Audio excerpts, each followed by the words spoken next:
This conference will now be recorded.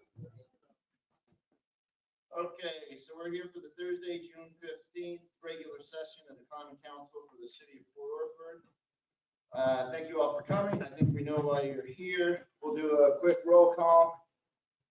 Councilor Taggy. Here. Councilor Rask. Here. Councilor Burns. Here. Councilor Velisis. Here. Councilor Foggins. Here. Councilor Webb. Web President. And then we have John Huddle, City Administrator, City Council, Shale Kudlak, and myself, Mayor Cox. Do we have any additions to the agenda? We do have one switcheroo that we're gonna consider, just because these people don't necessarily have to sit through all our departmental reports. So what we would propose would be switching around section 8, new business, or excuse me, section 10 with section 8. We'll go through the public hearings, have a short recess, and then come back and discuss the new business as far as, I hate double-sided, as far as the resolutions 08 and 09. So by consensus, is everyone okay with that? Yeah. Okay. So housekeeping items, do we have any?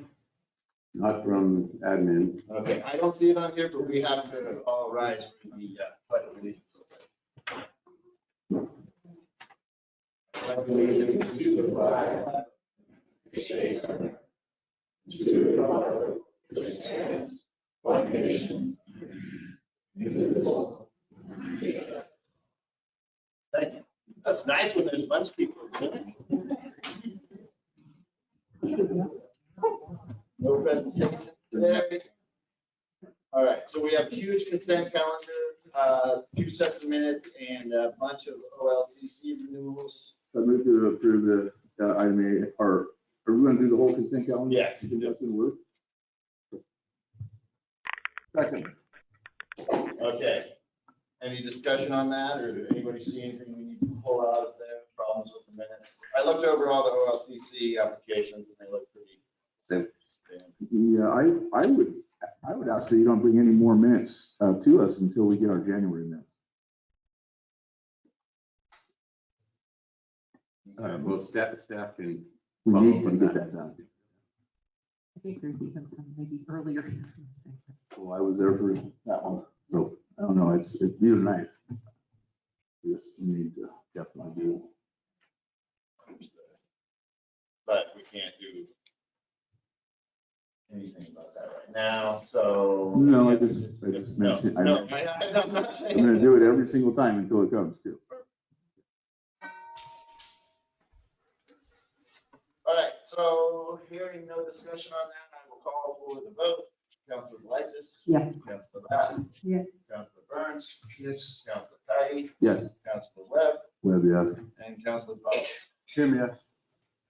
Okay, now we are moving into citizen concerns. Please speak only on old or new business for items on the agenda. I imagine a lot of you might be here to speak on the homeless item on the agenda, the resolution. So it's a pretty preliminary conversation for us. So I'm really glad that you're all here because it's really important. And we are trying to come up with the best option. Because it does tie in with the police levy that we're desperately trying to get passed. And that is something that I've heard a lot of maybe discontent about, about the situation we do have, and the resources we have to deal with it are pretty limited. So we're trying to do everything we can to make both of those things work. And with that, do we have a list, or are we just going to raise hands and Well, if, what I was thinking, go? what do we need? Microphones? It is recording. Oh, yeah. Recording, It is. recording in progress. Yeah. The it says sign recording is in still at the progress. back. Didn't make mistakes. No, which, so did you let the people know who were here to address the homeless ordinance, that we'll hear from them at that time? Oh, that is how we're going. I Okay. think it makes more sense, and then, unless you want to do it otherwise. No, we can do that. I just, Well, you want to do it, oh, thank you. do the two at the same time, whether it's now or later. Well, I would that's, think later. so give me counsel. We can either split this out and do the public comment on the homeless issue right before we talk about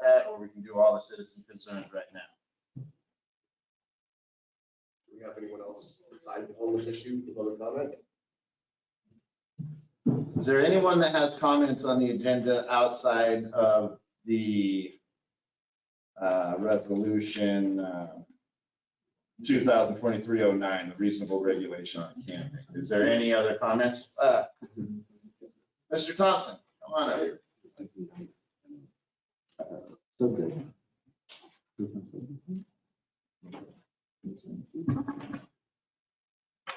Good evening, check one, two. Brian Thompson, do I need to give my address or? Yeah. 93165 Cemetery Loop Road.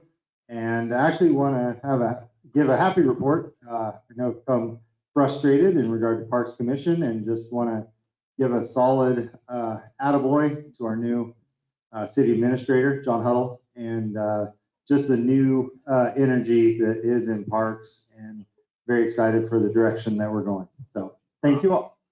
Thank you. Brian, you Okay, got there. Thank you.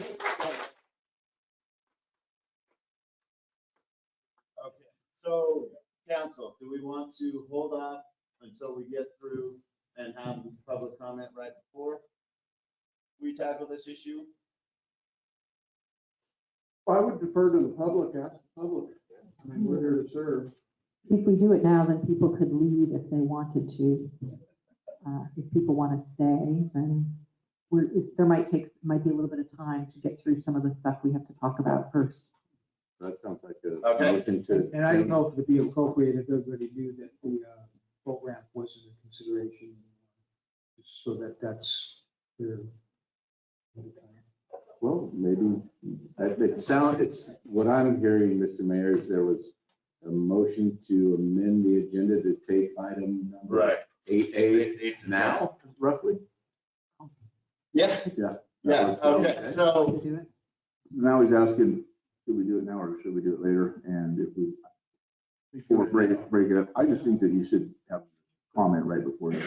okay, so Personally. if everyone is okay by consensus, we are now going to move item 8B to number 7 after citizen concerns. Okay. Yes. It's actually gonna go pretty much right.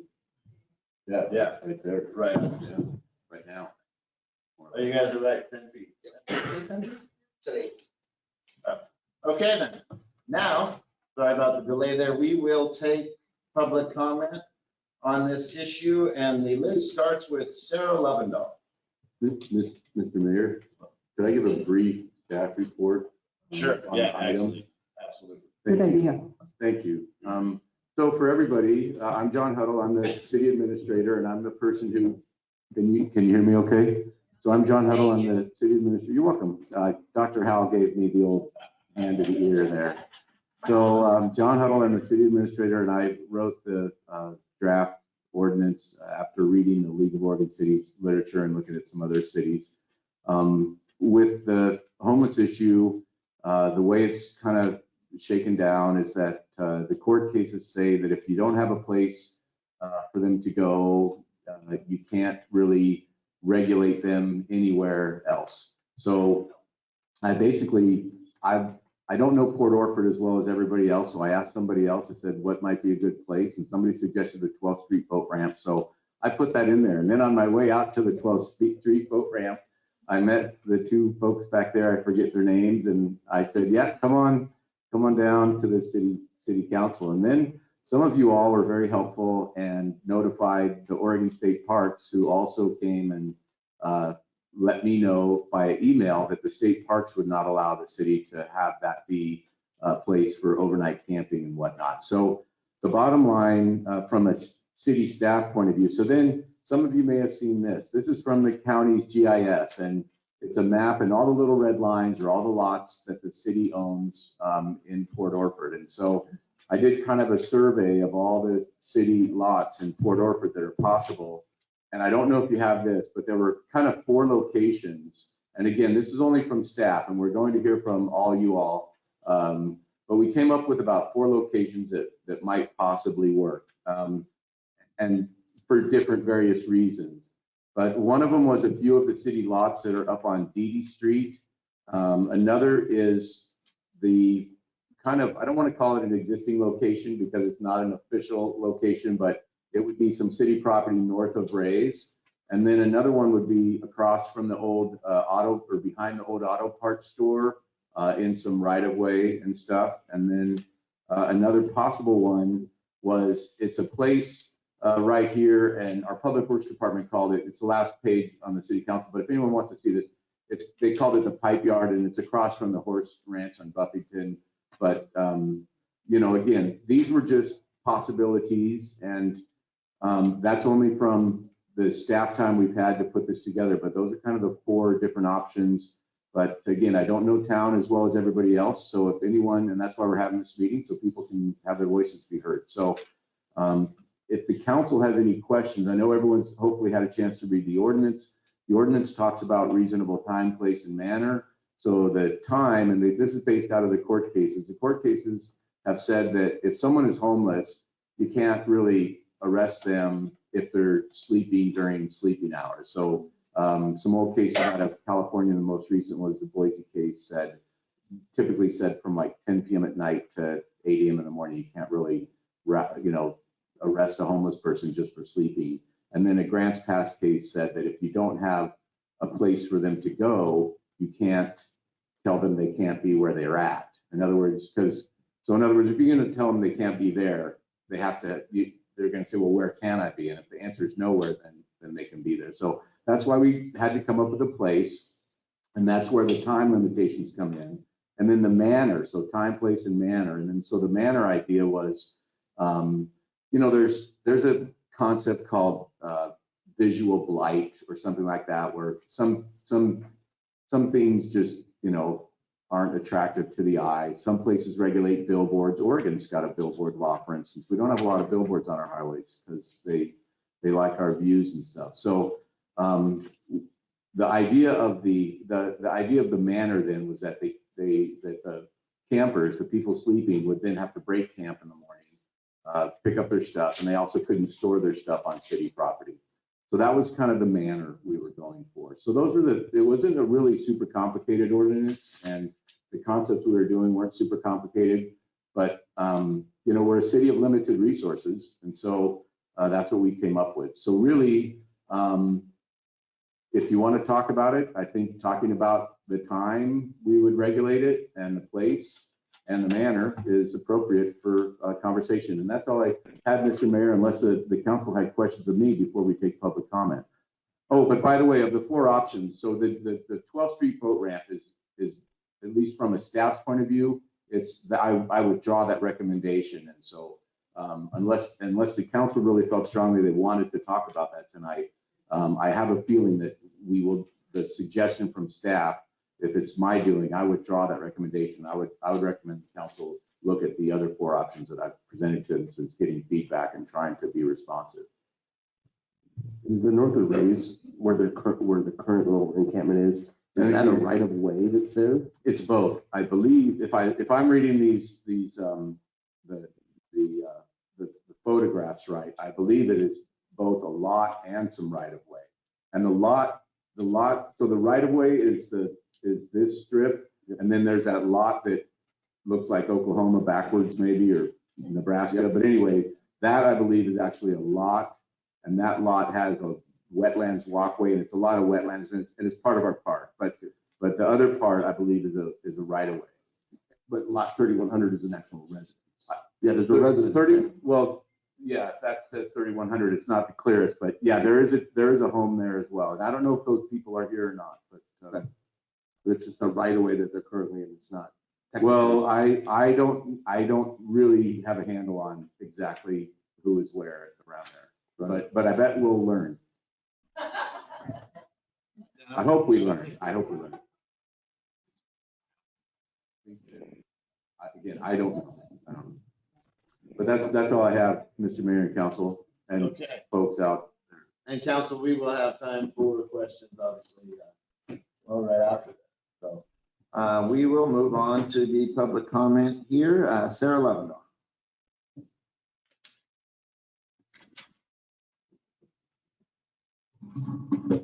Sarah Levendahl, 31 Hamlet Street. I'm really pleased to hear that you've withdrawn my whole the 12th Street, because my first comment was that is state property under the purview of the Oregon Department of Fish and Wildlife, and I'm concerned that we didn't follow through and find out if we could make that a recommendation on property that we do not own. So, and I also had concern about, we do need to have it on city property to meet the HB 3115 requirement. I don't know the answer to that, but I imagine it does have to be. So thank you for withdrawing that. But the resolution also states about the 10 p.m. and 8 p.m. Who is going to monitor adherence to this requirement? I mean, have we, you know, who will ensure that if we establish in another location this timeframe, but are we going to establish a 24/7, which is what happens now in north of Rays? That's a question that I'd like to know the answer to, because this is to monitor and to ensure that we have a good process. We need a lot of assistance. And I first also want to commend Gary Burns and former Lauren Kessler, who worked on this issue for a long time, and the neighbor-to-neighbor folks on this issue. Historically, as you mentioned, encampments have been subject to excessive trash and unhealthy conditions, and the lack of detail in the resolution allows this to occur. So I imagine you're going to come up with a whole new resolution, or just another place in your resolution. How do you, I'm not sure how you think So that the resolution allows trash to occur. Well, because we don't have, it may allow for trash to occur if we don't have a process in place to ensure that it doesn't, that we don't have some of the situations that have arisen from encampment.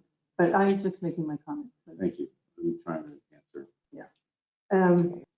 So one of the issues was a theft problem at Rays, and I understand that, but I don't think moving the encampment will mitigate a theft problem in Rays, and I don't know if it will, if you move the encampment to another area, if that will increase theft.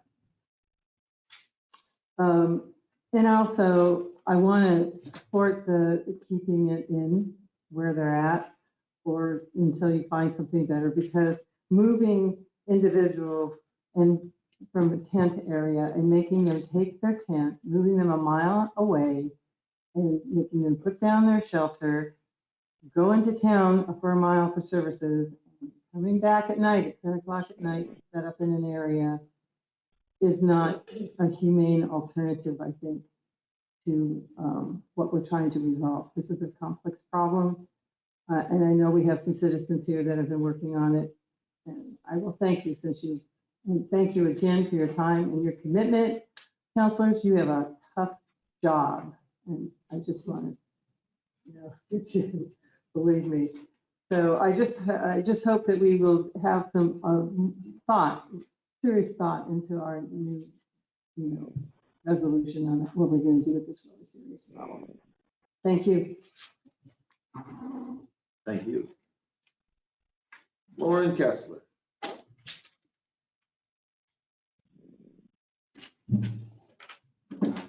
I want to thank everybody for coming tonight. This is wonderful. This is our city working together and as a whole community answering questions. No matter what side you're on, it doesn't matter. This is where we have freedom. So thank you. And thank you, council members, and Mr. Mayor, Shayla, and John. Lauren, do you mind stating your name and address? Oh, no problem. My name is Lauren Kessler. I live at 1090 12th Street, Port Orford, Oregon. Dear City of Port Orford, we are a 501(c) in Port Orford known as Neighbor to Neighbor, aka N2 NPO.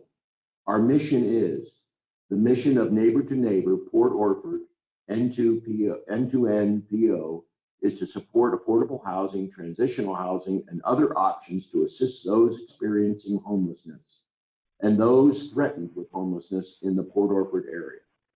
We are joining the Curry County Coalition to work with other 501(c)(3)s who share our vision, and this will provide additional funding for our group. We started this group in November of last year, and we have secured funding through grants to support the needs of our unsheltered neighbors. We reopened the warming center this year that had been closed, but was successful in 2018 by the Interfaith Coalition and Coast Community Health Outreach staff. We are in search of a property that could house a transitional housing program, gated and supervised, with case management for each individual. This would house up to 12 people who would be able to receive the medical care necessary to apply for disability, then qualify for HUD housing. We would then help them find housing which could be anywhere in Oregon that has an opening. We are working with Lisa Cobb at Coast Community Health to get the medical needs met in order for a disability application to happen.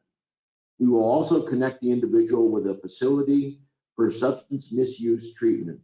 They would find supportive, sober living housing upon completion. As the applicants are screened for the program and it fills up, we would have a waiting list for someone else to apply. It is our hope that we could find a property that was big enough to house the common good, end-to-end, and a restore. The residents would then work at both the food bank and restore while working on a solution to their barriers to housing. In the interim, while we are securing funding and looking for property, we have been providing food, shelter, and supplies for our unhoused neighbors. We have been doing campsite cleanups at that property as well as others at our own expense. We have been managing the camp at 1555 Oregon Street next to Ray's Market. The residents at the camp have been residents of Port Orford for more than 6 months, and most have been here several years. We do not take walk-ins into the program, although we may provide a meal. We are asking Coast Community to provide sack lunches or care packages of food for those passing through, as we cannot support that. CCHC has done this in the past and has continued to tell us that they are still working with them, and they provide showers and they provide washing of clothes at their facility, as well as taking care of some of their medical needs. Each neighbor that is camping has signed an agreement with End-to-End to abide by camp rules. If they are in violation, they receive a warning and have 24 hours to comply, or they agree to leave the camp. We have visited the camp daily and have been pleased to find in most cases they are following the rules. And when they have been found in violation, they correct the problem as agreed. We would like to continue to manage the property for the city of Port Orford, if that is chosen as the site. We propose also that the city lease us a property when the time comes that we choose a property together with the city for $1 a year, and we'll provide the dumpster and supervision and a maximum of 8 sites until we can find a property for the transitional housing project. We would like to put a screen across the property about halfway back that would make it more visibly pleasing to those shopping at Ray's Market. We would like to support the city and take a burden off the city by giving these unhoused neighbors a chance to become self-sufficient again. There is a recent documentation showing that when there is a place for them to be and to receive the services they need, crime drops because their needs are being met. They have been very cooperative within our camp. We are working with the Rotary, CCHC, and the local churches, along with other Curry County community members. We all know this problem is not going away without a solution, so we're looking to find one that works for our community. Please let us know if you would like to meet and discuss with us further. And that's one of the things that we found is the community has to come together to solve these problems, not just the city, not just a special group. It has to be a community effort. Warm regards, End-to-End PO, Lauren Kessler, President, Tanya Miller, Secretary, Brenda Cully, Treasurer, Michael Melton, Kovalchuk, Board Member, Alice Washbar, Board Member, Diana Marmon, Board Member, and Dr. Hal Lowry, Board Member. Thank you all for your concerns, and thank you for working with us on this project. Mr. Mayor, go ahead. Mr. Kessler, Yes, ma'am. the letter that you read sets out that when you visit the camp, you're pleased to find that in most cases, the folks there are following the rules. Yes. What are the rules? The rules are that in the morning, when they leave the camp, and they have to leave the camp by 7 a.m., they cannot leave any of their, as they call it, stuff around the camp. Or if they leave it, it's got to be packed and look nice. I have a picture that I showed the gentleman from the state parks the other day at a meeting with Cape Blanco Heritage Society, and he goes, "Where is that?" I said, "That's our encampment." And he goes, "We don't have, people don't keep it that clean at the state parks when they're tenting." So, I mean, I felt good about that. But then he said, "No, not on state park." But our people are behaving, and they actually are helping us working and keeping it clean. So, and they tell others who show up that they have to talk to us first. They don't let them set up camp without talking to us first, or somebody first. Thank you. You're welcome. So the letter, I received this letter as well, and I did write a response, and I think I might have sent it to the city council, and I don't have it memorized. I don't have it in front of me, but essentially, when you heard the speaker talk, he talked about a camp and the camp and this and that and the rules and such. And my response was basically, you describe this as a camp, but until you have an authorization from the city, these people, anyone there is subject to enforcement action from the city. So there's no city sponsorship or acknowledgement or approval of the individuals being there at this time. Yeah, and you're absolutely correct, but that people have been staying there for a long time. So it kind of was, and it's convenient to the the clinic across almost across the street. So it really works. It works out well for them there. And we're hoping if ADAPT comes up, they'll be part of our group as well if they ever open the ADAPT facility. Thank you. Any questions? Thank you so much. And being where you are, I know the work and the burdens you have. So, and I know 2 weeks is a short time frame to try to solve a problem. So, thank you. Thank you. Okay, Bob Mylan.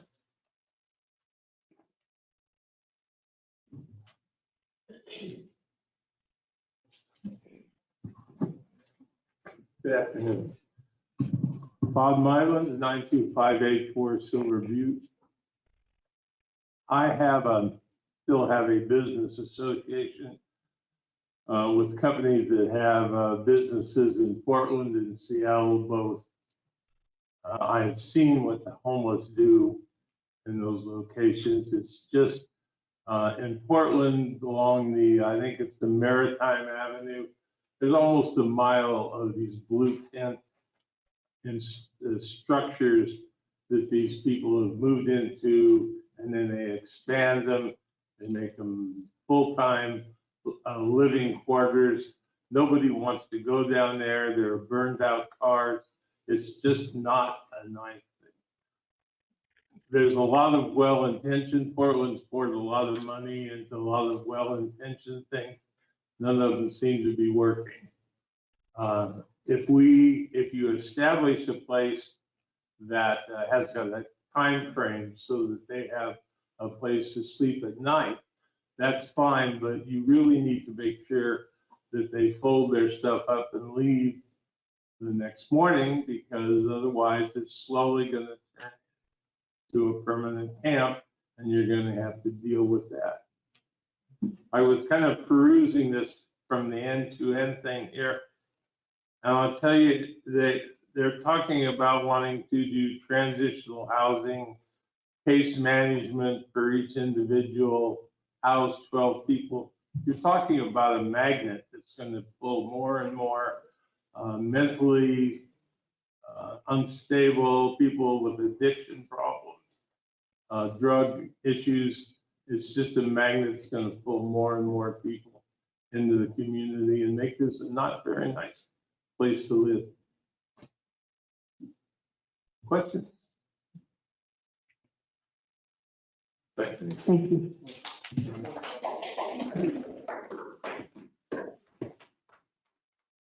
And just as a reminder for public comment and citizen concerns, it's pretty much, you get your 3 minutes and not that much interaction with the council as far as the discussion part of it. But I'm writing down questions and we'll hit them up when we do. Okay, so we are looking at Laura Rhodes next. You guys covered everything. Okay. Thank you. Yeah, I live right next door to the beach and Sarah Yawton, so that's why I'm here. It's my front yard. I knew as soon as you guys parked. Okay, Ralph Gordy. Oh, I'm sorry. A little swoop on the C there. Threw me off.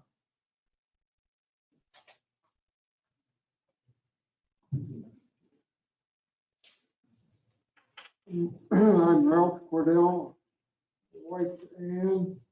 We live at 1201 California Street. We have a direct view down to the little park down there where the boat launch ramp is, the gazebo, the fishing dock. And I don't know why anybody would even consider that place to put in camp. I mean, the local people use that all the time.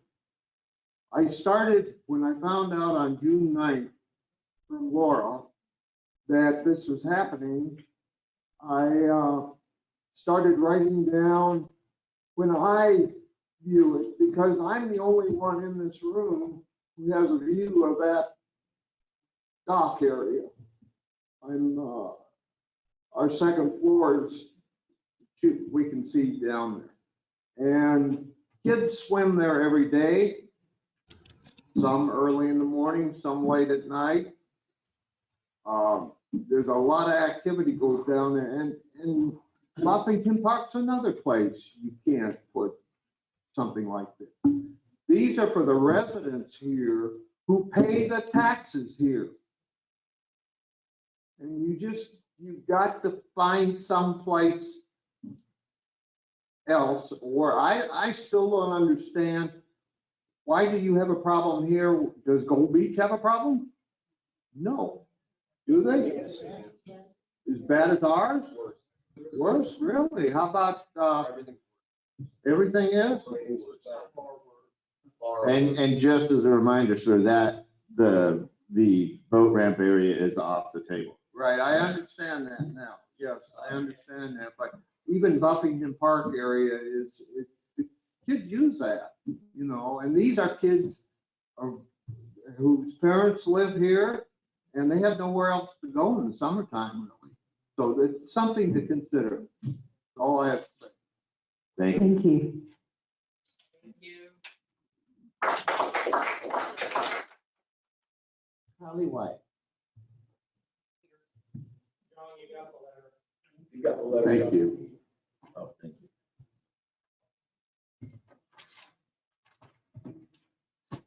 These are the comments from Hallie Wyatt. My thoughts on the issue of the local homeless situation and camping at the 12th Street Boat Dock in Port Orford, Oregon are as follows. And again, we have taken the 12th Street Boat, but the homeless situation. The question is at hand is whether or not to allow camping at the 12th Street Boat Dock. I say no. I think I'm going to not read that part about the 12th Street Boat Dock, if that's okay with everyone.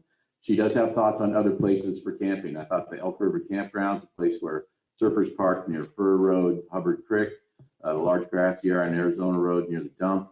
Then people are saying it's down to choices of the 12th Street Boat Dock or the lot adjacent to Ray's. In that case, don't let it be 12th Street Boat Dock.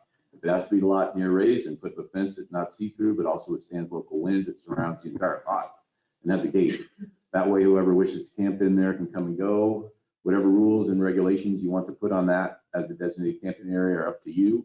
However, please remember that whoever chooses to camp, and she put that in quotes, there are people just like the rest of the citizens of Port Orford. If they choose to come out of that area and are respectful and upstanding citizens, then great. If they choose to come out there and like hooligans or anything else, then they need to be treated as such. The people everyone is worried about are not unattended. The people everyone is worried about are not unattended minors. They are adults and they need to be treated as such. Whatever their choice of behavior, that's on them, but they will have consequences either way. Tell the cops to stop looking the other way and do something, even if all they do is talk to people. Those who are consistently making bad choices will eventually get tired of talking to the cops and move on, and they will know that the cops are on to them, which allows the cops to do the job and protect and serve this community.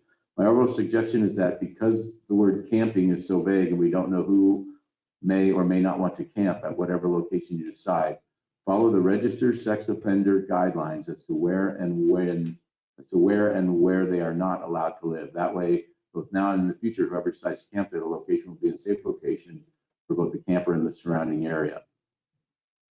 That is, thank you sincerely, Hallie and Wyatt. Thank you. Okay, Bill DeLong.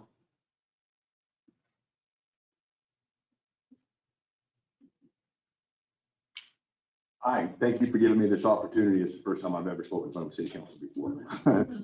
I just moved to this town a little over a year ago from Canyonville, my son and I. I love this place. It's a beautiful community. The people here are great. I hate seeing all these homeless people out here because the few that I've talked to, they have absolutely no incentive to move up in life. Everything's being handed to them. You know, there's no incentive for them to do anything. There's free drugs on the streets. You can go out and get high on the streets and not have to worry about going to jail for it. But you go out and steal a candy bar from the store because you're hungry and you'll go to jail. You know, that's not the way that this society should be. You know, I agree with what Mr. Kessler says about the transitional housing programs, but all that stuff takes funding. You know, where's the funding going? You know, where's this funding going to be coming from? You know, it seems like all the funding that's supposed to be going towards these treatment facilities and all this rehab is going elsewhere. And all this stuff that's supposed to be for the homeless, it's getting pushed on the back burner. And then all the homeless people, they're sitting there saying, well, what are we going to do? You know, when there's no incentive for us to move up. Because now House Bill 3501 says that they can sue a business for harassment if they try to get them to get off their property. You know, I mean, where's the justice in that? You know, there's no incentive for the homelessness. I don't think that we should sit and cater to them. I think they need to be held accountable for their actions. You know, I was homeless and strung out on drugs for a long time, trying to raise my son. But I made personal sacrifices in my life in order to move up. And they can too. I've been on SSI for over 30 years. You know, so I'm on a fixed income. I moved up in life. I made the personal sacrifices that it took to move up in life. And they can too. That's all I got to say. Thank you, sir.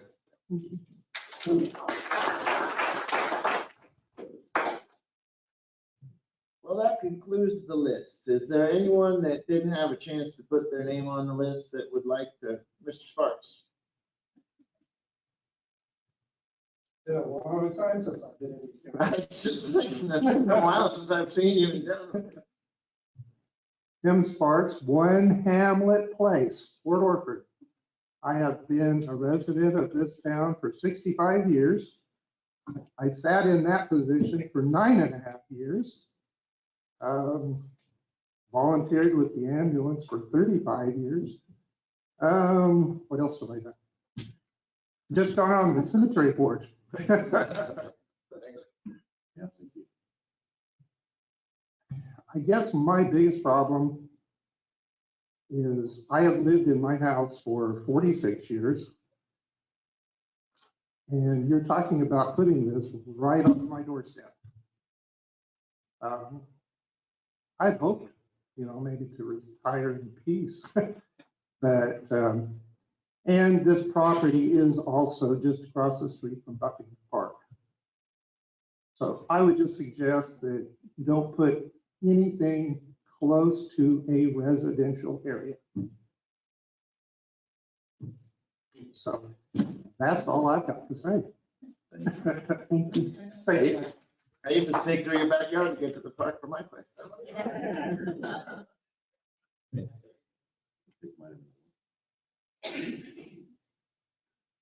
Dr. Luck. Still open for? Yes, sir. Come on up. My name's Hal Lowry.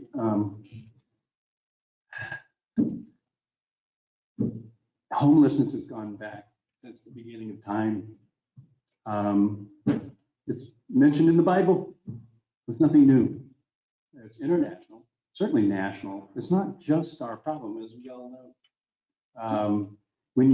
They looked at who are homeless, they're mentally ill people. That's a percentage.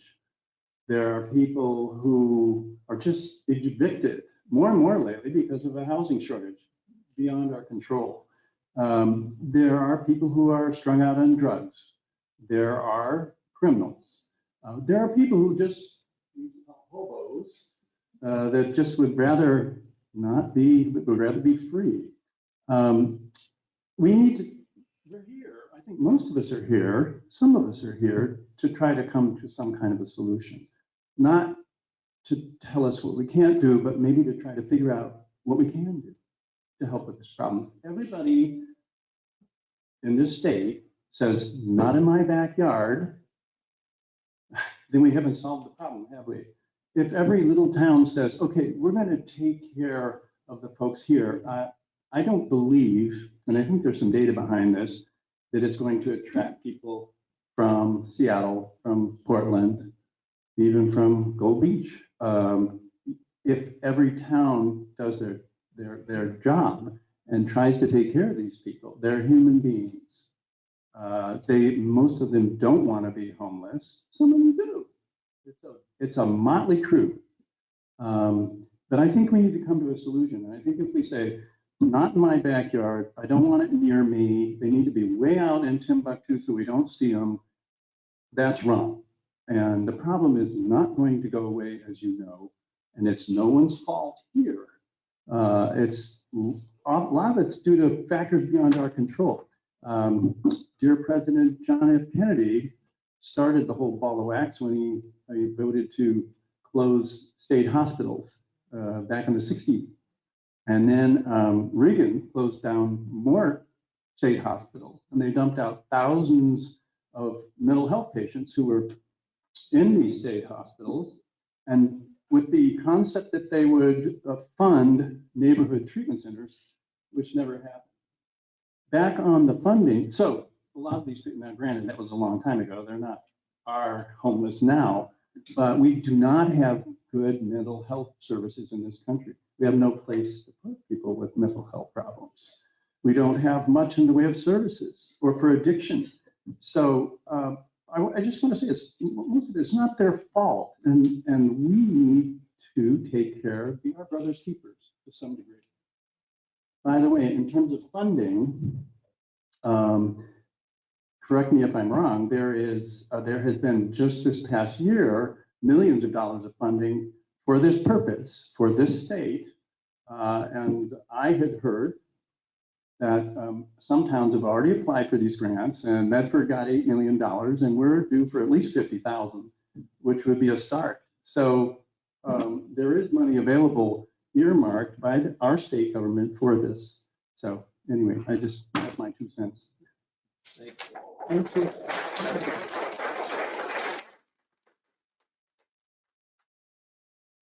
Anyone else, or is there anybody online that has any questions?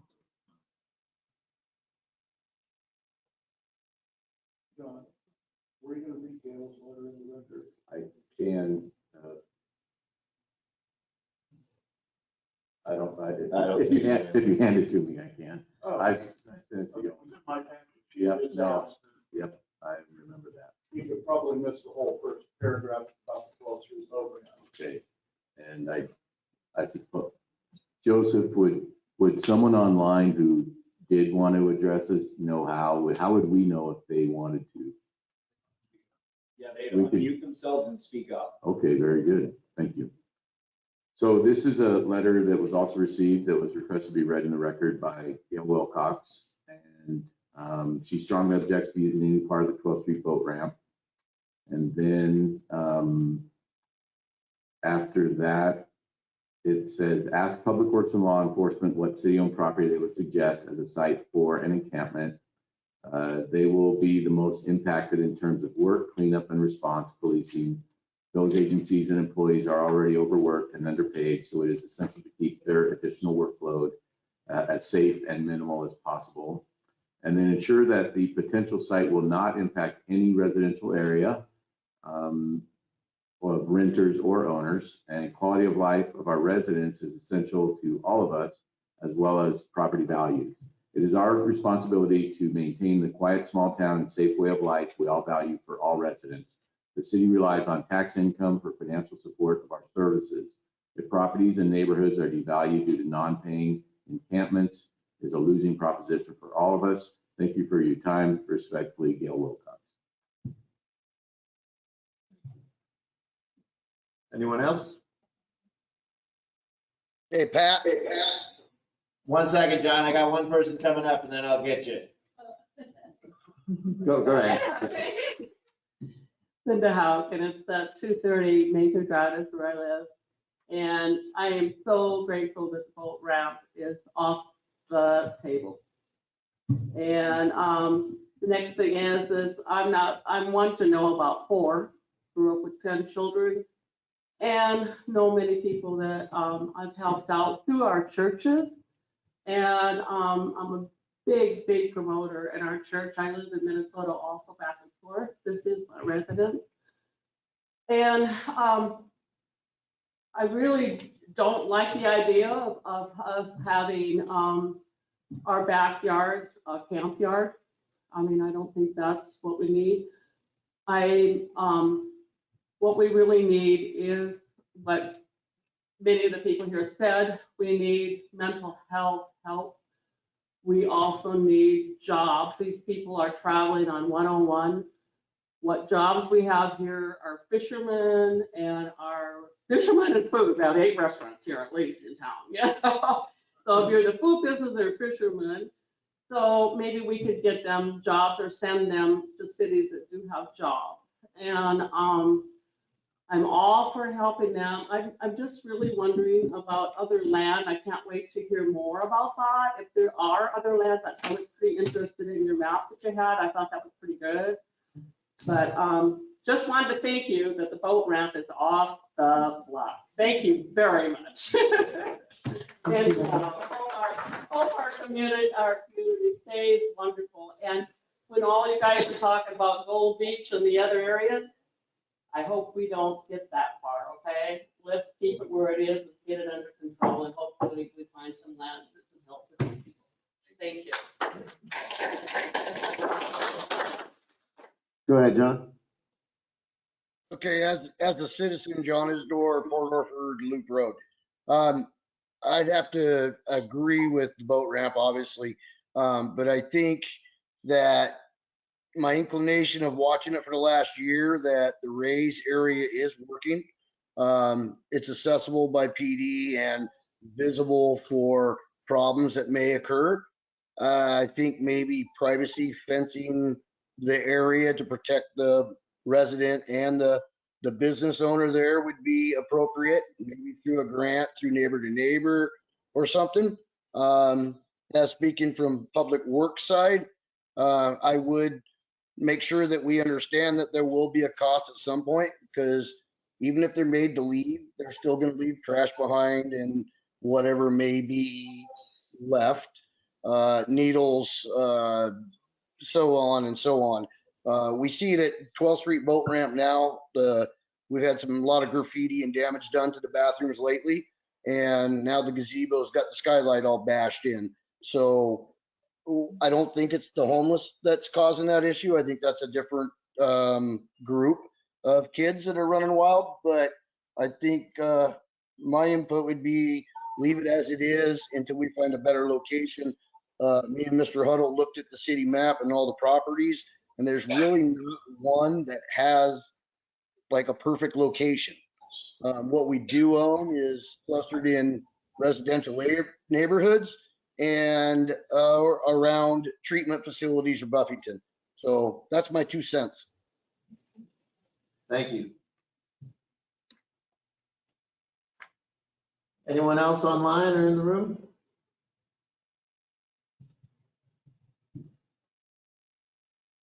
Okay, I guess we can move on to our portion of it then. And we're just going to move right into that item, correct? Correct, yeah. Okay.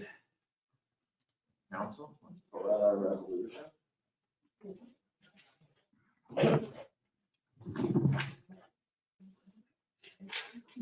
Well, my first question would be, what is the liability of the city on this? Like, we have to choose a spot next to where someone lives, and the spot that it is right now, there has been issues. Like close to some, not, to some bad issues, so how do we avoid the liability of, we're choosing this spot? Sorry for your luck, like, is there any liability for it, or because the city property we're That's my concern. Well, I think that's a valid concern, but I think that the larger issue is that the state is making us choose. So I don't know how to determine the city's liable when it's actually the state of Oregon who's making us create an ordinance like this. So, and Your Honor, the way if I could, the way I understand it, is that the general, the way the ordinance and the resolution start out is that it says, camping overnight is prohibited throughout the city. And that's kind of the starting analysis and the legal opinions and the judicial opinions. But they say if you do that and you don't have a place for them to go, then you can't prosecute them there. So what we'd be creating is not so much any kind of a camp or anything like that, but it would be basically, I don't want it like a neutral zone or if you're playing tag, it's base and you can't be tagged there, but it's not a place that the cases don't say that the local government has to provide, facilities even. So really, we're just looking at a place where where a person who's experiencing homelessness would be safe from prosecution, which would allow us then to enforce the no camping throughout the rest of the city. So I think from a risk management point of view, where that particular action, I don't think exposes us to much more risk than what we're already exposed to. It's just tough because there's two I have a separate question. groups. Yeah, I mean, there's homeless people and then there's transients that don't want the help. And I think that usually is the rub. Like, and there's two different groups and they all get lumped into one, and the people that have, the bad things happen, it's just, how do we split those hairs? And I think that this might be a tool to do that, because transient people don't want to have rules and regulations. That's part of why they're transient, and it's a good tool. We just have to find the right spot. And we actually, listening to Neighbor and Dr. Lowry, like, there is funding available to where maybe if we do work with those groups, it can be fenced off and it can be more appropriate. It's just hard for me to say, sorry, your neighborhood is the one that's it. And then, and with the 4 spots we have, we know that the lake is out. I feel like the park, by the pipe yard there is in the park. So it hits a lot of those same stipulations, which leaves Ray's and Dee Street. So where on Dee Street? Is it just right by the container? Hold on, there's a bunch of properties here. The four, forget 4. I mean, John brought us some samples and one of them isn't gonna work, but I hate the idea of just, here's 4 things, Oh, gotcha. choose 1, 3. I mean, there's. And I raised my hand to ask a question. And so, if we're all going to be, it would be great to keep an order here so that we can discuss the issues that, and you brought up a really important issue, Pat, before moving on to which place, which is, what does this mean and who are these people? So I would like to understand better this thing about camping and what's camping and not, because I really like, what John Isidore had to say. I do really appreciate the work that Neighbor to Neighbor has done. I think they've improved the circumstances quite a lot. So I think there's some good things at the Rays for that location. But I'm wondering, what do we do with the people that are going to keep showing up? Or that's like a different group than the people they're working with. So how does this ordinance, that's the part I'm having a struggle to understand. If we have people and say, okay, this is a transition that these community members are going to work in this location, but right now they're saying they only have capacity for like 8 to 10. What if more people come through? Are all of those people going to be in the same area? That's the thing I'm trying to understand. Yes. So currently the ordinance, and I've talked to Lauren about this. What I didn't want the council to get bogged down in is trying to come up with an agreement with neighbor to neighbor tonight, because that's sort of not sussed out. But really, if we adopt this ordinance and establish a place, it wouldn't prevent in the future neighbor to neighbor from getting an agreement on the same place or even another place. So, but the ordinance would just allow us to enforce our no camping all over town rules by having a place pursuant to the Grants Pass case where you can say that's a place you can not be prosecuted. And that's all we're doing now. And what I hear neighbor to neighbor say is, if this is the place, we have a future plan, but it may be, and again, this is why, because you have questions, it may be how would a neighbor to neighbor organization work within that parameter to accommodate those people. But for the purpose of the ordinance tonight, I don't think you have to answer that question. Okay, thank you. I apologize, I didn't see your hand. Okay. Okay, Hank, can we get your 2 cents? Not to put you on the spot in a room full of crowded people or anything.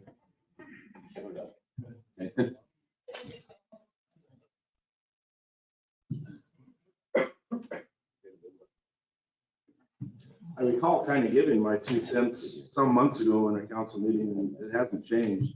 My fear is if we create something too attractive, we are the least capable and sourced area to deal with it compared to even Gold Beach and Bandon. I have, as you well know, I have property in the valley, so on the weekends I see it a lot, and I see what goes on in the 2 bigger cities on the I-5 corridor. And it's just horrendous in some respects. So they're trying. The city's there. I'm just reading something that I'm going to send to you all later on from the Grants Pass perspective, and it's he's learning more about it than I know, and I appreciate that. But I don't want to leap too fast before our city neighbors leave, and then we've got a problem they don't have. That's my fear. Thank you. Questions? What about with this ordinance, the idea, let's say, of having this ordinance apply to the existing site or the sites? Because it sounds like. The existing site, you mean next to Ray's? Yeah. I get complaints on that every day. We all do. And I don't really know how to deal with it under the current ordinance and state law structure we're having to live under. That's legal. Why are some of the complaints just people who are shopping at Ray's? Yes, generally speaking, people panhandling, looking in their cars, they feel something's going to get stolen. Or from the Ray's perspective, when people do go in, it's not just transients that steal from Ray's. I'll be completely honest, it's different people. But when it is transients that steal from Ray's, that's pretty annoying to them. And to their benefit, to their credit, they actually have a very good video system. And generally, theft from inside the building is solved and prosecuted pretty easily, actually. But it's still, they don't want to have to live with that. Neither do the shoppers who are out in the parking lot when they get harassed. More questions? So as of July 1, if we won't be able to move campers out of public areas without something in place, is my understanding of how the borough is currently going to be working. Do you find that that is going to be more or less of an issue than establishing like this specific area in town where they can be, just from your perspective? I don't think it'll be an immediate change based on what we're dealing with right now. issues next to Ray's, for instance, or up and down Idaho Street.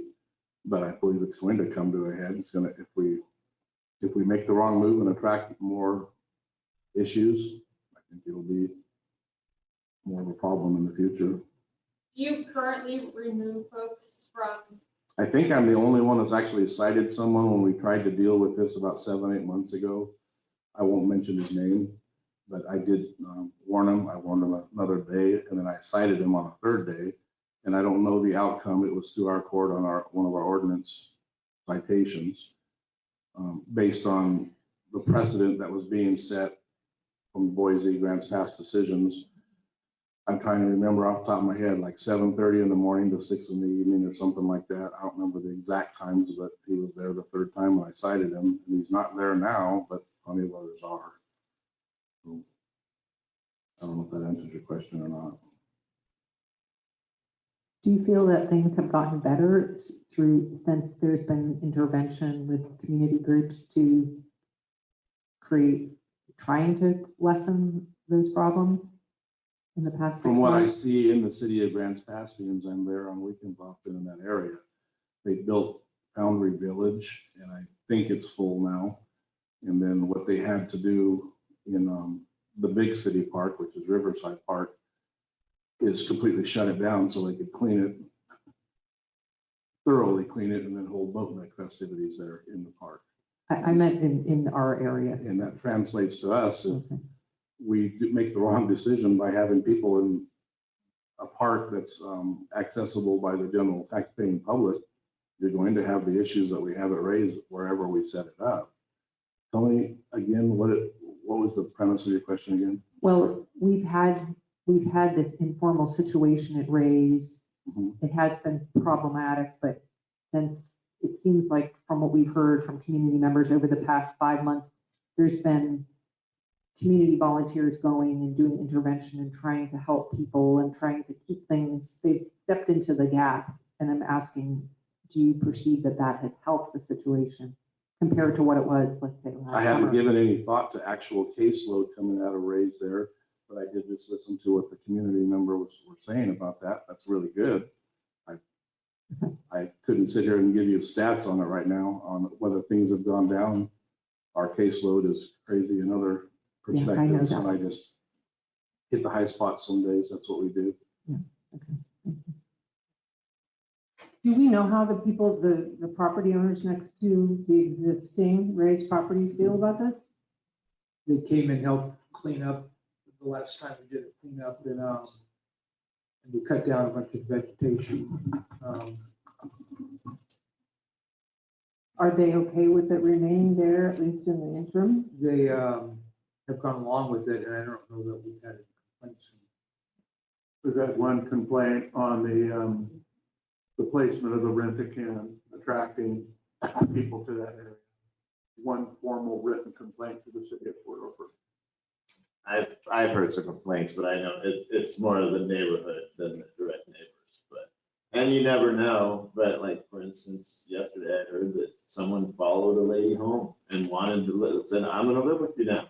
And the lady was like, no, and she came down, or was talking to the person in tears that. From Ray?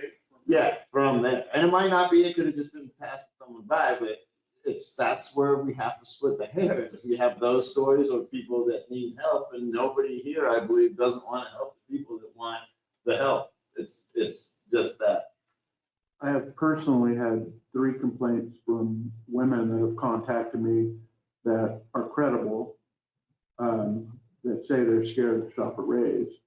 So, and this was going back a few months, like our police chief said. The situation was pretty poor over there, and I don't know what the complaints are currently. That was Dan's question. Yeah. Is it better or worse? I talked to Terry Grimes the other day, and in the last couple of months. Terry's the manager at Ray's, right? Yes. He felt like there hasn't been much problem since neighbor to neighbor has gotten in and created an understanding with the ones that are camping there right now. there's 4 campers. Thank you, neighbor to neighbor. Yeah, thank you. There's 4 campers right now. I went and talked to them yesterday afternoon, and there's 4 there. It was clean when I went. You know, there was no trash on the ground anymore. But I agree, it would be nice if wherever we decide, having some sort of a fencing or, you know, the privacy for us and them. Mostly with them though, too, because they've gotten roused and beat up, you know, here in town by local passerbys, you know, drunk individuals here in town that don't like homeless people. So it's not just other them beating themselves up, you know, it's been some locals that have taken out on homeless people too. So, you know, it's a problem, but it's lesser a problem here than it is. You drive by North Bend and Coos Bay, and there's huge areas where they designate. And that's the Portland. We don't have that here. And the biggest problems are when when the camps aren't managed, then it's just a complete mess. If they're managed, I know of a number of towns that when I was looking into it that have programs, there's people that are managing and making them follow the rules. And that's the only way to do it. If you just let them on their own, it's really going to be a Who mess. establishes the rules? Well, we could do that. Neighbor has a list of rules that they have. You have. So Gary, what would, oh, sorry. I was gonna say, I'm still trying to get the answer to my question, which is, and we have to separate out the great work that Neighbor to Neighbor's done to try to help with this, but what about all the other people who might be coming through this summer, like the transient people? Or once this happens, once this change happens, I used to drive around and look for places to park. I mean, anybody could say on any right of way, I mean, after July 1st, right, could come and say, oh, I'm going to camp on that right of way, or I'm going to camp on any place perceived to be city property, right? That's, I mean, anybody who could be people hitchhiking through or people who are travelers, right? Could they not? Well, I think they, yeah.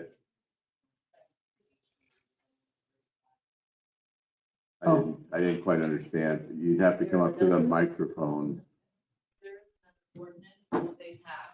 You'd have to come on to the microphone, probably where the chief of police was. There is another ordinance that they passed to protect the right of way. It was passed after the first HB 135, specifically for Grants Pass, because there was an injury that occurred on one of the right of ways in the city. There was a litigation there, so they passed another HB, I can't remember, it's in my notes, that prevents on any public property that's right away or is perceived dangerous, like your ramps or your on-ramps, where the people could get injured. Because if they were to get injured on those certain areas, then they have the right to legally sue. Right. So there is another ordinance that they did pass that's right behind the HB one that's saying that we have to have a place for them to go. I wonder if that applies to our right of ways, which are a lot of empty lots too, you know, because it sounds like what you're talking about is roads. If I could, I think the way our ordinance is written is, again, it starts with the broad prohibition throughout town of camping on any public property. And that would include the right of ways. And then I think we even have under indicia of camping, I think we include vehicles. So if someone's basically sleeping in their car on a right of way, that would be prohibited. And they would, you know, in theory, have to leave their car and go to whatever area you designate as the safe non-prosecution area. Not safe, but just a non-prosecution area. We're not guaranteeing anyone's safety or anything like that. So that's a Grants Pass, Josephine County ordinance? No, it's another HB that was passed right after the first one. So it's a law, it's a state law, not an ordinance. So I would like to say a couple things if I may. I think one of the things I was really encouraged by with what Neighbor to Neighbor is doing is their desire to move them on and to not just find a place to park them, but to help them move on with their life and help them get better and help them leave our town. So when we talk about new people coming in, I think that is definitely a big factor in that they will not stick around. Also, people need to realize there's nothing for them here. We don't have really any services. We don't have, there's just nothing for them. We don't attract a lot of people, a lot of homeless people here. We also don't have a major highway that comes in, which makes it more difficult for them to get here. Of course, there will be people who will come, but I think the numbers will be pretty small. And if we look towards assisting them to make their life better, they will move on. I definitely agree, that we need to be staying away from residential areas. Am I loud enough? Thank you. Stay away from the residential areas as much as we can. Questions that I have, there was a mention early on about the registered sex offender issues. So do we need to make sure that anything that we do is away from schools by a certain measurement? So that's an important thing. I think that's just going to be a law enforcement issue. In other words, the registered sex offenders already have that prohibition about being located X number of feet from these kind of places. So I actually was scratching my head over how and that was something we read into the record. So the person wasn't here, so I couldn't ask them what they meant by that. So I wouldn't want you to get bogged down in that. I think the registered sex offender laws take care of themselves.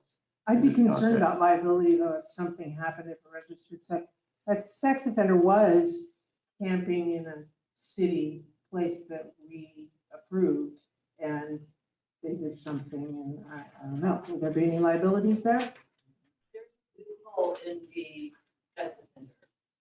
So if they aren't in an area for longer than 6 weeks, they do not have to register in that town.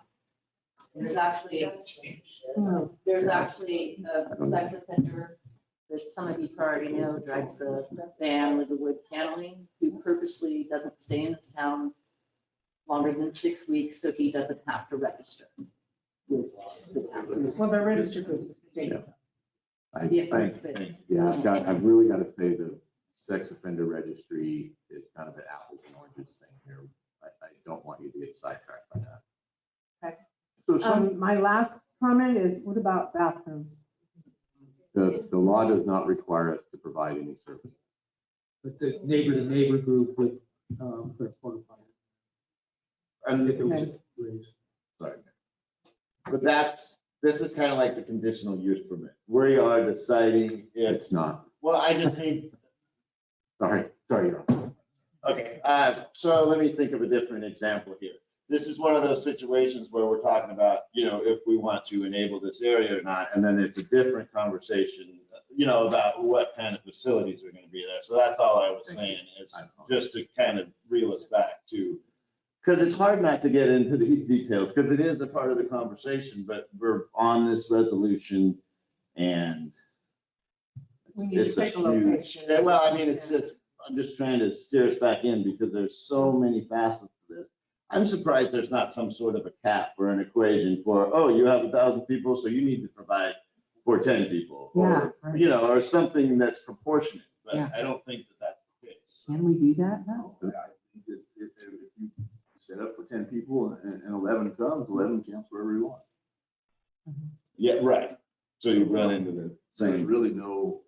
Well, I think you might be able to do like a waiting list where they'd have to go to Cook Street. So if I could, so really the way the ordinance is presented currently is that essentially the homeless would, again, fend for themselves. The city wouldn't be providing any services. We have heard from a group who's willing to provide services, but that's not part of the ordinance that you're looking at. Again, what I think the gist of the ordinance is that currently, if we don't designate a spot where we will allow people to camp in the city, notwithstanding the prohibition, and not prosecute them because of their homeless status, then we can't prosecute them anywhere and they can be anywhere. I think an ordinance like this is a start to perhaps to make it easier for people who provide service to find these people and get the services to them, to locate them. So and again, if the council can choose a spot to insert into the ordinance instead of the 12th Street boat ramp, then the council later on, after, for future business, can say, staff, please go work with neighbor to neighbor and look at some other places and bring us something back. But for now, it would essentially, they would be fending from themselves. Nothing, I don't believe we have some places, sorry, if I could, I believe there were some places who were trying to actually prohibit churches from feeding people in the parks, or prohibit anybody from feeding people in the parks. I don't know if anyone had followed that part of this. Yeah, so I don't believe we have an ordinance like that. So I don't believe if the city council adopted the location, reasonable time, place, and manner, I don't believe that would prevent anyone from lending assistance. I don't believe, and I would defer it to the extent that's a legal question. I would just see if council, did you follow what I was saying, or do you want me to kind of repeat it? Here's the question. If we were to establish these reasonable time, place, and manner located restrictions on camping in the city for people who are homeless, if we did this ordinance, would that prevent anyone, such as a neighbor to neighbor, from voluntarily going and giving them a sandwich or? No. Okay, good, thank you. It's not, so there's no legal prohibition on them doing anything like that. Okay. So some of the problems that I've heard or that I hear is, is the restroom issue. So I'll just say my gut feeling is that we should use the area where people are now, but there's not a good restroom situation there. And the problem with that is, last fall, I remember taking a walk there with Andrew and people were using buckets. And I know that that's happened in the park and other places. And so when there's no good place for human waste, then it's like a worse problem, So the places with restrooms are, that's probably why the boat ramp seems good, but. There is a porta potty that's really close to that on 16th Street. And I'm already letting everything digress, so go ahead if you can be quick. We have a group of concerned citizens already to try to tackle this problem. They're willing to roll up their sleeves. They have some money. We have grants, hopefully. You can rent Blue Lagoons. Any big, festival has rows of them. They cost money and they have to be tended. So we can work on trash pickup and monitoring and waste, it'll give the city, or Chief Hobart, a place to send people who are camping in Buffington Park illegally. What does he do now? Well, move on. Can't put him in the slammer. So he could have a place to send them that was a little more controlled. So I think it's a win-win for the city. And I would, just as an unofficial proposal, or an idea at least, why don't we try that on a 1-year trial basis and see how it works? Nobody's going to jail. there's nobody going to go to jail. Someone who's given a citation is likely not going to pay, right? There's like zero enforcement. There's going to be zero enforcement. I don't know. They could show up, but there's nothing they can do. Law enforcement anyway. Which leads to my personal opinion that it needs to be in some place highly visible, that's uncomfortable. And I know that sounds kind of cold, but it's my obligation is to the people of the city, and it sometimes goes against my intuition to look at this from the perspective that I am, but I don't have an obligation to those people.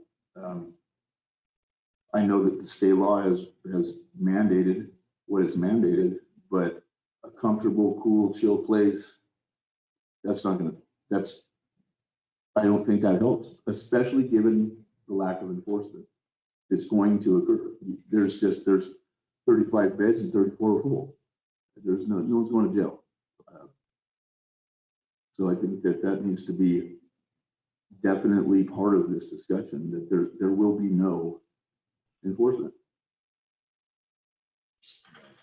So the one angle is we can make them pack up every morning.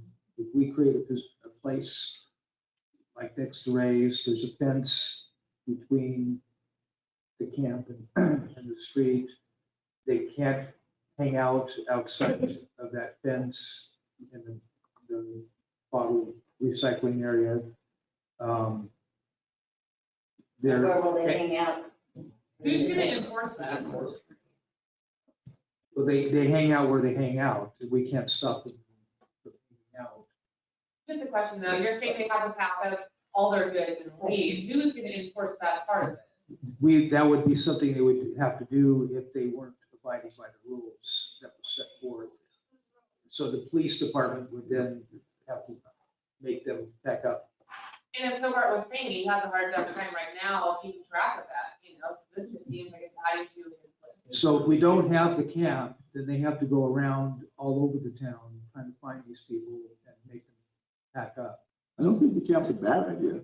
I just think you want the camp highly visible. I've got a horrible suggestion. I will talk to everybody in private about it. It's not very friendly, but it meets the requirements and it close to first responders if they need to arrive, and it's on city property. And one side's got a chain link fence on it already. It need not be comfortable. It need not be comfortable. I was homeless for 3 years. I'm not a cherry to this. I know these people, and not bad people, but good deeds are done in the open, and less great deeds are done in private. And if it can be an open facility, I personally think, you can have little chain link, little rooms almost for them, and they like their security too. Their biggest fear is the other homeless guy, without a doubt. That's their biggest fear. And so if they can feel secure from the other homeless guy in this camp at night, then that was my biggest fear when I was homeless. Was what the guy that I was just smoking and jointing with, what's he going to do when I fall asleep? So I just don't. It need not be like a state. I just don't see it as this great thing. The housing and stuff that the neighbor's talking about. That's good stuff. It really is. But it's the middle of June and we have 4 people. I've often wondered if we're, is this more than, are we making more out of this than what it really needs to be? I understand, and I'm thankful for what you guys are doing. I don't want you to think that. It sounds like it's better now, a lot better. And from what I've seen, I believe this too, but I think a lot of that occurred because it wasn't out in the open. People don't take a crap in a bucket on the sidewalk. They do it behind the bush. So that's why I think that we should really look at what does the city want to do? Does the city want to make a great place for homeless people? That's not our obligation, in my opinion. We are obligated to follow the law that's demanded. So as a council, we need to come together and decide what our objective is. What do we want? And then work it back from there. I don't think we've really established what we want. And so a lot of this is kind of noise, really, what does the city of Port Orford want? Does it want a fabulous place for homeless people? Or does it want the minimum requirements that we have to have. And then homeless or neighbor to neighbor can do their thing. But I think that needs to be completely separate because, your rules, right? We're gonna call Hank and that's not a state law. You'd have to have some posted law with the ordinance number on the sign and that would be, it just gets really unlikely. I think a lot of optimism is being, I don't know, like. So it's just my thoughts. I'll be open. We have a list here. Maybe we should have a workshop and talk about what our goals are for this issue. Well, we have to adopt something by July 1st, correct? No, we don't. Okay. If we, It could stay as is. It sounds like. well, except then you can't ask them to move on. And the point is to be able to ask them to move on, we have to have a place for them to move to. But Perry, if they don't move on, nothing is gonna happen. There is absolutely no consequence. Well, There what really is no happens to the consequence. city though if we don't provide something like that by law? So not every jurisdiction is adopting like a specific place for them to go. Some jurisdictions are just doing more reasonable time, place, and manner type restrictions, meaning you can set up camp between these hours, you can't be so close to somebody, there can only be 2 per block. I mean, there are a variety of ways to create an ordinance that's not necessarily sending them to one specific place. The issue though then becomes enforcement, because then you have to look all over town rather than to have one specific place. Because if they establish that campsite for too long, then you have additional issues of where, when they walk off and they leave abandoned goods there, then you have to deal with the abandoned property and it's a 30-day notice. And a lot of things kick in if they're there for too long. And so you do need to look at the enforcement aspect of this. And then when we were talking about it, I was talking about it with Mr. Huddle. It seemed a little easier to enforce one area rather than all over town. But different jurisdictions are handling it a variety of ways. So I had a couple questions. Go ahead. So has this state law, to anybody's knowledge, been challenged yet? Have any of the cities challenged this law? Yes, Councilman Boswick, Grant, that's what Grants passed, changed their whole attitude because they were sued by somebody who just moved. Well, they were personally sued, but has anybody brought a lawsuit against the state of Oregon for this particular? Unfortunately, as we're talking about it, it's the local people who are in violation of the law if you don't follow the rules. The local community. And That's the problem. The other question I have is, I believe there was a homeless count done in January. Did any of us get the numbers? Well, I think that covers unhoused families that live in RVs. It covers a lot of different stuff, but it would just be kind of a good number to have because I thought the number 7 months ago was about 13 people we had that were homeless living in tents, and it sounds like it's 4 now. So People that are in that. But that's a good example because there's rules there. There used to be more people there and now there's 4 people following the rules and everybody else just went on their way because they don't want to follow the rules and we can't do anything because with the, and I guess that's the one silver lining or why this is coming up is because we can't do anything. And I mean, what was the count before the rules? I mean, I think it's 6 or 8 people there at least. So we got 2 things. We have to, well, we can table it and workshop it. It sounds like the area that we're gonna put it is a big factor. We didn't get a real. Well, you gotta figure out what do you want to do? Right. What do you want to do? And then work it backwards from there. It seems to me like the reasonable way to approach it. And or what we could do is we could provisionally adopt it or some version of it with the existing site for now, and then know that we're gonna have a workshop and kind of, I mean, if there's a benefit to doing it by adopting legislation or whatever code by July 1st, and then no, we're going to put it on the agenda to refine. I don't know, Don, maybe you have some idea if it's worth doing something sooner and then adjusting versus doing a workshop and then. If we do establish that as a site, that 4 is going to turn back into 13 or whatever, likely, right? Because I live on Circle K, the 24-hour store is the only one within 50 miles, right, or whatever. There's people roaming around at night. Oh yeah, a lot of them.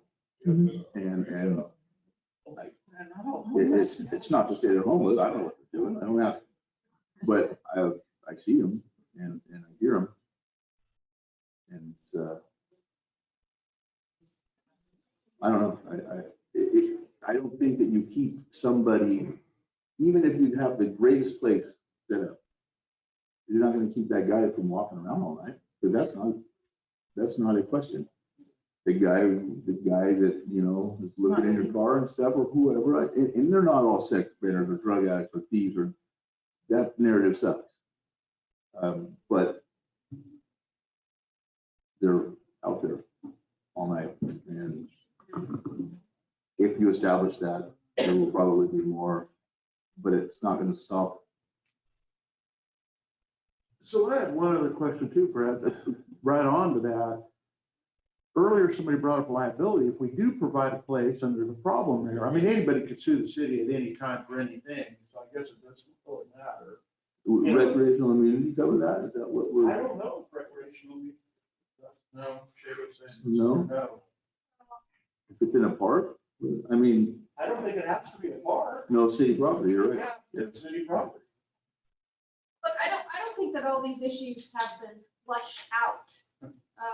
It's a relatively new area that the state is putting on us. And frankly, in the discussion groups, there are some issues about what happens if things do happen and the city didn't enforce rules of health and safe place and where it's a liability.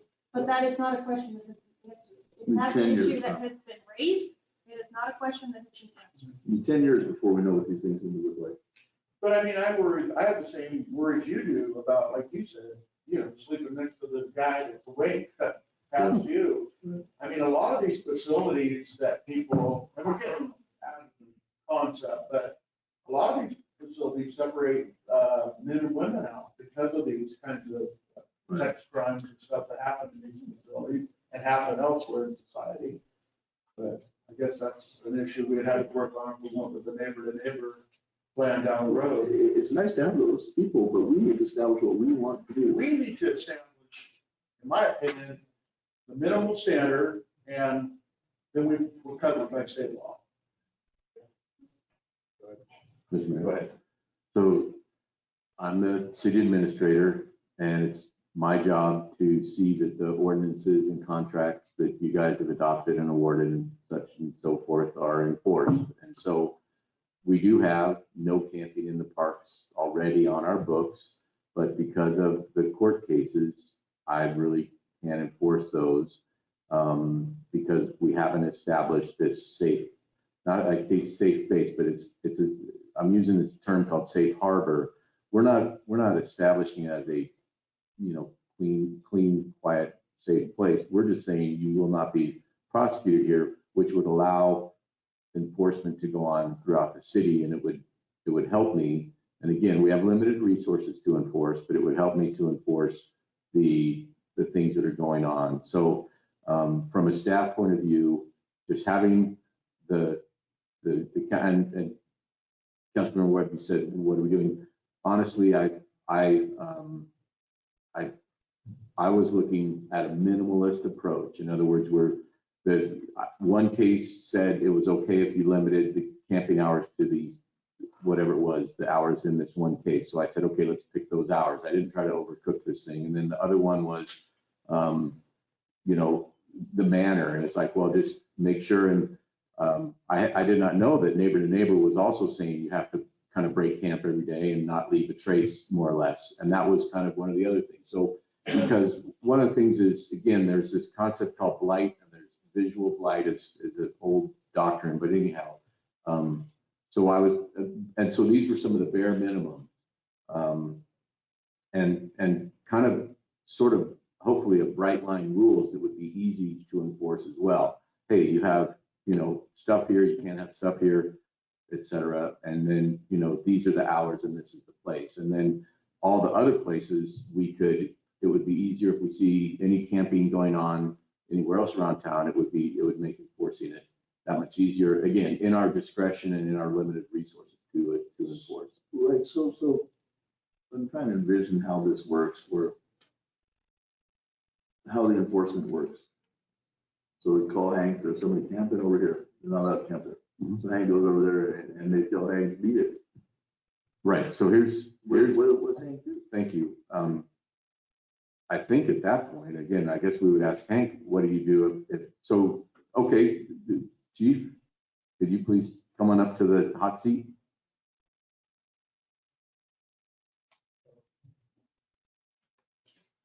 Yes, sir. So, okay, currently it's because we don't have, again, as of July 1 or such and so forth, if we don't have a designated place where they won't be prosecuted, I believe the case out of Grants Pass says you can't tell them they can't sleep here if you don't have a place you can say you can sleep there. And so my understanding is if we create a place where they can sleep and they tell you, you can't do anything to me, what is your response to that? That's already happened, actually. Okay.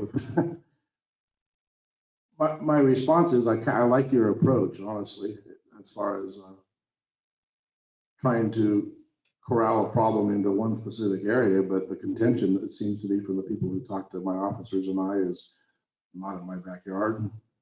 So, and that area is almost everyone's backyard. So I don't know how, that's above my pay grade for you to make that decision on your backyard to get your approach. I think the question though, Hank, a little bit more specifically is if you have somebody who's illegally camping, and defiant, and they're not in the place. And so now the scenario is going to be, let's just say it is the lot near Ray's, and you get to say to this person, you need to move over there. I mean, what? And they say no. If you're asking about the teeth of it, it's like ordinance citation, and they get to see our judge in a month. Right. And so then they don't go. So, and then That's not solving any problem, unfortunately, which you, the citizen, would want solved right Well, we now. have that problem with all of our ordinance enforcement, frankly, and that's been on the agenda before, and we're talking about that, how to enforce a lot of our ordinances. But this one is with people with no real property. So it's hugely different. And you're talking about how do you keep, he's not going to arrest them. There's no deal. We're not going to take their property. He's going to cite them to come to court. They're going to stay right where they were. I just don't see this being as clean as everybody else does. What do you think, like for some people would be defiant? Do you think some people would be a little bit more like, oh, no, there's a cop, I better move? Yeah, I'm sure. That would be nice to assume that, but I've dealt with some unruly, just as a citizen getting gas, been accosted. I mean, it could be, it's not these four guys. Chief, how many people that you stop at a car stop or regular people willingly go with you when you tell them you're coming to jail with me? Okay, I'm just using that. The majority. Willingly say, okay, I'm fine. But then there are some regular people who are defiant too. That's a good point, Lauren. The point is that there's no jail. We're not going to load, if there's a warrant for their arrest, Hank's going to cuff them and take them down to Gold Beach. And they'll beat them back here. That's maybe. We actually do a lot of citing and releasing now, especially if it's out of Coos County. But this is a different spirit. It's I just eyes wide open. That's all I'm saying here. It's just eyes wide open. This is way bigger, I think, than Which I think is actually one of the cool things about the approach that the community group is taking, is saying, we're not going to necessarily be able to solve this with just law enforcement. They're making relationships, figuring out how to, so then it gets back to, I'm really grateful for those people for what they're doing, and then what's the city's role? Because we all know we don't have resources, and that's getting back to what Don is trying to, I think, do. If you look at the Devereaux Center, that's what we're talking about, on a smaller scale. Look at what, oh, I didn't hear. The what- Devereaux Center in Coos Bay, Okay. it's a place that serves that group. I can't think of a more real example of what you could potentially see than go look at that. It's a mess. I think you're right that we have to decide what avenue we want to take. Do we want to establish an area or not? And then go from there. Well, I think they can do whatever they want, which is great. they can do what, a group could do whatever they want. Right. But, so just because a group adopts rules, like Brett said, doesn't mean they're enforceable rules. If they want to send a volunteer down there to say, hey, look, you're being out of line, I want you to leave. And the guy says, no, there's nothing they can do unless they want to physically remove them from their site. But they really don't have any, they can put all the rules they want on a sign, on a book, make them sign a paper. They don't mean a thing. Right, I'm just trying to figure out what's our objective here. Is it to, That's the question. Well, right, That's the is question. it to, and thanks. It may be different than what the other group wants to do. Our objective may be different. They have great plans. And I agree. hold on, everybody. Shayla has something to say, and we are talking in circles at this point. So we're either gonna need to maybe like set a workshop or get back to the resolution discussion. So Shayla. So in taking a look at other jurisdictions and the codes that they've adopted, one jurisdiction did something interesting, and they determined that if someone were cited for violating the camping ordinance, I think it said 3 times, they lost the right to camp in that jurisdiction at all, which may not have too much teeth when it comes right down to it, but the possibility of being removed from the jurisdiction could be something to some people. But that's a city ordinance. That's not organizational. I mean, an organization can make all the rules they want, but they really don't need. Well, and there's got to be some caution there, because the law does say that they have to have I don't remember what the term is, if it's unrestricted or something like that, but basically there can't be too many rules that would inhibit their ability to be there. For example, if the rules are you can't be under the influence or something like that, that doesn't work. You actually cannot adopt rules like that and still have it be a place where you can send these. I think they're calling that low barrier. Everyone, I would entertain a motion to go ahead and table this so we can workshop it. We need to give staff some clear direction on what we want and need. We have. We just get the clear consequences if we take a look at this real quick. Okay, you got it. Yeah. What are the immediate consequences of tabling this? I think that we would just be in the lurch with what we're doing until the next regular meeting or until we make that decision. But I'll let Don say that. It would just be status quo. That's the answer. I mean, which nothing would Looks pretty change. good. But is it not status quo? Because on July 1st, then anybody can camp anywhere on city property, starting July 1st. And it may not be these people that we're talking about, but it could be whoever is a hitchhiker coming through town. Right, no, technically it is not status quo. It is a slight difference from status quo. But it's pretty close. Okay, so it won't be But that you're big of a correct. deal if we can be on top of it. Which almost, I think what then Councilman Webb's question would be that if it's almost status quo, if we don't have it, is it also almost status quo if we do, I think. Understanding the question. Well put. So They understand it better than I do. the jurisdictions around you will be adopting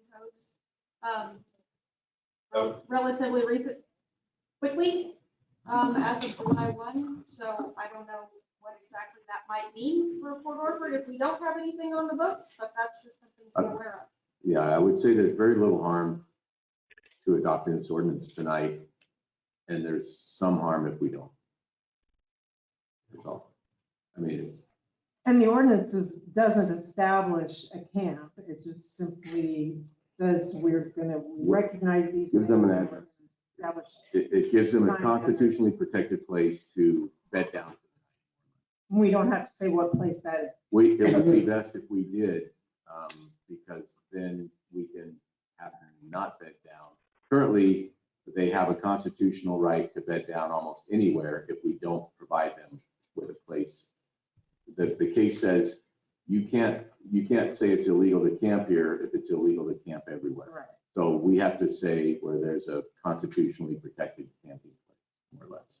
Can we say a constitutionally protected place to be determined? And Well, amend it? I would almost say pick a place and amend it as well. You could also pick a place, and if it doesn't work out, amend it later, because this is your own ordinance. I would suggest we just go ahead and pick Ray's and direct staff to possibly work with neighbor to neighbor and come up with an agreement and give it a try. And give it a month or 2 months or 6 months or whatever. And then we just keep evaluating. We find out from Terry Grimes, Market how it's going. We see what kind of complaints we get. And maybe some other option will surface, but in the meantime, we're evolving from a possibility that could work. I agree. I like that. I like that. So I'll make a how do we motion that get we this go done? along with It's an emergency. John's ordinance replacing Ray's property for the boat ramp.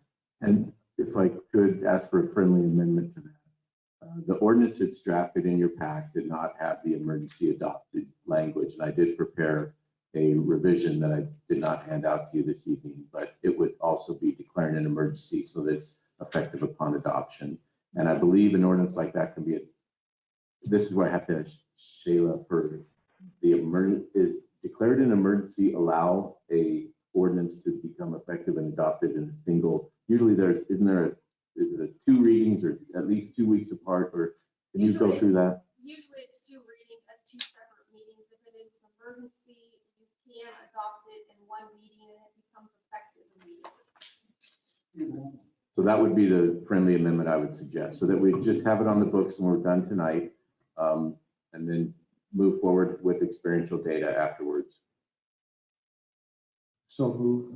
Second. So And is for, that 1555? Is that 1555 address? Is that the address we're going with? Ooh, does it have an address? Oh, the tax lot? That was what neighbor to neighbor had put down as their address. Oh, it's this in. there is no tax lot. There's no tax Yeah. lot because it's right away. I would, if I'm understanding, it's basically, I think it's 16th Street right of way. 17th Street, thank you, Councilman Burns. So 17th Street right away between tax lot 3500 and tax lot 3000, between Idaho and Oregon Street. Actually, it's 16th Street, 17th Street is an interpretive walkway. Okay, so it was 16th Street. Okay. So just in terms of discussion, I think this is a good thing to do temporarily or, as a first step towards working towards something better. But that gets us to this policy for removal of campsites or some of the other details that I'd like to understand a little bit better. Sure. So, we have this thing between 8 a.m. and 10 p.m. And then there's this thing about 72 hours notice. So I don't quite understand, and maybe there won't be enforcement of this, maybe there will be. It sounds like if there is enforcement, let's say starting tomorrow, what's going on there now that seems like they've got it working, there might be some details to work out. Sure, I have some experience with that. That actually is a law that already exists. And it's because there have been, so prior to some of the court cases that were recent, Boise and Grants Pass, law enforcement had been removing homeless camps, and the law about the 72-hour notice and storing the property was already on the books and it was already going on. And yes, it is the case that the law enforcement or public works or whoever the city crew is goes out, and typically it's a combo, goes out and bags stuff up, and stuff that is has no reasonable value can be disposed, stuff that's identifiable and have a reasonable value. The city does have to store it, or the law allows a place to provide social services that can be stored there for 30 days. And so we could work with CCH, somebody else. Those details I think could be worked out. And so recently our Parks fellow who came in here earlier, Brian Thompson, they bought, you've all seen pickup trucks with those, they call them job boxes, but the little metal boxes that are tucked up behind the windows. He's buying some of those for the ballpark to store parks equipment in. And maybe a handful of those might be, a simple enough storage. They typically, where a lot of other jurisdictions put this stuff in evidence lockers, or evidence lockers might not be the exact right thing, because trust me, evidence lockers are practically scientific nowadays. So, but some other, maybe a storage yard for towed and impound, or who knows what. But I think those details could be worked out. But the posting of the 72-hour sign in English and Spanish is pretty straightforward. And typically what you do is, when you know where the camps are, you simply post those notices, and then the notices stay up permanently, and then you've satisfied the posting requirement. I guess the piece I don't understand though is if somebody is supposed to leave in the morning, so it's more like if they left in the morning and they left their stuff there, somebody could presumably would have to give notice before they took stuff away. But if it just seems like two different things, like if you're trying to tell somebody they have to leave, which presumably you would say you want them to leave right now, versus, like at 7 o'clock in the morning when they're supposed to fold up their stuff and move on. See what I'm saying? I don't understand that. I almost do. Can you keep going? I'm trying to. So like, yes, the rule says you're supposed to be, only there from 8 a.m. to 10 p.m. So let's say it's 8 a.m. and Officer Perry comes through and says, okay, it's time to leave. You're still sleeping. We need you to leave. That's not 72-hour notice. And then if the person doesn't leave, I guess I'm trying to put my head around this. So the 72-hour notice would be posted, let's say it's just posted tomorrow. So then in 72 hours, we've pretty much notified everyone from thence on. John, is involuntarily a word that is being given attention? Thank you, Councilman Webb. I in the second draft, I took that out, but yes, the cases talk about, and also I think it said an involuntary homeless person is also actively seeking housing. In the second draft, I also removed that, but yes, the court cases only give constitutional protection to people who are involuntarily homeless. And then one of the tests for whether you're involuntarily homeless or not is whether you're seeking housing. Because the idea is your status is something that is not over your control. You just are how you are. And so the idea is you're not homeless by any act of volition. It's not a voluntary act. You were kicked out of a housing or lost a job and that kind of thing. That's out of I think it's a case that preceded Martin versus Boise, but that's a tough one. It is. It's a tough one. Plus also, how would there's a question of proving, whose burden of proof is it, an affirmative defense, or is it, this burden of proof on law enforcement? But well, generally the involuntarily homeless are the only ones entitled to the constitutional protection. That's helpful. But I struck that word from the second draft because again, after hearing all the feedback about the location, I said I better circle back and look at this thing again. So I said, how can I make it just more easy to read and understand? And we don't have that draft. Is it on here? I didn't bring it in with me tonight. What I originally talked to Mayor Pat about was doing the hearings, calling a recess, allowing me to go get that stuff, and then we decided to do all this first before I was ready to do that. So I don't have that for you. So I could bring it though, and again, if we do a workshop or we could take a recess, we've been 2 hours. But we could start, yeah, I know, yeah. I have a few questions on a couple of these items. We do have a motion in a second. Yeah, no, that was my other question. So item 4, tents, huts, temporary shelters. Do we have to allow everything other than tents, or can we limit it to tents? Because when people start bringing in lumber and, those kinds of things, that's when Public Works has a lot of cleanup to do. Can we limit it to just tents would be one of my questions. Yes. And number 2 would be, we're not going to allow vehicles to drive up in there.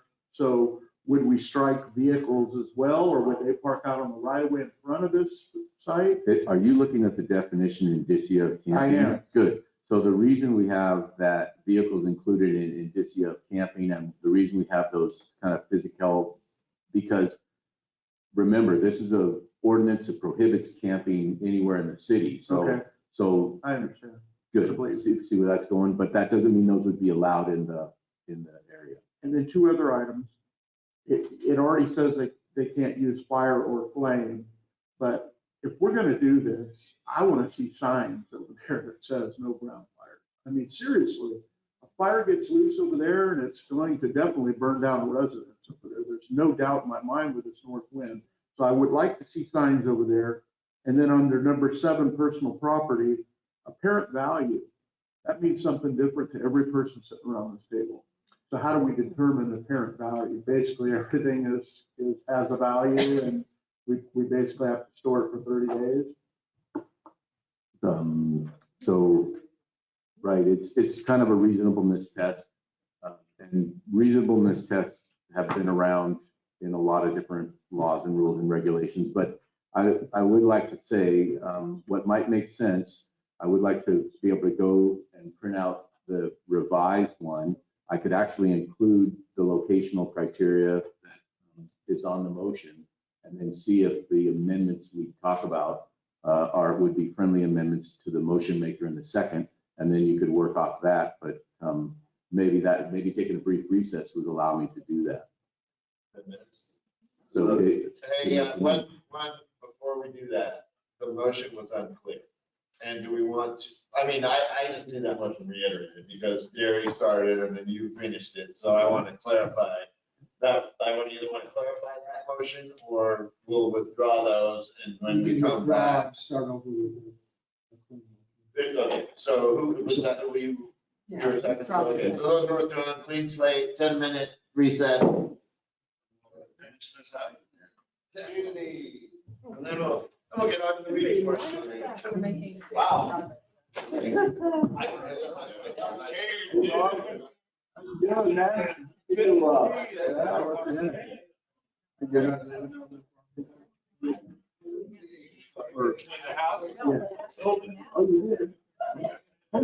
talked to Phil.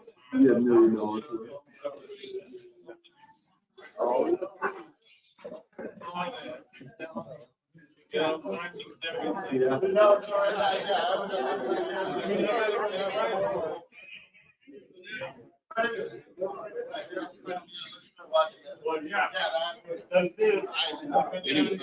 But I was coming from the triangle. No, I was coming. Oh, another.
I was just like,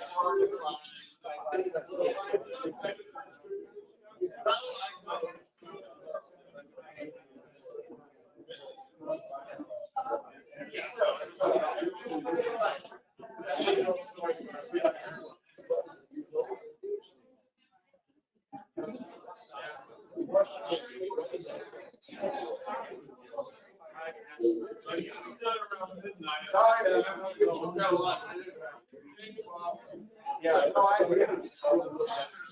Oh,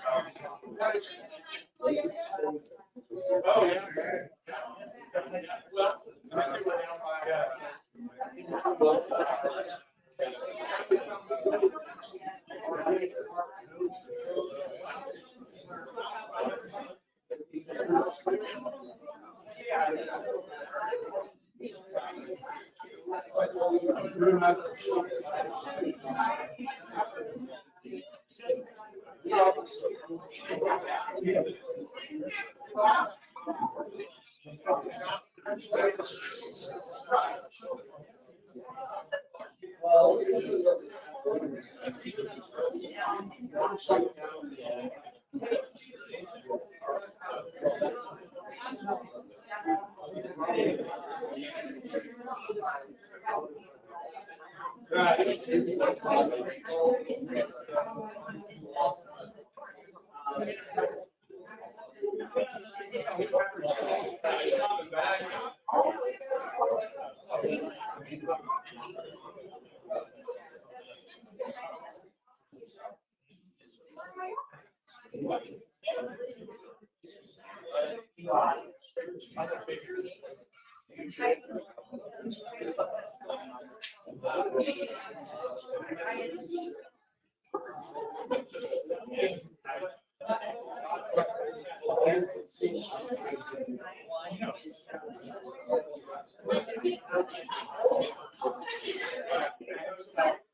All right.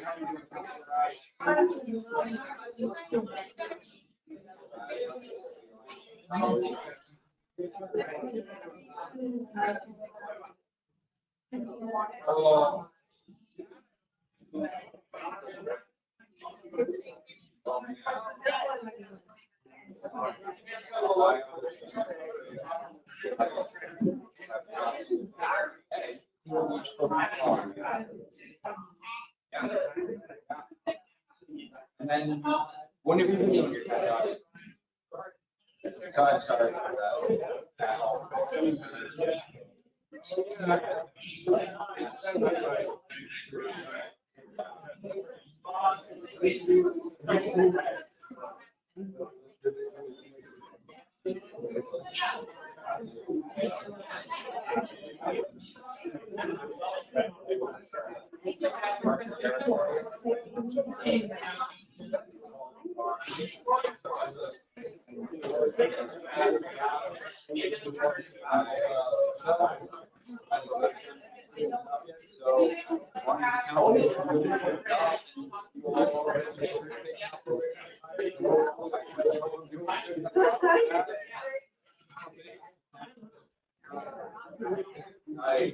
yeah.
Good to see you.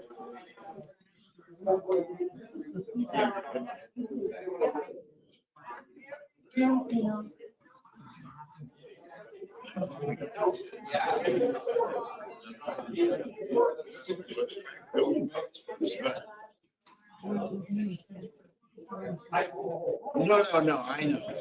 No, and I'm not, I didn't mean it that should, I just mean it's ironic that we see.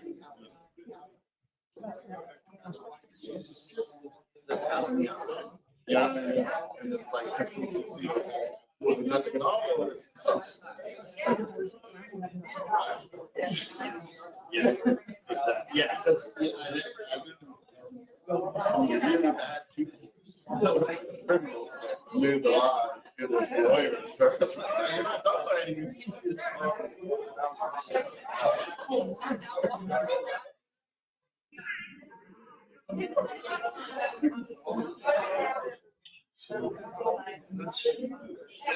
Yeah, but it's little stuff like that.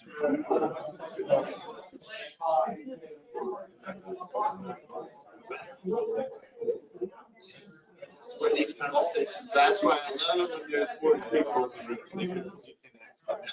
That's why. From now on, I'm going to try to put a contentious issue on the agenda every time.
That's what you're trying to say.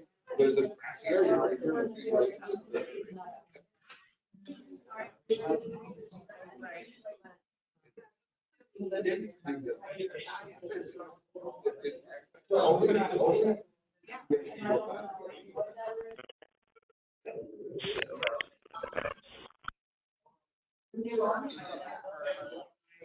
Yeah.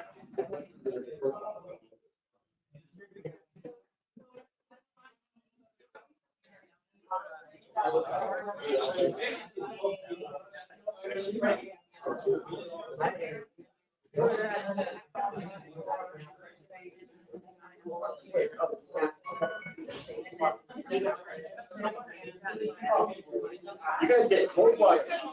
No problem.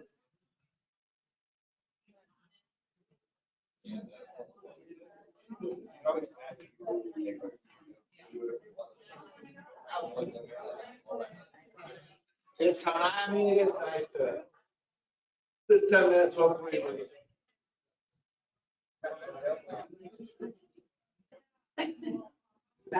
Out of the frying pan from the. Right. No, well, yeah, that's right there. But at least it's like.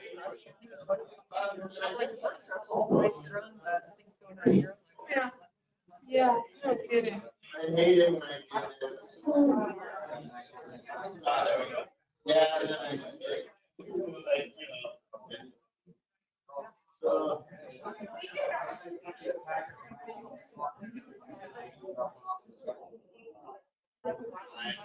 Yeah, and I just fixed it.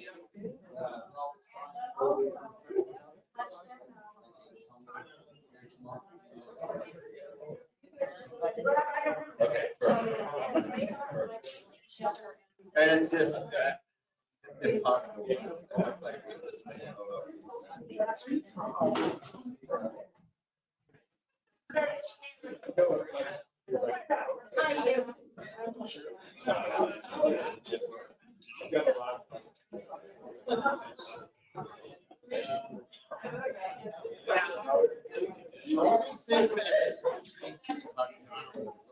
many break all these stipulations out onto a back and then put all the agenda, you know, try to fit the agenda. Just to say. Well, You're doing great. first of all, Yeah, no, that's what I'm saying. And like I say, John is the administrator, but I think. Oh, I agree. Because it all is. I forgot all about that. State park.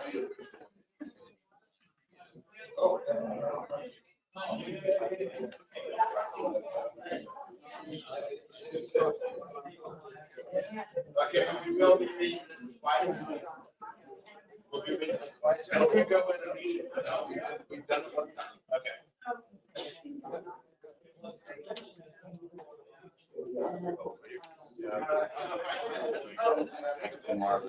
between Marlon and John. Yeah, I didn't, when you said wish list, I wasn't exactly sure which. I thought you meant the other wish list. Yeah.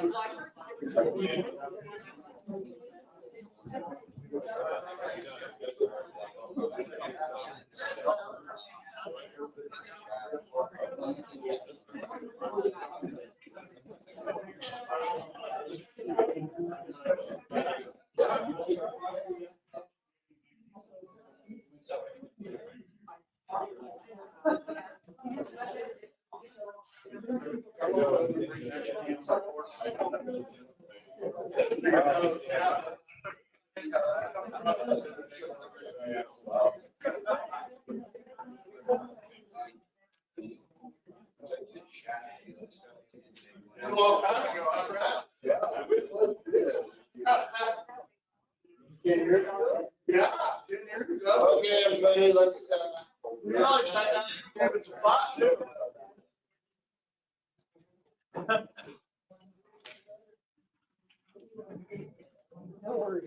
Okay. I'm so glad you're at the whole bottom now.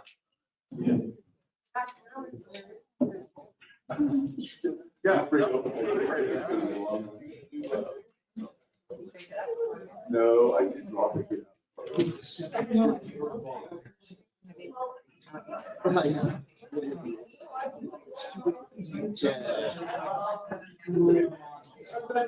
I won't forget. You did, that was.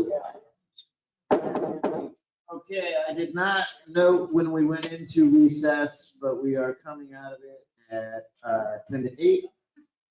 And we're gonna need to start out with a motion to extend the meeting. I'll make the motion to extend the meeting. Second. Everybody good with that? No. Okay.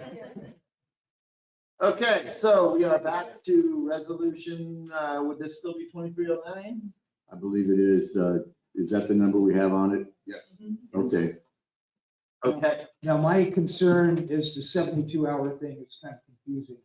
We've got, if we have a designated site, we're not going to be giving them 72 hours notice to leave. I think that's a subsection under the property. Because it's under policy for removal of campsites and then, the notice and. Because I would think that would apply to anything that's not designated.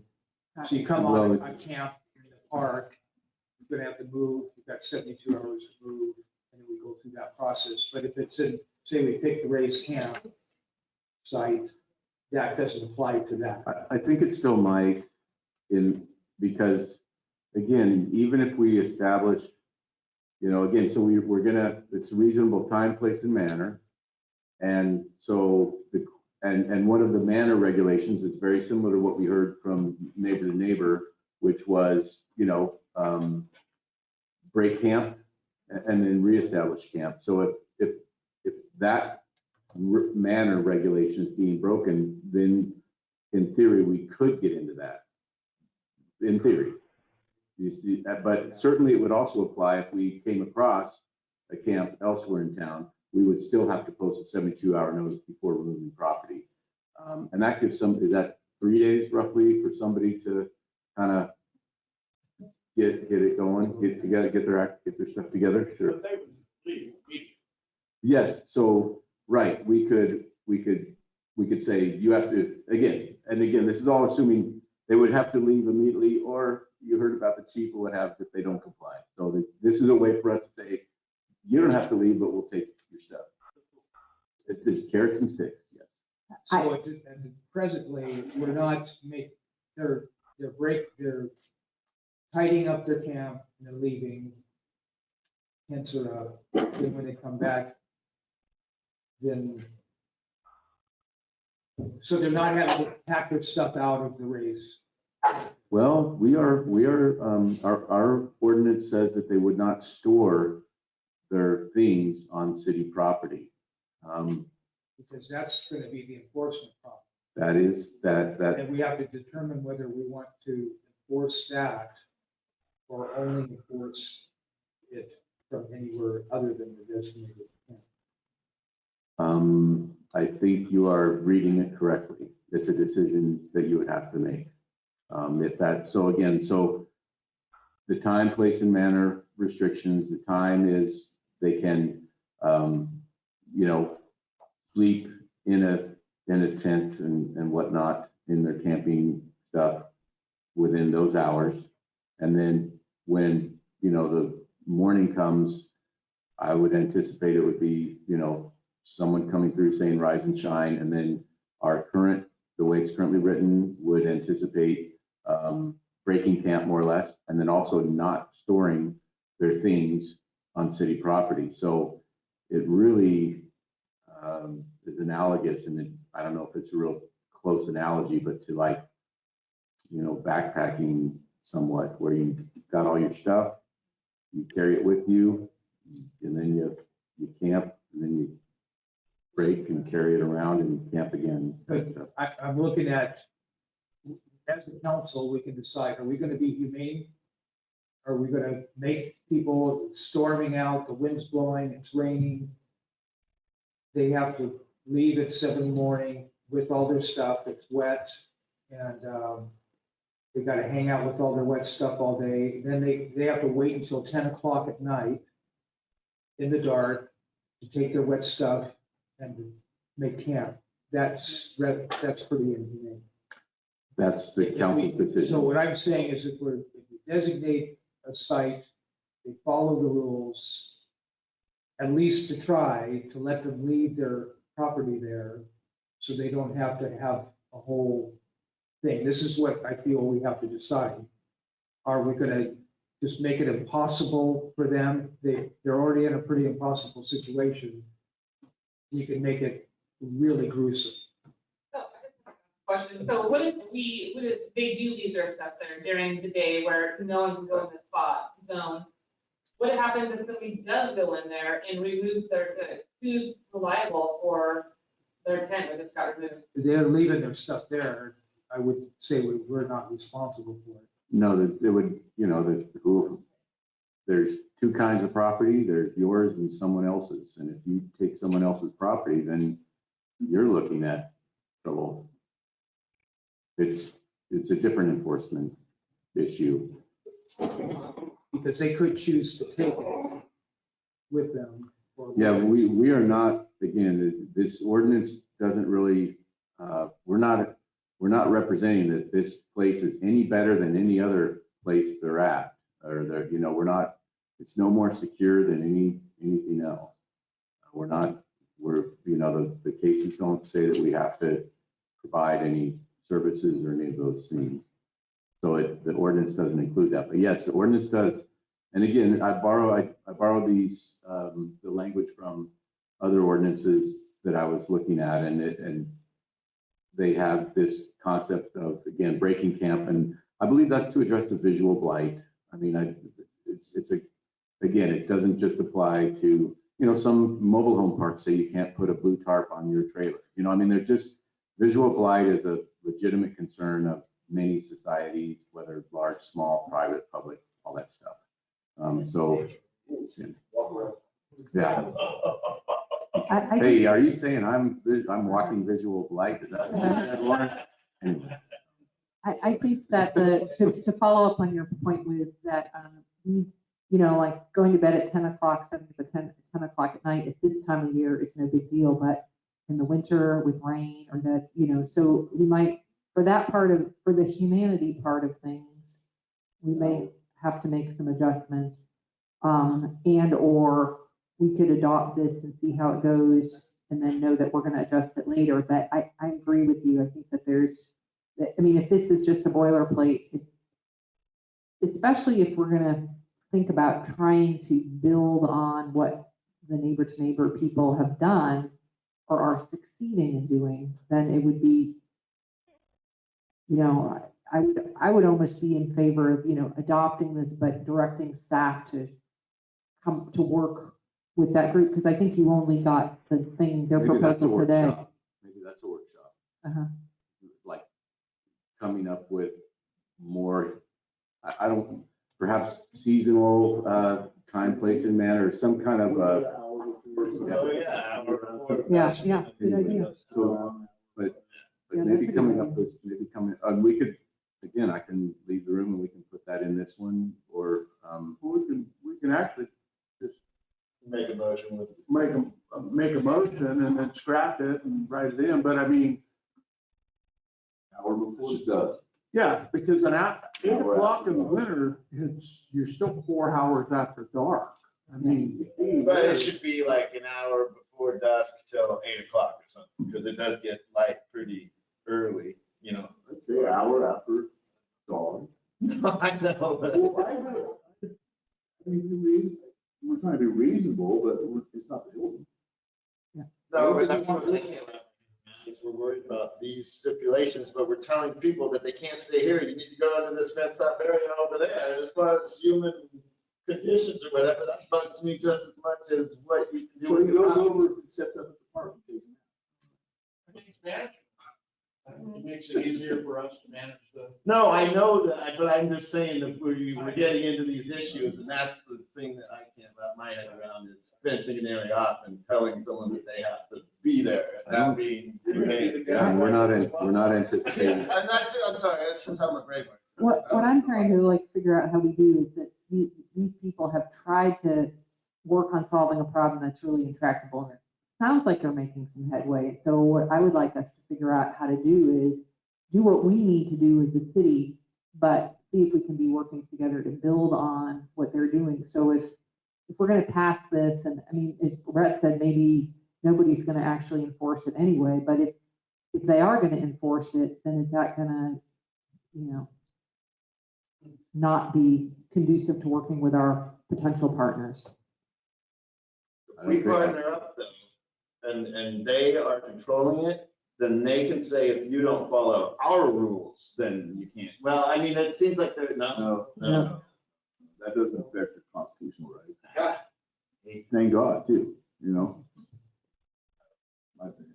Well, I guess we have this document in front of us, and there's a lot more conversation, like John said, we can workshop that. I think, you know, I could meet with neighbor to neighbor and the people there and present a workshop to y'all. And then that would give you all time to come up with further questions and things. But, you know, for where we're situated now, I think we have something that is at least a start. And because it's your own ordinance, you control the future of it. So. And then you tweak each meeting if we need to. I think what you come up with, John. I think what you came up with is good, John. We just need to work on time for this, to get this rolling, in my opinion, the time. And I think Brett's suggestion was about as valid as you can get it around here. I agree. Okay. So that was an hour before we passed, and then what was the morning time? Or after dawn. Let's do the same mornings, because that way you know, because the police and everyone else, or whoever else, 8 a.m. I think 8 a.m. regardless. Yeah, because I mean, they can start lighting at 5:45. That's the reason why, Brent. Yeah, you're right. No, that's reasonable. I got that. Our first leaving part could occur in the morning, but you know, or whatever, if I needed to, or whoever. Also, in the ordinance, and there's a buffer where it says that it would be 15 feet from each property line, maybe 10, I think 10 from each property line of, you know, so it can't be right up next to the raised line or right up next to the, it's not, so we put a little setback in there, and that's very common in all your codes. Is that place big enough to do 20 feet? I do 20 feet personally. No, it's not big enough. Is there a tree line 20 feet or something, or is it? It's just that one house next door. Yeah, but I mean. Is that what you're thinking too? That's what I'm thinking, keep them at least 20 feet off the residence and 20 feet off of road. Well, we can also say within a designated area, because it doesn't have to be a fence to be a designated area at first. So we would go in there and somehow make a designated area. I mean, rope it off. You can't set up sites. Well, 16th Street is only what? The key post and yellow. That street is only 40 feet wide, right? 40 or 20 80. feet, 20 feet, 0 feet. Okay, so you know what I mean? Well, and we keep coming back to, but I guess that is part of the ordinance, so the 10 or 20 feet is the question. I think the 20 feet, you wouldn't leave them any room because, you know, it's a right of way and that's only a 40 foot. I think it's maybe 80, or is it really 80 on 20? the bigger streets. Okay. Yeah. No, it's 8. Yeah, right, if you look at it, it's part of that raised area quite a lot. Yeah. So, I mean, the idea of in the future, having some sort of fencing could just be to help distinguish that area in addition. Well, that's, Barrier plus ours. so I would like to see in the motion temporary, to be honest with you. Because this is a temporary solution until we come up with a better. And I would almost say, as long as you are adopting the rules and ordinances, they're all subject to future change by your own selves. So, Okay. So I'll make a motion that we accept John's proposal and direct staff to meet with neighbor to neighbor to work out details. or have a work, well, first, I think, well, yeah, I think if we could, and for clarity, it's just a resolution to adopt, yeah, and then maybe read the title. And then I think the second item would be for when we get later on in our meeting to direct me to follow up with them, and maybe we could explore some ways for the manner regulations. It sounds like they have a whole set of rules worked out. We want to amend the time. Right. As part of that resolution. Okay, so I'll make a motion to pass resolution 2023, a resolution establishing reasonable time, place, and manner 23 on regulations. What's that? 23 on that. It says, oh, it says 23. It's 2023-09. Oh, zero. It's a ninth resolution.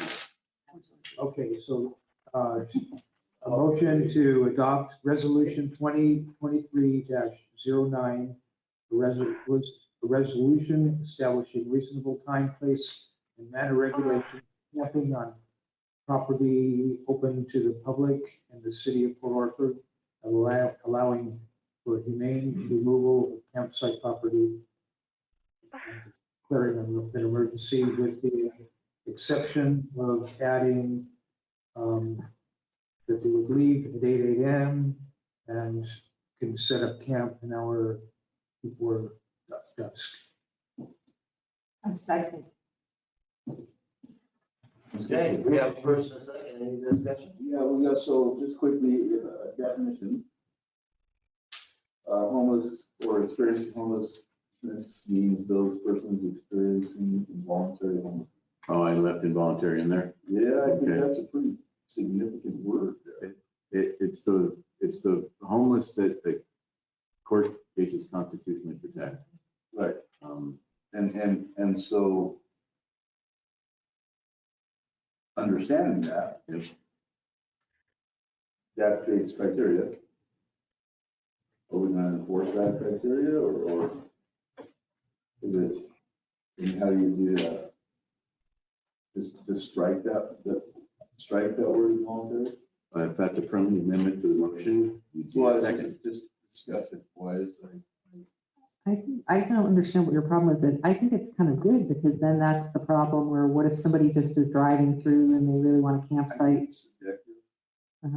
And I don't think that subjective language belongs in an ordinance. You know what I mean? Like,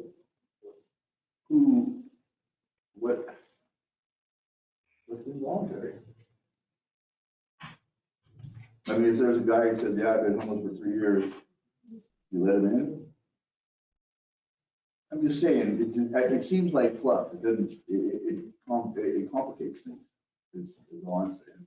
I guess I'm saying of like, what if somebody's just like a camper, somebody traveling through, since I used to do this all the time, and, you know, and maybe that's okay, maybe we want to be open to those people too, but if we have limited resources, maybe we want to focus it on, I don't know. I just don't, how is that?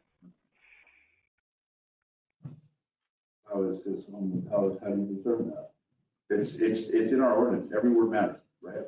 We're gonna vote on this? It's basically like a question and answer between the officer and it's determined through the communication of the enforcement officer and the individual. And, you know, it's basically, why are you homeless? That kind of thing. Is that what we're gonna do? That's my point. Are we going to, if we're creating criteria, are we gonna send our officers down to ask for involuntarily? You know what I mean? It just seems like it shouldn't even be there. Yeah. To me. It is a qualifier though, for people who are eligible for. But with, how do you prove or disprove that? You can't do it, so you can't do it, so it can't be, shouldn't be in there. It might be. So if you're seeking an amendment to strike that, Here's the new group of homeless that are gonna be happening on an Orca. You're already seeing it at our facilities up there. And are people my age who are on fixed incomes, landlords are raising their prices post-COVID because they can. But they're not raising them incrementally, they're just raising them 15, 20, 25% because they can. And these people are getting kicked out of places that they've rented for years. They just don't have the money to rent there anymore. These are going to be the new homeless people. Sure. Older people who are on fixed income. and I believe the cases say that's an example of an involuntary homeless person. But, it's exclusion. If you say involuntary, you're excluding someone from this camp. You're excluding the people that aren't that are voluntarily homeless. And that's the whole problem with this issue is we can't split the hairs of voluntary homeless or not.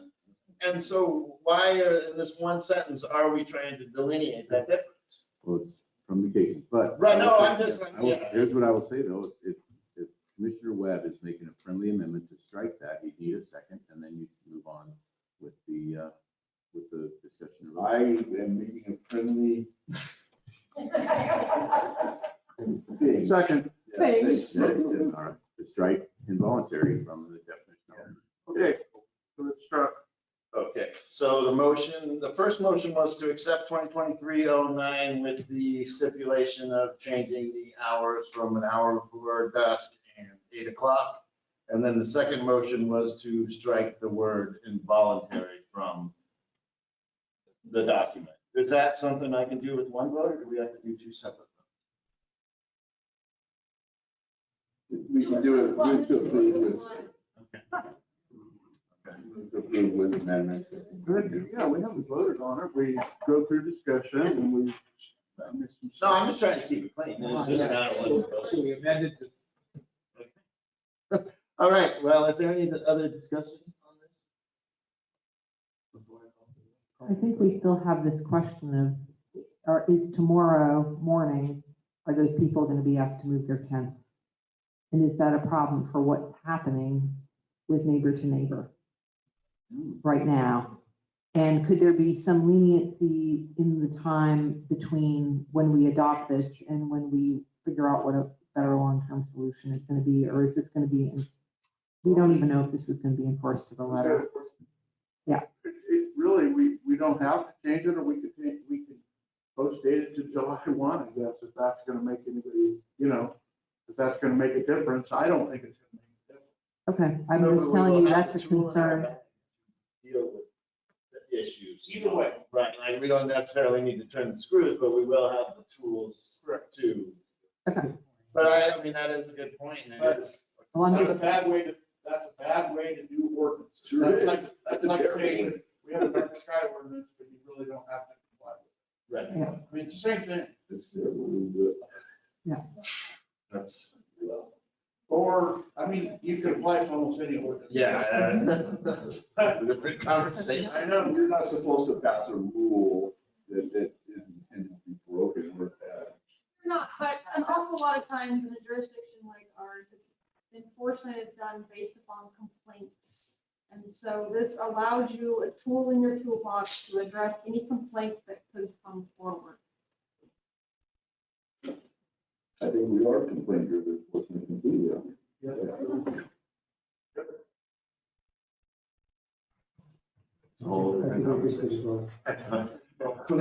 Let's not get off on that. I'm gonna call for the question. Councilor Burns. yes. Councilor Valenti. Yes. Councilor Rath. Yes. Councilor Tidy. No. Councilor Webb. No. And Councilor Pogwitz. Tim, yes. Motion passes. And then I'd like to make a motion to direct staff to meet with the neighbor. With that and the details. Would you like us to bring that back in a workshop, say, next month? Like at the meeting in July? Would you want to meet with them pre-workshop? and then- Correct. It would be directing me to work with neighbor to neighbor and bring you back, options, or at least to then discuss the results at a workshop. Okay. I second that. Any discussion? What's that? Do we not want to determine what the city what the city wants its objective to be before we have staff meet with the third party or the second party? I would agree with that statement. Here's what I would suggest. You direct me to work with neighbor to neighbor, and then we would present you options to select what you want out of those options. Because it's just a workshop, you wouldn't be making decisions. And then you could do further direction, but also in between now and that meeting, if any one of you have an idea, you can say, hey, can you talk to neighbor to neighbor about this concept or that concept? And then I would include that in my discussion, is kind of how I'd handle that. So that you don't have to come up with everything just tonight. Is all. Just thinking, what if we don't want anything going on there, but a chain link fence and it's opened at an hour before it's up there and it's locked an hour out, then it would be, it seems like a waste of time for a lot of people, staff included, which is, half of it. And I'm not saying I'm on either side of the issue, I disagree with. That's assuming the neighbor to neighbor isn't going to come to us with some sort of proposal. They can at any time. Yeah, they should do that. Right, and that's, I just don't think we have gelled with, I mean, what are we doing? The city, not, they're doing great and they can do all kinds of cool stuff, but we are bound to a different set of, in my opinion, goals, but I don't know, we'll see. Well, it just seems like if they meet, they come to us with a proposal, we decide if we like the proposal or not, and want to incorporate it in our ordinance. That's what the motion's about. And the thing is, with them, they've already been, like, they've put in time to do some research and figure this out and try to, I mean, they have a perspective, that's true, but they also have like knowledge and expertise, whereas if we decided, you know what, we're just not gonna have their input, we're just gonna like figure it out, then we won't have the benefit, we'll be just, Well, I'm not thinking we don't want their input, I think that we have to determine what we want, I just, have a goal. And when you partner with them, when you can. But I don't think that you would want that force identifying the goal with you. we just identified what we're doing. So I don't think we have. I think that we've absolutely not identified much at all. Well, I mean, the resolution. This is not very, we're talking about. Go ahead. Not chiseled in stone, I've heard that 17 times. So. a lot of good whereas is in here. If I could, that's okay. I just want to, there was a kind of a, part of the discussion on the motion was that neighbor to neighbor could come to us with a proposal at any time. And, typically they would go through the city administrator with such a proposal. And then, what would happen there is I would come to the board usually because I have something similar to that tonight when we get to manager reports. But, I would say, does the city council want me to work on this with them and bring it back to a workshop? And then you'd be almost at this same point. I just hate to see anybody waste their time. Them, you. This is a work in progress, though. Yeah. This is not. But we're talking about two different entities with different obligations Right. and different But goals. for us, it's a work in progress. And we can't tonight iron out all the different details. So. But I'm missing something because we're in the basement right now. We established this, so what pitfall do we have? If they talk about it, or if that's the start of the conversation, like what are we doing that's not our due diligence, or I what's? just don't know what, talking about services that are just well beyond the scope of what interest that we're responsible for. You know, I still worry about the location. And that's not so, you know, whatever. I was just throwing it out there for consideration. Do we want our manager working with another organization unless he has clear, concise instruction about what it is that I still don't think we've determined where our goal is. We've determined some really loose stuff here. There is a motion and a second on the table, so I can easily, we can make that decision. Is there any other comments though, before I call for the question? What's the motion? The motion was to direct staff to have a workshop with neighbor to neighbor to come up with some options for this. Then I believe the motion was by Gary and it was seconded by Ann. And I can see where everyone's coming from on that. So, and it's just one of those things where it's going to come down to the vote, regardless of how much we talk about it. So I will go ahead and call for the vote. Greg? Yes. Barry? Yes. Gary? Yes. Tim? Tim, yes. Ann? Yeah, yeah. Brett? Brett, yes. Okay. We are going to move on to the next portion of the agenda.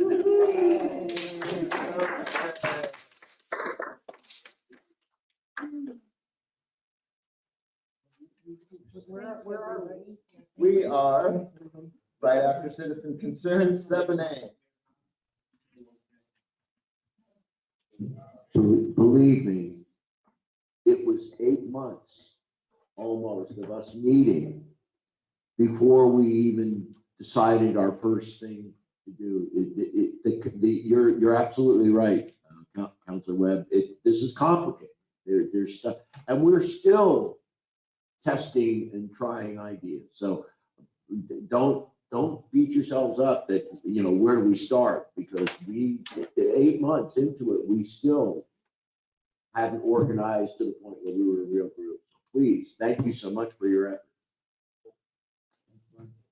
Likewise. Thank you, Warren, and everybody in your group. Great work. Really appreciate it.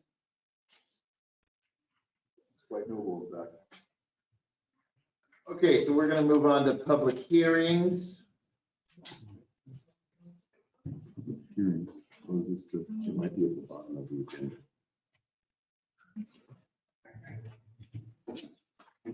Page 42. Yeah, really, I was just saying, oh, I forgot to eat the word.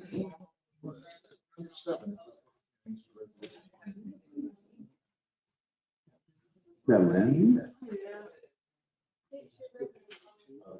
So that's when I'm just opening up the station.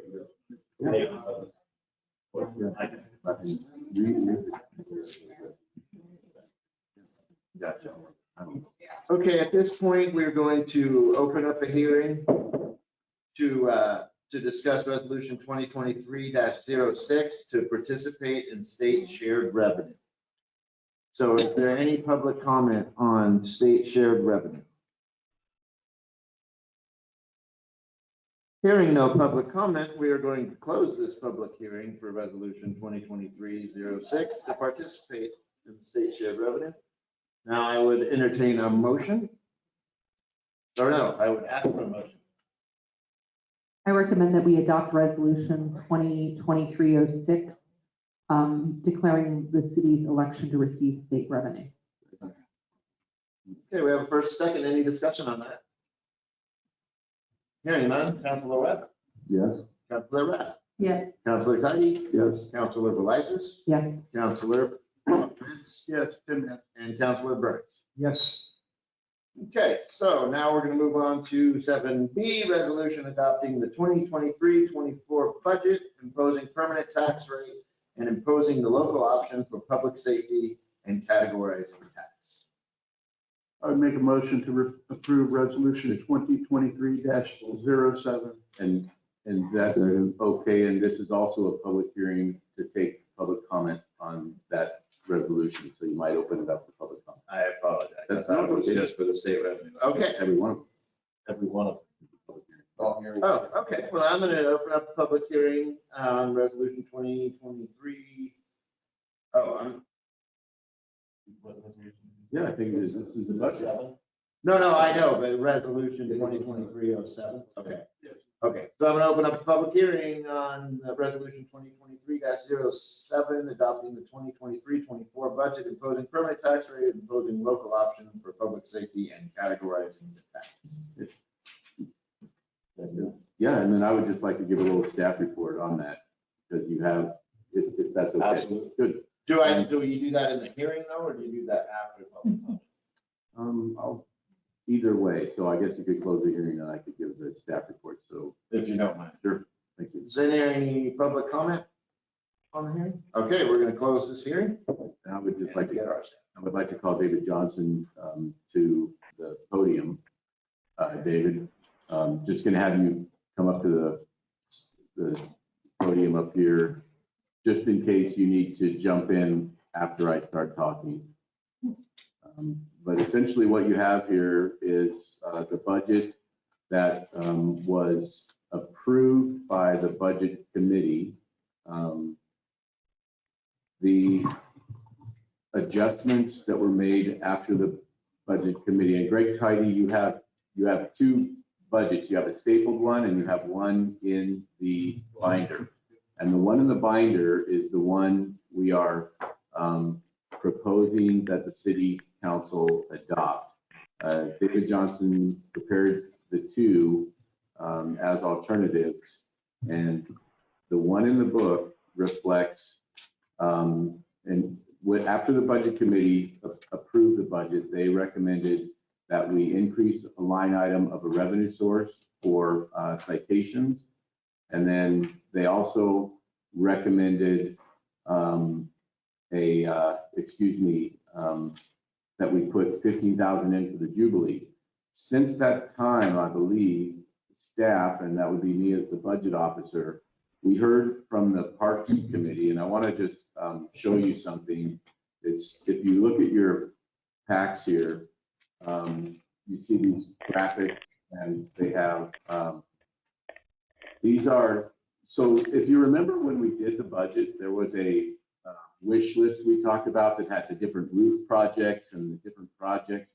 Well, what the Parks Commission met after the first budget hearing, and when they learned that they had a lot of carryover and they didn't have any capital projects, they said if they would have known about the ability to request, they would have requested, instead of having so much carryover, they would have requested money to construct a much needed playground in the Buffington Park. And so I believe the budget in the binder, the one we're asking you to adopt, includes changes in the parks line item, taking it from carryover and reserves, and also transferring from another fund and incorporating, is it 163-ish? Thank you. To allow, and these are only illustrative. You wouldn't be agreeing to any one of these designs, but these are to show you what the Parks Committee has in mind. Obviously, everything would have to go through a procurement process, but it was, I've heard nothing but support from everyone I've talked to that the Parks Commission would really like to get a playground in Buffington. And this company out of Merlin is very good and typical of what state-of-the-art playgrounds are for children in the community. John, if I understand you correctly, you're asking us to put funds aside to work on what we want to do, work on what we want to do to the playground. Correct. The line items in the parks budget did not include capital projects. They basically said, let's carry everything over, and they said, we're ready now. So there you go. I guess my answer is yes. The net price tag on that was 120,000, or that's just what got allocated? We did a total, we asked for about 170. That's what we asked Playcraft to design that stuff in that range or less. The reason was we totally had we had about $190,000 in that, in our unappropriated stuff. So we take out, I think we took out total of 95,000 out of the two funds. And then the other funds were matched by our playground fundraiser fund. And there was one other. Gotcha. So Dave or John, will this just gut the parks budget for the next 10 years or however long it took to build it up to that much? David, you might pull the microphone down and talk into it. Park funds is funded a lot stronger than it has been in the past. And the TLT from 15 years ago has doubled. But the park fund is healthy, and I think it can absorb this purchase with no problem and more in the future. Awesome. No, I mean, that's just my due diligence. We haven't made, Parks hasn't made a big procurement like this in over 10 to 15 years. So it's been wanting to. We just were under the impression we didn't have that much money saved up, that we haven't done this. So when I was in the parks, we used to get like $2,700 a year, by the way. I know. I'm not saying I'm against this project, I'm totally for it, but that's how different it is. That's Yeah, why no, David that's, spoke. yeah. And I wouldn't have asked this, but at the budget meeting, Dave would sit next to me, and David actually told me to look into this. You know, the parks budget was healthy. So if we wanted to go after one of our projects, that we should try to do that. It's the biggest need here in the town. Go ahead. Oh, I'm also would say I'm supportive of this, but to understand it better, I want to just add or follow up on Pat. All of these things that need to get spent, like the R&M on the A-frame and all these other things that are in that fund that have to get spent. Is that also coming out of the same pot of money that you're spending, or is it like you have? We had contingencies and unappropriated funds. Okay. And that's where it came out of. No. So we're putting all of that stuff ahead of these other things, but the other things are already taken care of?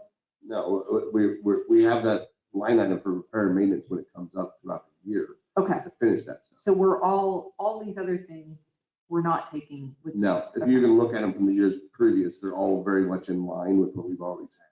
Okay. For that exact same line item. Okay. We just haven't had, capital outlay fund. So my motion applies to this new amended budget, correct? It would be, yeah, and so that's the resolution that was prepared, and so it would be a motion to. So there's a motion and a second. Yep, it would be to adopt the budget. If I'm reading correctly, it's $6,395,232. Is that the one, David? Is that the one that you recall as well? $6,395,232. Right, I think how you would want to word it is that you would like to adopt the budget committee recommended budget with the change of a transfer of appropriation and non-departmental of 95,000 to transfer to parks. And to also in capital outlay budget for the playground upgrade of 163,000. So moved. Second. Love that. Just my, was there any discussion at Parks about using this money to leverage a bigger project? I have a friend in the audience that's always telling me to use your money to leverage bigger projects, and so I have to ask. I mean, just because we have, and one of this was, some of these things two of them were actually over budget in what they sent us, with the hopes of, if they are over budget, we can go out for more funding and look for other resources and get some of this project started and accomplished now due to our playground literally being in disrepair. I mean, we have 150 plus children in our community that don't use our park on a daily basis because it sucks. It really does. Our playground's horrible. Should have seen it in 1985. It hasn't been updated since 1997, and it's fallen in disrepair. The Public Works knows very well. No, and I'm not coming from an argumentative place. I'm just making sure that we checked into the feasibility or the possibility of using that money to fund a bigger project We're getting more for the fund. This is Parks and Rec. Well, and it's not like you gotta pull the trigger on it, and maybe there is something out there. So sorry to digress the budget portion. So is there any other discussion on the budget or the motion? I just wanted to say that I have talked to John and David. One of the things I brought up for a long time is the purchase of watershed land, and that was not included in this budget. And so we're gonna have to come back and do an amendment sometime soon.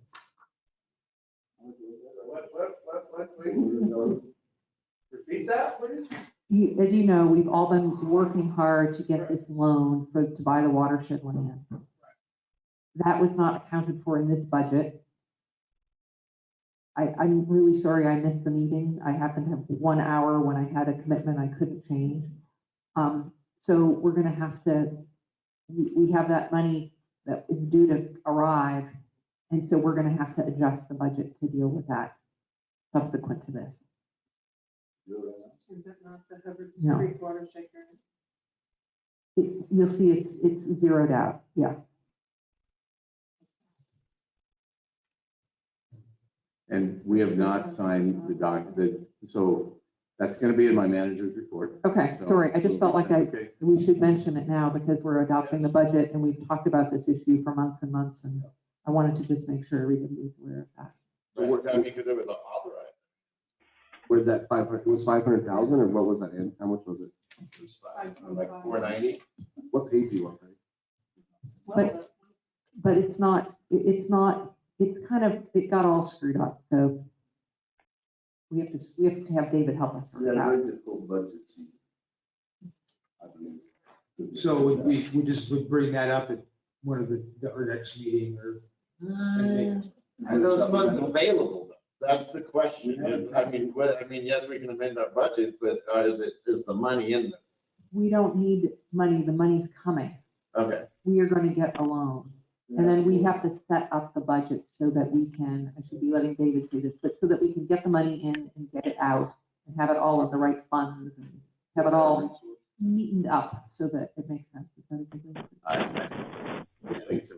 David, can you explain the process that we'll go through once that loan gets executed and? You talked about the process of recognizing the grant. Yes. Recognizing a grant is one of the exceptions to the budget law. You don't have to notice for a simple resolution. You can include this in the budget. And we talked about that this would be a good resolution for next council meeting once you sign the agreement with DEQ. So, and once that's done, we can get it entered in to the budget. It's going to be in the wastewater. Really would like to have seen it in water, but current condition of the water fund is probably a good thing. We'll show the receipt of the grant money, and in the capital outlay, there will be a expenditure of it going out for the property. Following that, in the prior years, then just be a debt service. And of course, you have to set off aside one annual payment. Most debts require to set that in reserve. And sewer fund already has 2 of them from the wastewater bond. So But it'll be pretty straightforward. Yeah, it'll be a straightforward matter of adopting a resolution to recognize. And so, and again, I'm prepared to talk about it a little further in the manager's report. No, but good question, because we're deciding on the budget right now, and that's something that I would want to get on the record if I was you, so thank you. Any other questions like that? I will call for the vote then. Councilor Burns. Yes. Councilor Tate. Yes. Councilor Webb. Yes. Councilor Rask. Yes. Councilor Pogwitz. Tim, yes. And Councilor Velez. Yes. Thank you all. A big step in the right direction. Okay, now is the resolution to establish water rates. Public hearing. Okay, I'm gonna open up this public hearing then to resolution. Am I gonna say 2023? Joseph, you have the numbering on this resolution. Oh, nine. Can't be 09. Nine, one, the other one would be 10.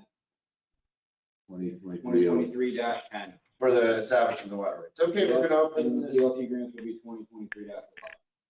Okay, so we're gonna open up this public hearing under resolution 2023-10, establishing water rates.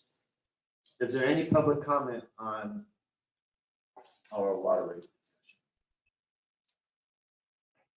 Okay, hearing none, I'm gonna close this public hearing. I need a motion or a discussion? A motion.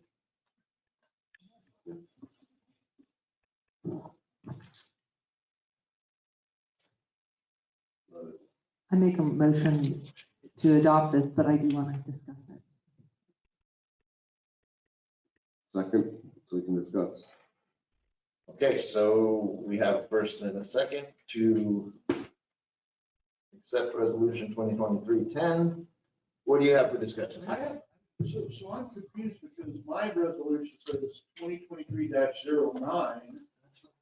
Yeah, it just got screwed up because 09 is the camping one. So I'm gonna change to 10 because that's what I'm hearing. And are we missing the other public safety levy? 1, 2, or we don't need to do that? With the budget resolution includes setting the budget, establishing the permanent tax rate and the special levy rate. That was all included in the budget resolution. I thought it had to be separated. Won't this levy, the funding for this continue through this fiscal year of 2024? Are you talking about the special levy for law enforcement? I think it sunsets. This is the last year of it. Right, but what month does it go away? Does it be in this budget? Well, we're recognizing revenues from it in this budget, in the budget period. Maybe, yeah. When does it? Yeah, I think it might end halfway through the budget. We send it before July 10th. Oh, you mean the verbiage for the fall or the? Yeah, it's coming up. Yeah, and I think, anyway, that would be between me and the chief of police. Well, we have to meet a deadline county. Right. So Okay, so the levy on law enforcement that you're doing is the last year of the one that's expiring. We're not doing the one for the next year. We're not doing the one that's going to be voted on. This resolution, adopting the budget, setting the permanent tax rate, and then also setting the special levy. This is the last tail end. This is only for the tail end of the existing special levy. Then we have to go out and for a new special levy when this one expires. But yes, I believe you are correct that the language to get on the ballot is due fairly soon. And Chief and I are putting that together. We have had trouble with that, big trouble. So Yep. I hope that maybe there's somebody on the council involved with the discussion with you guys. Are we gonna get a chance to look at it before it's? Was it due? So if I'm not mistaken, talking about the next special levy, and I don't know the due date off the top of my head, but the next special levy, if I'm not mistaken, this is the one the budget committee recommended the city council actually raise the special levy. Yeah. That's a recommendation of the budget committee, but that's something that. From the citizens of the budget committee. Yeah. The citizens of the budget committee are the ones who recommended it. point of order, I'm sorry, I got to top on a whole other topic and we're on the water. We have a second. Also, the resolution would be 2308. I'm sorry, but I didn't see it and I didn't realize. It's okay. I But apologize. did someone have a question on the water rates? Yes, I do. There you go. I think there's a couple of questions about the water rates. All right, well, I have one.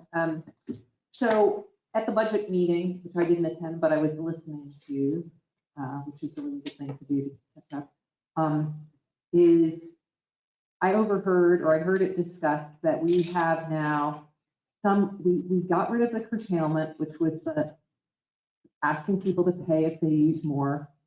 And yet we still have a number of people that are using more than 40,000 gallons. There was a certain, you remember that, John, or John Isidore? There were a number of people that are still using an excessive amount of water. And so I just was wondering, to me, we're going to be coming up on a very difficult water year. We got rid of the curtailment disincentive, but I'm just wondering if for these people who use more than 10 to 20,000 gallons, if we could ratchet up the rate for those people so that we can both appreciate some revenue and then also try to have a disincentive for those people who are using so much water. So that's my question. Like a restaurant, I mean, I'm trying, because it was broke up in some kind of weird way, in my opinion. What are, is it restrictions? I would ask John Isidore if he's here. I kind of heard it in that comment of like, oh my God, we still have people that are, can you believe it? They're using this much water. It's like so much more than would be reasonable. So that's what I was hearing. John, But $20,000 for like, 20,000 gallons for like a vacation rental or, you know, something that's lodging, that's not abnormal. Like 30,000 is like the regular, you know, couple unit vacation rental number. I know it's not, you know, it's not good and we have, you know, issues, but. Well, I'm just asking if we should ratchet up the rate for those users just to have as a disincentive. So, Ann, Can we just say That's that what you can't curtailment use over was. 10,000 gallons or a number? So we just bump up that last. That's what I'm asking for. Yeah, John, what did you have to say? Go ahead, John. so I sent, I don't think I sent it to, John by accident. Sorry, John, but I did send a list. This month, there was about 30 to 40 people that were well over 6,000 gallons. There was some that were 44, some were 30, some were 20. They used about 600,000 gallons out of the 2.5 million made. So it's a small percentage of people that are still exceeding by a long ways. And me and John talked and we read the ordinance. And John, if I'm not correct, it was based on 2.5 times their average use, correct? I think so, and we sent out, did we send out letters to them? I would hope so, because there was 2 users that got, Oh, actually, I think we had law enforcement cite them. I think we had law enforcement issue them citations for violating our code. What was the violation? Can you? The violation was, so we're in curtailment and curtailment's in our ordinance. And then curtailment says, when we're in this level of water curtailment condition, if you use 2.5 times, it has different, but as John reminds me, if you use 2.5 times your average, then you get a fine. So I believe law enforcement went out and issued them citations in the municipal court for a fine, and I almost feel like it's a $750 fine. So we ended some element of the curtailment thing, right? A lot of that was before my time. I've been playing a lot of catch up. Did we end the fees? This is the part what I'm trying, because I think we ended paying for it, but we didn't end. Okay, we did not send law enforcement out to issue citations? If I recall correctly, Andrew looked into it, it didn't fit. Is that what you and Andrew spoke of? I actually showed him how it fit, so I was hoping he did cite them. Okay, all right. So I understand what you're talking about, but so let's just say that the 0 to 2,000 is free. We all know it's not free water, but anyway, let's call it free water. Then the next step is, once you go over 2001, you pay for those gallons at $9.85 per thousand. And the next one goes $11.91 and $12.95 and $13.95.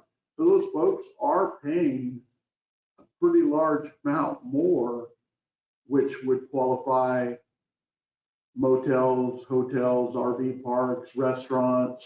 The port is a user of water. Don't they get a different rate though than just isn't this just sort of like the standard users or? No, because the standard users don't reach 5, 10, 20,000, it's the commercial users, that's how you get the commercial money. Okay, well, I guess I was trying to respond to what John was saying, which is Single house. there are some people who are just going so overboard with water use, and we just can't really have that. That's a So, whole nother curtailment type thing we need to address probably. That's part of a whole other conversation. It's gross, you would call it gross consumption. Well, and it's keeping us under water curtailment. And it's not necessarily because of people that are part of our community. And that's one of the rubs of other conversations we're having. And this might be a direct, okay, well, so I just wanted to raise the question because it seemed to me like maybe there's an opportunity because to do that, but if it doesn't make sense. Well, I mean, anything can happen. I mean, it looks like would you work in there $1.16 across the board on those different categories? Yeah, all four categories were increased by $1.16. You can increase. Yeah.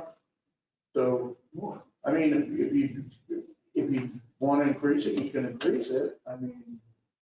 I'm just thinking if people are using more than 20,000, but I wasn't thinking about it as, Well, you got restaurants that use quite a bit of water, and the port uses quite a bit of water. But is this criteria, was 2.5 times your average use? No, it's not 2.5 times my average.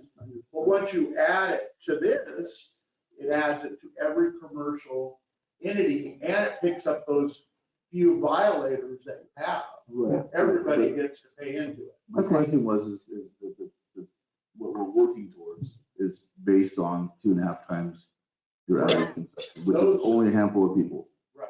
And they're already delineated, and that's already part of the ordinance? No, they're not even included. I thought we kind of ended the ordinance. We removed the, You recommended it. We did that, but that was we didn't remove the 2.5. the 2.5 wasn't, So that's why that's what I'm saying. it sounds like John had it covered with citations, but it sounds like it didn't happen. Right, so what we did was is we took off the fines for the way that was, I didn't care for the way that was put together. The numbers that, I mean, you say you got a household of 8 people gets the same amount of water as a household with 1 person or something, it just didn't make sense. That was double their average, right? Was it double or 2.5? See, I don't even really know how that all went. I never had explained to me. I asked several times, and never actually got to say yes. When they had a Yeah, no, it was. And that was before David, that wasn't enacted when David was. Right. So part of the reason we got rid of it, now this is ringing a bell, is that it was even taking a very difficult time for staff to calculate the curtailment rates. Like there were very specific formula for the fines, and it was really hard to, and so because we were having problems with staff at that time, we said, and it may have not been fair, we just said, let's get rid of the rates, but the rest of the ordinance is intact. Is that how we remember it? So, I mean, that could be as simple as making that equation clear for the community. So when they ask, why is it like this? It's because we have your average from last year and you use twice as much. And that's kind of. I had last month, I had some family come stay with me, and we used 7,000 gallons of water. Yeah. No, I know. I mean, I'm in garden and I used less water last year than we ever have. And still got penalized. So Right, yeah, no, I mean, I'm just saying that you can't say it's tough to say we have your bill from last month and have it meaningful in any manner if you don't know how many human beings are in that. I don't think that's the folks that we're trying to target. No, it's just the ones that, it may be a vacation rental that has a hot tub that legally by law has to be drained between guests. Is it? Legally between, for law, for health and safety issues, they have to drain their hot tubs in between guests. So if they have somebody in it tonight, they got somebody tomorrow, they've got to drain a 300 to 500 gallon hot tub. So those And people, refill it. I think, should be paying more because, I mean, the thing is that we have to, I mean, I appreciate when we think about our residents and taking care of and not wanting burden being on any individual, but we have to think as a whole community in this case, just what we're up against with drought and, and people do want to have gardens, people do want to have businesses. We're going to be in an emergency if we don't, So in that tackle this. ordinance, in that curtailment part of the ordinance, it forbids people from filling hot tubs, pools, even ponds.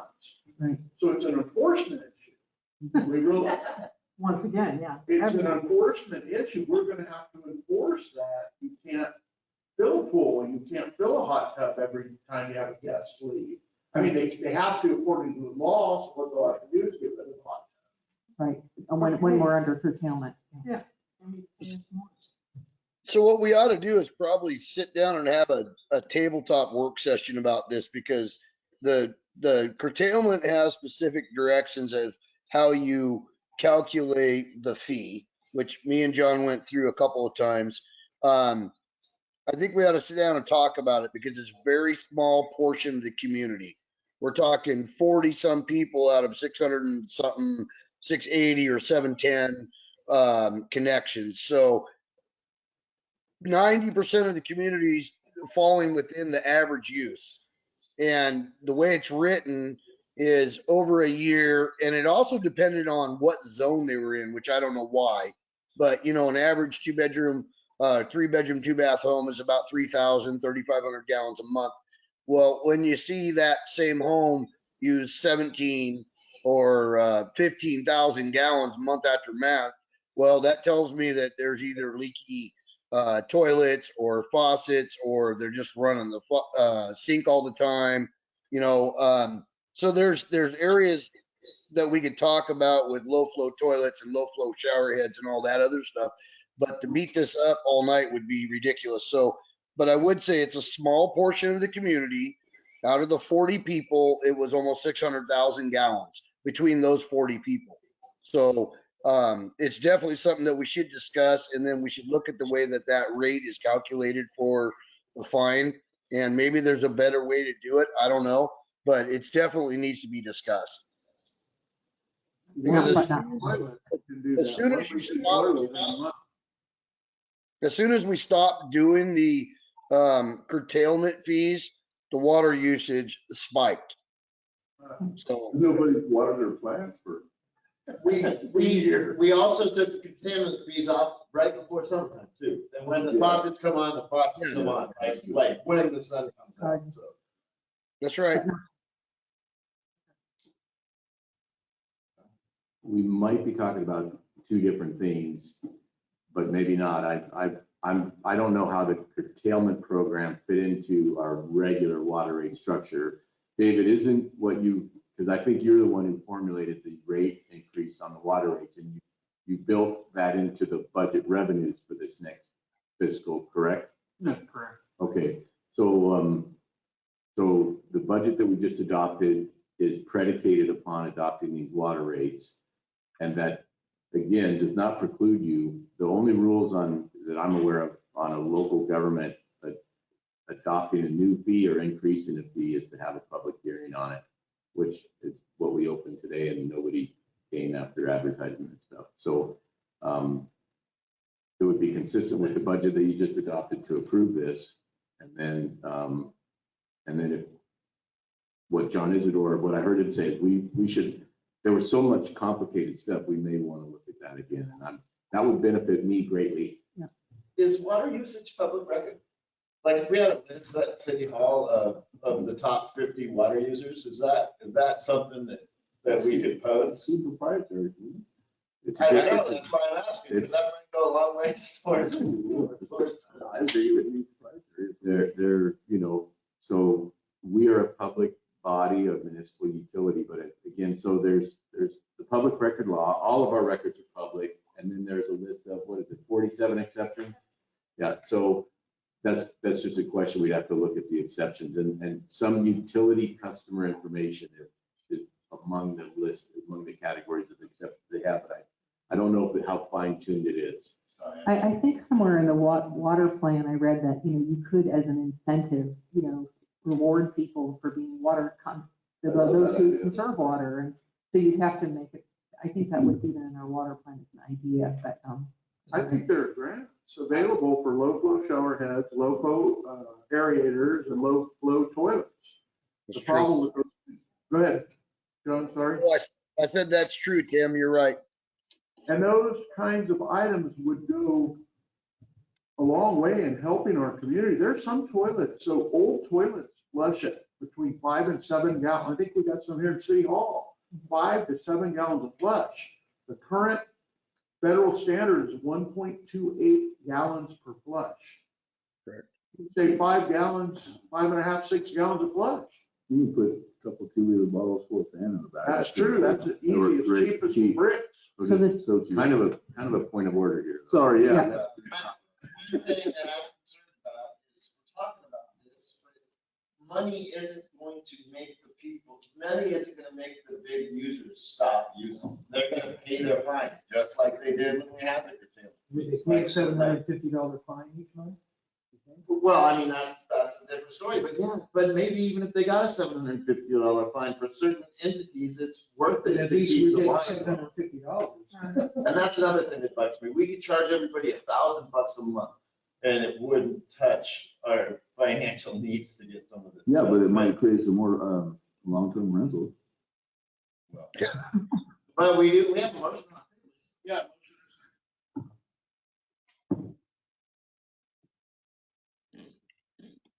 Well, I hear the concern, but it might. We could just do a consensus that we're gonna we'll vote on this, and then we'll come back. To the curtailment discussion, since it doesn't have anything to do with that. But we It's not a good idea. We should go back. It was. Well, it's just for the whole. And that's the reason to make sure it's diarized, because it will not happen, right? So, but I don't, as far as the budget, I don't know if this discussion is gonna be answered tonight, so if there's not any other concerns, I'm gonna go ahead and. Well, that's, yeah, that's.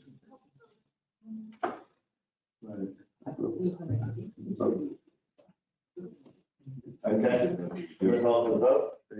Counselor Tidy? Yes. Counselor Rask? No. Counselor Howitz? Tim, yes. Counselor Burns? Yes. Counselor Velisis? Yes. And Counselor Webb? No. All right. Okay, can we get consensus that we'll come back and visit the curtailment for the heavy users? I would like to do that. I think it's important. From staff's point of view, I'll consider consensus on that. And me and I hope David will be available for the financial part and John Isidore will for the usage part.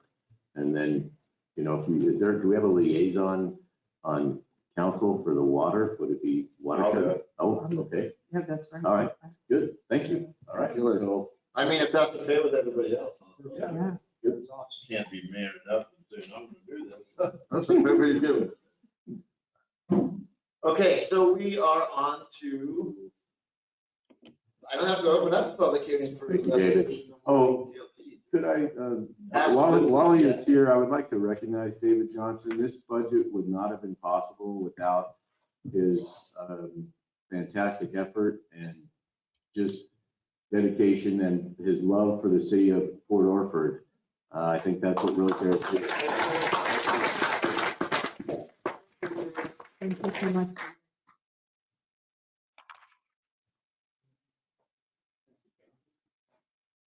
Okay. 7D, resolution awarding the TLT grants. It was a pretty big write-up on that. John, you want to go over anything? Did everybody have a chance to look that over? Oh, and there's one thing I want to say right off the bat. The TLT disbursement for the Jubilee said 11,080, I believe, and I thought 11,000 was enough. We're discussing that. It was included in my memorandum because if you recall, our code anticipates us having the TLT committee look at the grants. And the only person from the TLT committee who showed up was the chair. And he confirmed that because there was question as to whether it was stated 11 or you had changed it to 15 and it just didn't get incorporated into our code. And he confirmed with us that it was 15. So that's why I assumed we had 15 to play with, which is why we could award somebody more than 11. And then I think you need to open up the public hearing because I think there's some people here who want to talk about the recommendation on the, one of the main streets for the landscaping at Ray's, I think we recommended either limiting to the match that Ray's said or something. And so I think you want to take these one at a time or however you want to take them, but it's a public hearing to hear from the applicant. Not just comment. It's open up a hearing on each one, or just give them the opportunity. Well, I would have to go back to the TLT code because here's what's happening. You are replacing the TLT committee who has a hearing on these grants. Right. The TLT committee was there, so you're fulfilling the role that you had delegated to them. You still retain your powers to conduct. And under that line of thinking, we have to hear from the proposers, because we are TLT slash. Oh, yeah. Council. Yeah, and you have them all here. Okay, so we're gonna, which one was the first one on the list? Was Ray's the first one or the bike rack? Bike rack. And I think it's, they're interrelated because it's, a piece of the pie kind of thing. So, Right. you probably hear from them all and then deliberate after it. I think you can do a consolidated hearing on the three applications and, Okay. have a counterpoint. Okay, then we're gonna open up a public hearing for the 2023-24 TLT grant distributions. So, public comment. We have 3 different proposals here, and we're gonna start with the bike things, The bike rack. bike racks. So, come on up. Oh, no. You should don't clear, not yet. It's- You've been sitting down. Was that a for too fun? long. Was their cell phone hanger up? Yeah, I got caught in the hole back there. So fun. Oh, that's good. I thought you. No. I don't have that in front of me because I didn't realize I was going to be speaking to the bike rack, but it's basically, we're going to put bike racks, 8 of them, various sizes on all the way through town to encourage locals to ride bikes to businesses, but more importantly, to encourage the many cyclists that we get throughout town to stop and patronize our businesses. They're going to be a bright kind of sky blue like that will be visible, highly visible. They're just the wave style. There'll be some that are larger at like Ray's and so forth, because he says there can be 10, 15 people stop there. And then 2 of them will have the new Port Orford Main Street logo. They're all powder coated, and it will be a convenience to locals. Tom Calvanese and Aaron Kessler worked on this, were the team leaders on this project, and recommend these. So that's what that money is for. Okay, where the racks are gonna be, there's 10 different spaces in Port Orford that we're putting. 8 different spaces, and starting with, just spaced out where we thought they were best to be. There'll be one at Battle Rock, and then kind of around the Crazy Norwegian area. So would they be in front of private businesses then, or is it? Well, they'll be on the public, kind of on the sidewalk, right in the right of way. It won't, but they'll be where, like a lot of cyclists coming through, stop at the busy bubbles and do their laundry and so forth. And then they'll stop at Ray's to get food or snacks or whatever. And then we'll try to put them so that any business in Port Orford would be enhanced, which is Main Street's purpose, is to attract business to our city. No, for sure. I just didn't want somebody coming back and saying, why didn't we get it back? That's what I'm trying to say. Well, you sell beer, okay? Well, I mean, Are the businesses okay with this too? And it's not going on city land, it's going on private property, thanks, right? that was kind of what I was. Yeah, that's what I'm trying to get at is which ones are going to go on private property, which ones city property. Well, but I guess if somebody says, I don't want that on my property, then we would move it down. Yeah. Right, yeah. No, Aaron and Tom have researched that. They've talked to them. In fact, there's some that said they'd even buy them if we would order them, so.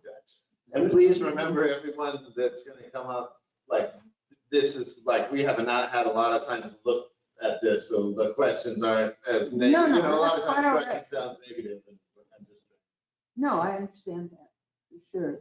I just think it's a cool project and it would enhance the city and I have a little question. I think that about 10 years ago, Main Street put in bike racks, that were circular, that had the wave. I actually just saw 2 of them down in Gold Beach this weekend, and I thought those were, what happened to those? And, well, some of them were stolen because they were put in with bolts instead of the ones we'll be putting in are theft-proof, kind of expandable bolts that get driven into the concrete. There'll be fresh holes. That's why we were kind of waiting on this until the sidewalk project was done, until ODOT was done. And then we haven't picked exact spots, but we know we want them along the route. And That could be very beneficial for those horrible bump outs they did. No, Oh I'm my serious. God. At least it would keep someone from maybe driving over it. Honestly, I don't think they can go in an ODOT right away. No, but right behind that. Without ODOT's permission. But that horrible 6-inch curbs they put in are, like, if we put it right behind there, then, I'm sorry, I'm getting off. yeah, you want to keep this going?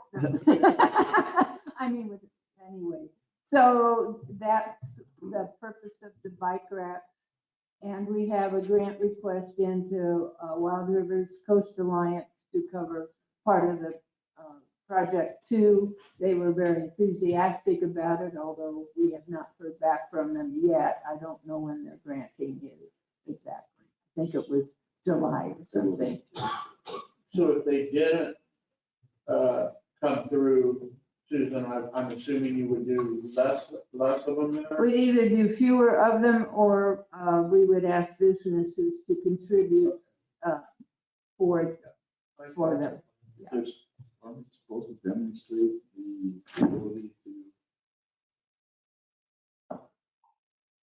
By ordinance, doesn't that say with, that the grant receivers is to demonstrate the ability to pay half? Businesses have to do a cash match. If they ask for 1,000, they have to do 1,000. But organizations can do in-kind match. Gotcha. Okay, very good.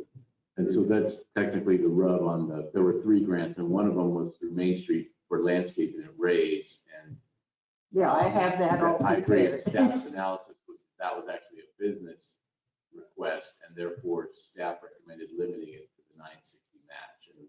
And again, and I think if the only way, and then staff also recommended funding this one full and funding X number to the Jubilee, but that's predicated upon agreement with that 960 match limitation on the raise, and I think that's really the one Susan wanted to Yeah, talk this is, yes, that's So, what I want to yeah. address, but if you want to, you just want to hear and then you're going to vote later, right? Well, that's what I'm assuming, and I know Jubilee's here as well.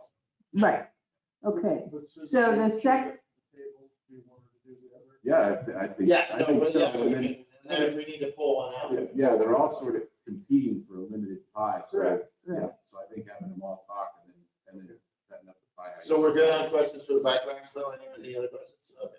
okay, cool. So we're on Now, now you to raise the that. raise food place. And you can go on the Port Orford Main Street website and see our proposal here. We have a whole PowerPoint on our project that we've done and argued. Okay, so I'm going to read this just because I don't want to leave anything out. I want an amendment to Main Street's request for TLP grant to landscape city right-of-way in front of Race Market. Main Street assumed, from what Tim told us at that meeting in 2022, that Main Street's management and labor completing our projects was considered its in-kind contribution. When we gathered the cost figures for this grant, we assumed that our management and labor would also be considered in kind for that project in front of Ray.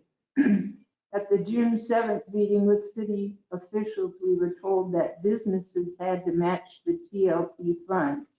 Main Street's labor would not be considered in-kind matching. Terry Grimes, Ray's manager, has requested an increase to the matching funds from his corporate office, but it was so quick, they haven't gotten back to me yet. Those funds have not been secured. Granting us only the 970, that was the line item from Ray's. They were going to buy rope. We were going to do things similar to what's in front of Camp Blanco with the 3 posts, but we've since abandoned that because of some safety and liability considerations of kids and others being on that rope and hurting themselves. So the rope isn't even being part of the grant now, but granting us the 970 that Ray's had pledged to buy materials for part of the project will effectively kibosh the whole project, as we cannot complete it in any suitable way for $1,940. Our team has had a professional landscaper develop a plan, the same one that did the plan out front. We've gotten bids for materials. We've found workers, arranged with Rotary, which requested a $600 donation, already paid today at noon. We've purchased some plants, all on the assumption that we would be getting more fees than $970.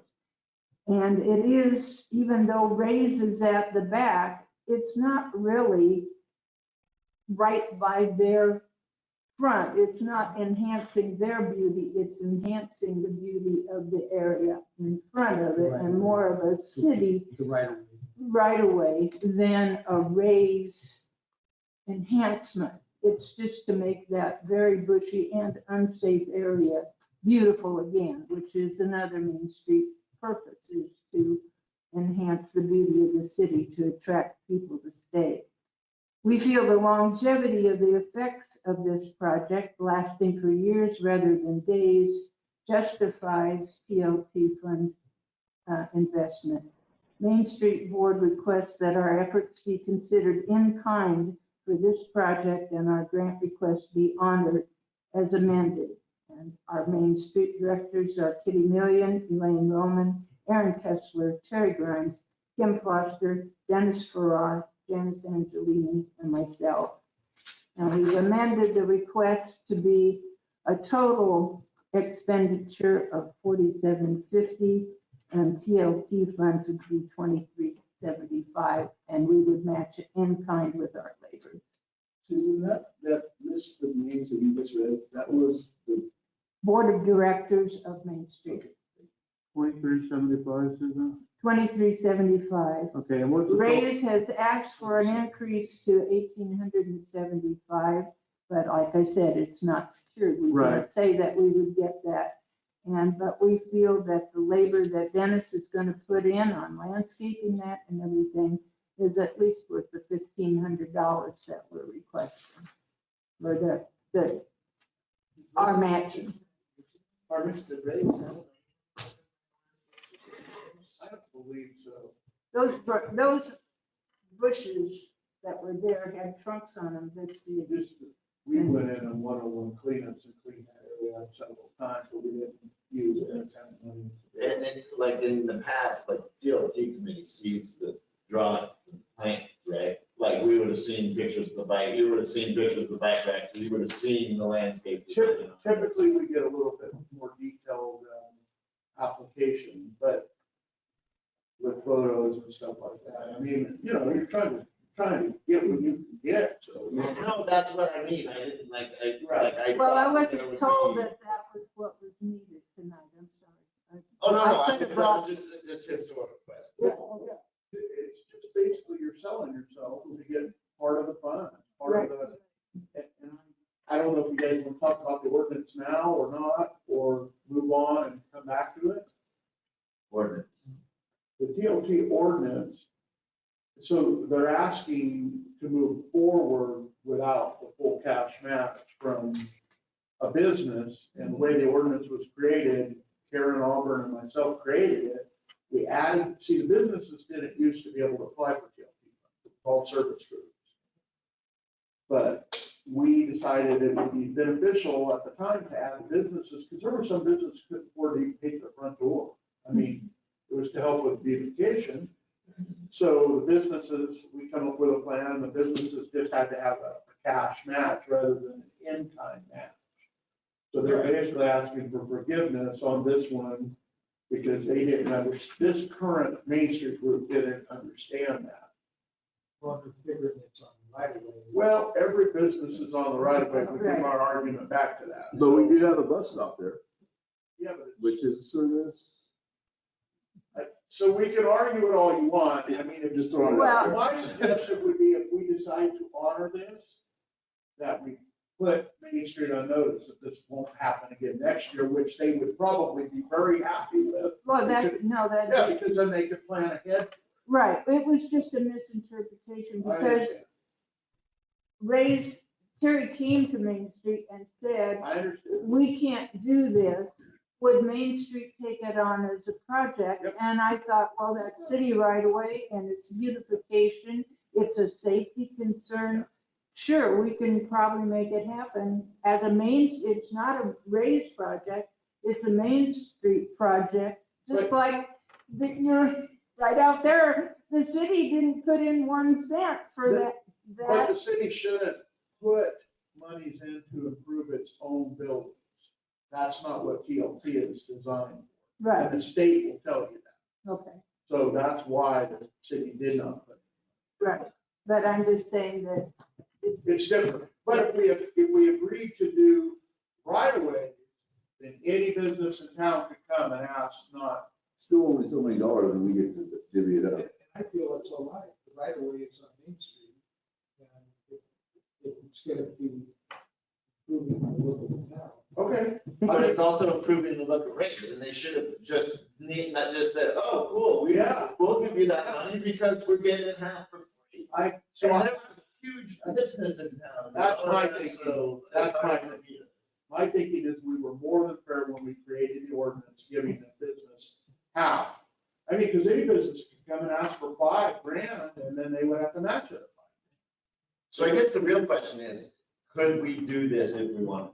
There's an ordinance, it's written in a certain way. So the question to me is, can we? Here's the ordinance. Could we I do would that? defer that question to Shayla, and it's right around the third paragraph, I believe. well, we're just asking that it be considered a Main Street project and that our in-kind contribution be considered as part of the payment for it. Otherwise, we're gonna have to just leave it dirt because we can't afford it. I mean, I'm in favor for, if we can legally do it, I'm in favor for getting the project done. I just want you to know next year when Oh, you yeah. go to the business. they need We to understand it now. all They understand it, that they're receiving half cash from the city and they have to match. Does it say that Main Street, or that a service group cannot provide the service for business in the ordinance? It just says a business must match with that. Right, But but the wouldn't business that- isn't sitting here asking us. I'm saying the loophole is what I'm saying. There is a loophole. It seems to me, since this was not a business I request, think but a it's Main Street request, that it should be honored. I mean, I think it's But- there. I think we should tighten up the loophole, but we can't now. Well, I mean, I don't know what Shayla's. It's a service group is here asking us for it. It seems to me that Main Street is.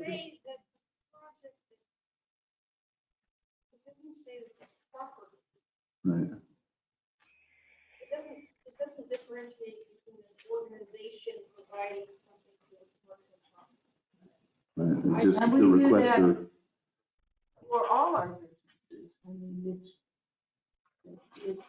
it's an Isn't enhancement of the isn't Main Street city. itself primarily businesses? You comprise, I mean, I mean, comprise of people who that's represent what we're local supposed, that's businesses? the Main Street. To me, that's where it gets a little muddy when you have Terry coming to you, Terry. Well, right, that's but where he's it on gets- our board and we were but- looking for but- projects. That's, I mean, It if, actually does say no income is allowed for a business or commercial property. But it's on city property. No, the back of the sidewalk is the easement, isn't it? Like, If anything, it's on the sidewalk sidewalk. is the- That's ODOT. Oh, right. So I mean, that's a decision. I don't know. Can we bend the rules or not bend the rules? I guess that's the question. You're bending up the rules. Okay. You just heard from our legal counsel. I don't know what you want to do. Well, there's been, I mean, we've had businesses that things change the year after we fund the project. And, you know, it changes hands or this or that. I don't think this is that kind of situation, but. That's exactly. can we, is it possible to, if Rays throws down that additional money, move forward with that amount, and if not, return that amount? I think they want to have this project done July 1st. Main Street, correct? We were hoping to have it done and we'll just have to stop. I mean, we'd have to return plants and things because we thought that we'd have the money to cover it. So, Is there a date that they have to? I mean, I'm trying to. They also like applied back in February and then because of all of the problems with our city, they never got a hearing and blah, blah, blah. So it's kind of like our city has been. I'm trying to figure out a way to legally. I mean, we can't law, but does it say when they have to have the date that it has to have it? So the project, I believe, has to be completed by the end of the year. And if it's not, the money is supposed to be returned back. So it seems to me like that might be where you need to find your gray area. But I don't know if the Main Street wants to take that chance. Well, they got till December, I mean, they would give the money back. If Rays doesn't follow through with the additional amount, then they could give the money back to. Could you phase it out and do like a landscaping this year? And then if everything works out, do the whole thing, and then if not, go back with another request next year for the ropes and whatever. we're not doing the ropes. We took those off the charts already. I adjusted. It was a $6,000 request before with 3,000. And we took all that stuff and we reduced the cost to the design change due to the design change and everything. I would say we never had any trouble with Main Street over all the years. It was a pleasure working with both Karen, I was with them as a mayor, as a city councilor, as a TOT committee member. I will also say this, however, I've been wanting to tighten this TOT ordinance up over the years because we're supposed to have a TV inside the visitor center that was supposed to happen 5, 6, 7 years ago. It's, okay, it may be ready to go, but it's still not there. Well, we're supposed to be looking at compliance. Right, that's what I'm getting. I mean, We gave every year, money every one. to an entity that never fulfilled the digital experience there as a visitor. So Framework is up in the corner. it's been 6, 7 That was years. just put it in his. Yeah, that's what I'm saying. Because of COVID. According to the code, the project has to be completed by the end of the year. Or they return the money. Or they refer the money back to the city, which didn't happen. No, Well, there's more than one. There's years. multiple. Do you, Max, beat Either way, I mean, It's kind of I'll dig tangential it. to what we're discussing. so, but we have learned that this is a pretty severe bending of the rules. That's what we were And told. the application itself essentially pledges the matching cash in the case of business. So Yeah, that's. As much as I wish I could say we should do it, I don't think we can bend our rules like that. We also are not Well, the pledge, I think just the pledge part of it really kind of thinks it, it's a pledge, you're saying, I've got this much money. And you don't. Could you ask Rotary to donate the $600 back? That you donated to them? No. They've already done the work. They've done the work. They did the work out here. In fact, we told them we'd give them 600 because they didn't get anything for doing the city hall.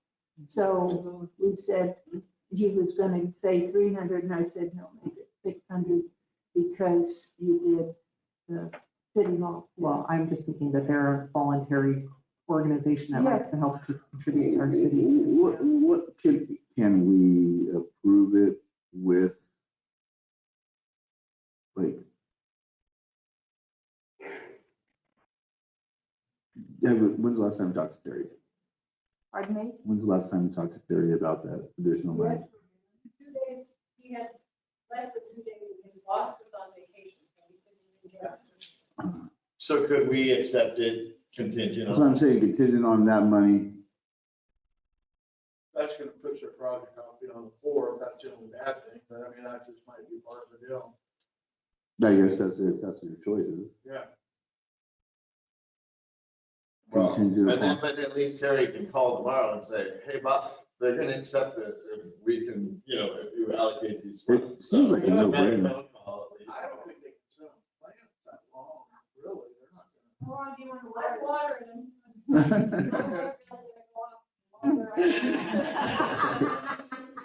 And they'll have to pay a bill. Well, we'll let you guys deliberate on it. It's been a long meeting, but My goodness. it was our fault. I mean, it was Main Street's fault. We just didn't read the fine print, went with what we understood, And I the apologize rules for that, committee, too. and, I would, if I'd have been a little more involved, you could have understood it a little better. I think it got lost in the transition of the Main Street, you know, transition. we got absolutely zero instruction on The anything. other parents were well aware.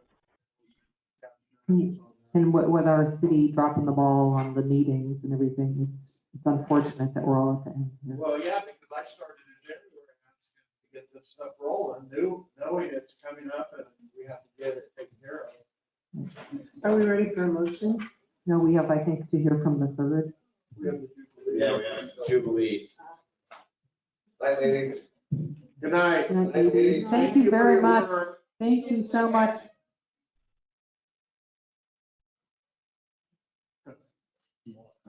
Hi, I'm Jen Bailey from the Jubilee, and I'm the secretary. This is Leah Heil, who is our vice president and treasurer, and Terry Hughes is our president.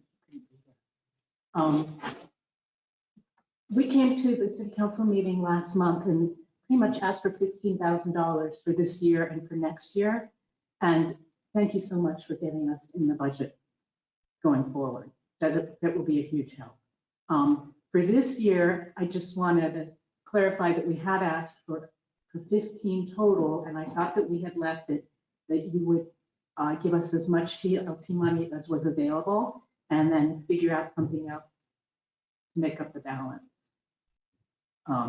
So I just wanted to reiterate that. Not sure, that was my understanding at the end of the month. So one question I have real quick, did we agree to year after year on the 15, or did we just agree to put it in this budget? Next year's budget, when you look at next year's budget, in parks, there's $15,000 that we just approved for next year that they won't come to TLT next year because parks just funded it for next year. Okay, I just was. That's so in theory, next year, they don't have to come to the TLT committee. Okay, I didn't know we made it a continue wide. I'm gonna say for next year, we did. Yeah, yeah, correct, I understand. Yeah. That's where I was confused. Yeah. Yes, that's the way I remember it too. So, perfect, thank you, Greg. I'm seeing on my paperwork, the request for $11,080. Yeah. That's what we, That number, we did not actually ask for that specific number. I think that came from looking at the other two TLT grants, and that was. Oh, well, That's what's but left so the number, like the requests have changed over time, right? Like the Mhm. original request was for 5 or 7, and then it got bumped up to 10, and then we bumped it up again to, I just have to ask these questions because. Yeah, because the way I ended, if I remember, if we can get you at least 7,500, it seemed like you were happy. But it looks like we've gone up and above that for this year, am I right? I'm seeing $11,000, but I think they're asking for the full 15, so. We were supposed to figure out where to come up with that. Well, you guys had said you guys already had some money saved up for fundraisers and everything else. So I thought it was that we were gonna try to get as much as possible, or I didn't think we were at 15 million. I don't know. Well, because we got stuck on the 11,000. That's where it ended up before we just found out this meeting, then it got bumped up to 15. 15,000 for all grants. No, I thought he meant the 15,000 for the max instead of 11,000, like that number got. For all three. No, I thought the number went 15 that we give out. Yeah, the overall grant, Overall, TLT overall is 15,000. See if they got total available award was 15,000. Yeah, I thought we had. It is super. Okay. We put out But if 15,000. that's the case, how were we even considering $11,000 last time? There was 2 other projects on it. Because we thought we could cover it all. Well, we did. We had discussion like Brett said, trying to find it somewhere else. Right. And we didn't know what the budget, we didn't have the materials, other things in front of us. Exactly. So now we know what we know. We know that what is available is 11,300, right? There's no more money to squeeze out of that rock unless we make a decision on the other. Unless we, go ahead. Isn't that 11,000, Bill, based on the fact that you were going to give less to the Raise project? That was the less. And That's the That was the proposed less. number, yeah. It's already figured in. But if you decided to fund the Raise project, If we decided to break the law and fund the raise project, you would get less. yeah. But it seems like just listening to the conversation, it would be pretty much consensus. We're not gonna do that.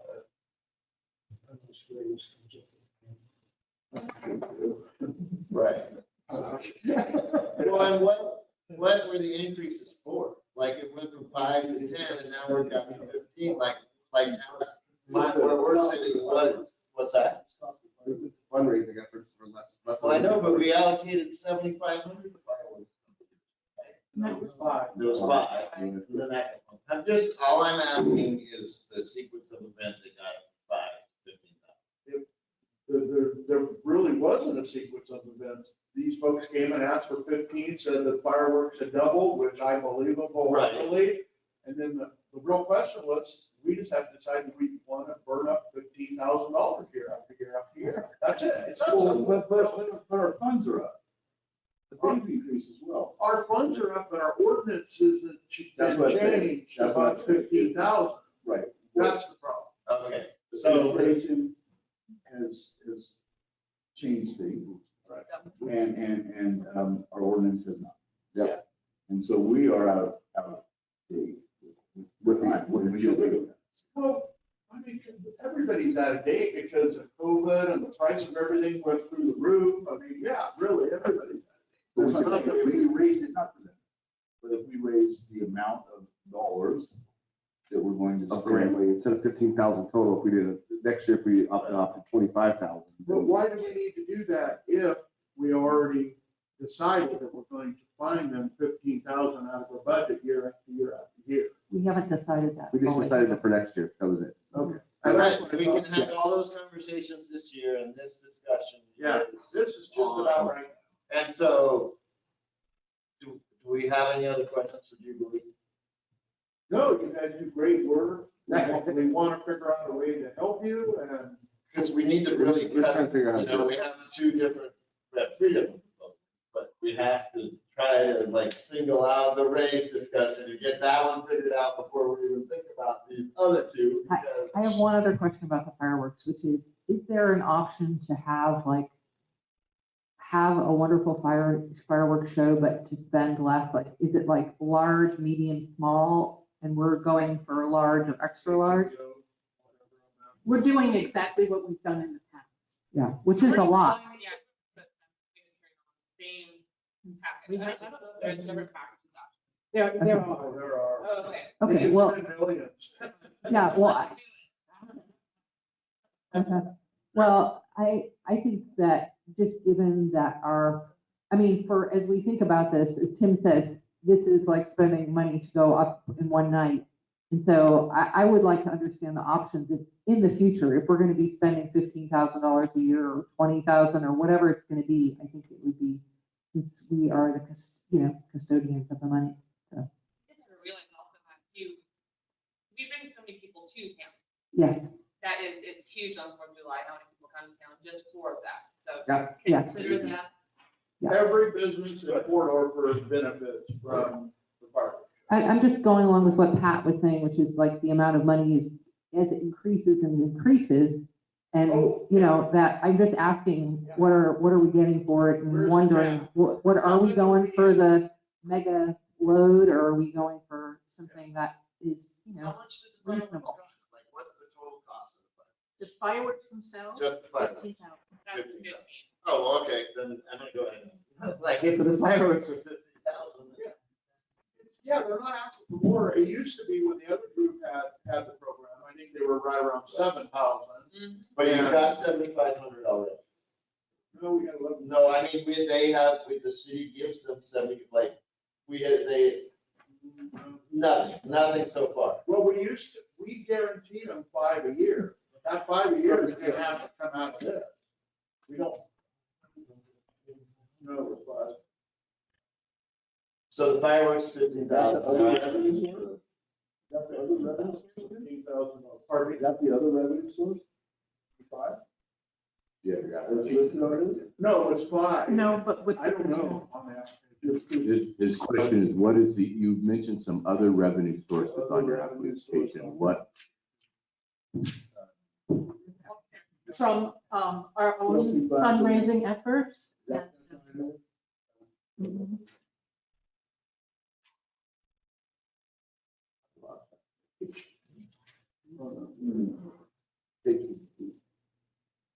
So your other revenue source is 5 you have, correct? Yes. Right, and that puts us up against this problem that we had, What's the problem? nothing. No problem, Mike. We wrestled it last time. I think we did. Well, yeah, but then we agreed to give. Right. Yeah. We sure did. But I didn't want to go down.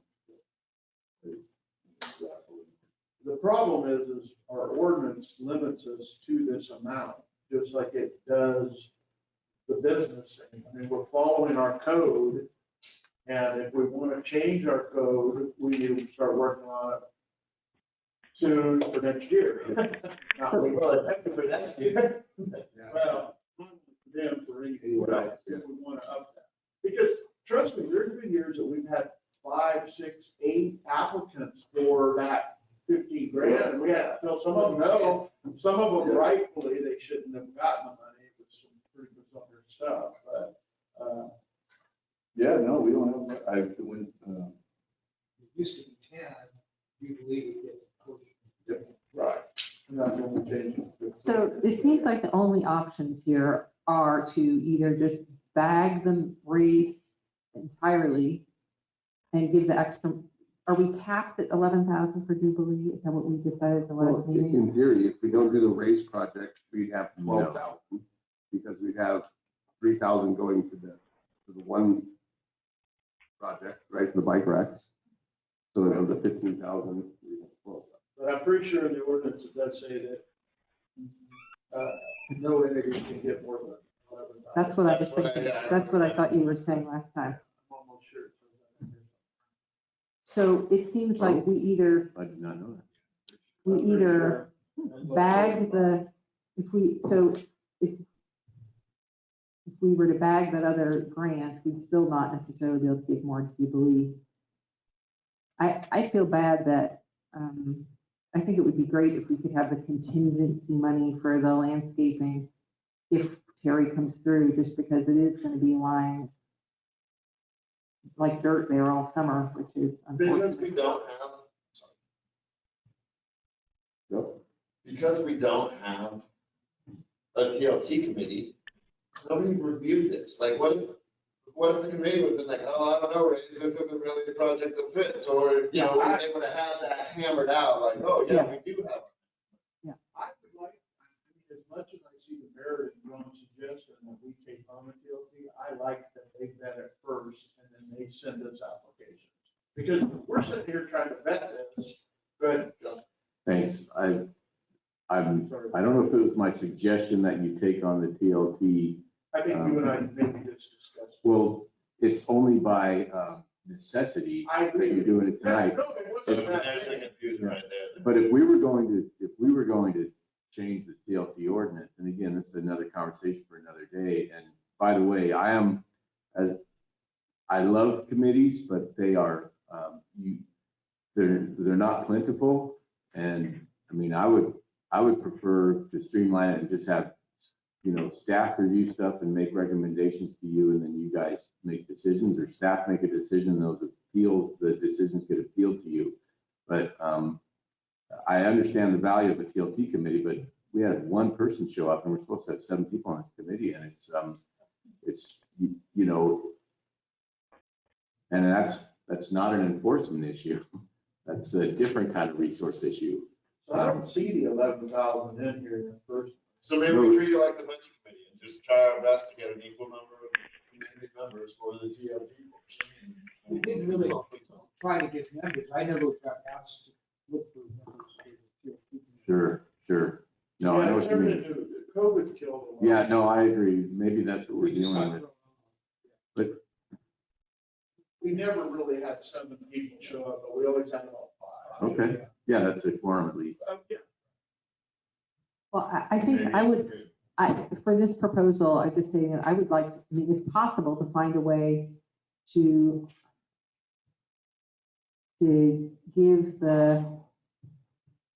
have the contingency to be able to help get that raise project done. And if you know what I mean, like. But it can only be done if Ray's gets that money. Yeah. They only double what they have. Right. And so they have a call in about that. So that's what I'm saying is, I would hate to just bag it right now if he's going to find out on Monday that they can get $1,500 or however much it is. Right, what was it? $1,800. But if nobody else feels that way and you just want to bag it, that's okay. But I feel like that's going to be open all summer. We could make it contingent if the money's up for raise, we would adopt it. If not, then the money could go to. Yeah. You mean reimbursement?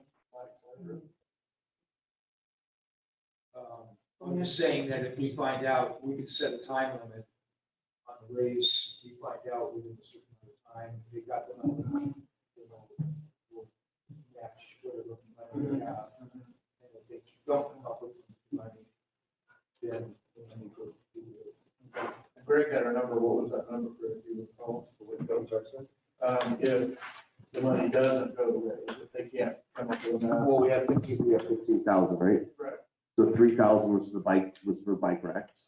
So in theory, then we have 12,000. Yeah. And so if Ray's comes up with 1875, I think that's what Susan said. Then we would it have was. 10,000 in change.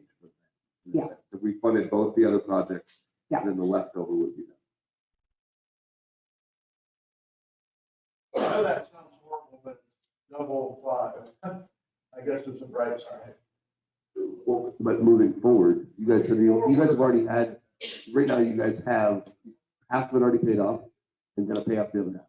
And the last meeting, you guys said that you have that amount to pay off the other half. Right? So next year, you don't gotta make any money and it's already paid for already in the budget. So if we do the 10,000, if we say we can only do 10,000 tonight, it doesn't put a hurt on this moving forward, you guys, because it's already paid for then. Right? Does that make sense? Or is that, I'm just trying to, so we all agree. Because it would still leave you guys with a $2,500 after paying the 75, if we give you 10. Well, no, we do have other expenses. I'm sure you do. And one thing that we're doing live music all 3 days for the first time. And so that's. You're paying. Band is expected to be paid. You have until when to pay for the fireworks? Technically, we have until, I think, July 14th to pay off the second half. But historically, it's gone much longer in the past. So July 14th is in the next budget period where the city council has set aside $15,000 for Jubilee. We've always paid it off before July. We've never waited until after July. But the fireworks contract allows us to wait until July. Will you be collecting donations on the day like they used to do, right? So Yeah. you'll be, like, for these other expenses, you're gonna be expecting to get some revenue that day, right? Yes. Hold real quick. So John, are you Oh, saying oh. that they could pay the rest of it out of next year's budget? That's what we talked about. That's what Shayla just suggested, because we did just allocate 15,000 Right. for that, so we can do the difference. Like we could say allocate 10 through TLT and then use 4 of the 15 for next year, which obviously that would make it short for next year. We have to. But at least they'd have a year's notice. Exactly. Or we do what we do. And then maybe next year's TLT request is for $7 grand to catch up or something, but that there is an outlet in that direction to where we could do the contingency for raise, give the 10 here, knowing that we have, that we, I like that. I have a question though. I thought that the 15,000 in the budget for next year was intended for next year. it was, and we're And just now we're trying to talking make about- it. The next where year starts in 2 weeks. It starts July You're 1st. wrong. But for us, we were thinking, Sure. you know, I know. And we're just trying to make it work within the bounds of our stipulations. I don't think anybody's doing anything here other than making sure we're. And by the way, even though something is budgeted, doesn't mean it has to be spent. And sometimes there's carryover. And I think even though the agreement was to budget for $15,000, it wasn't a guarantee that that whole $15,000 would be spent. The budgeting it's not a spending decision. It's a, And I think everybody really wants to have a great 4th of July and really appreciates all the work you guys are doing.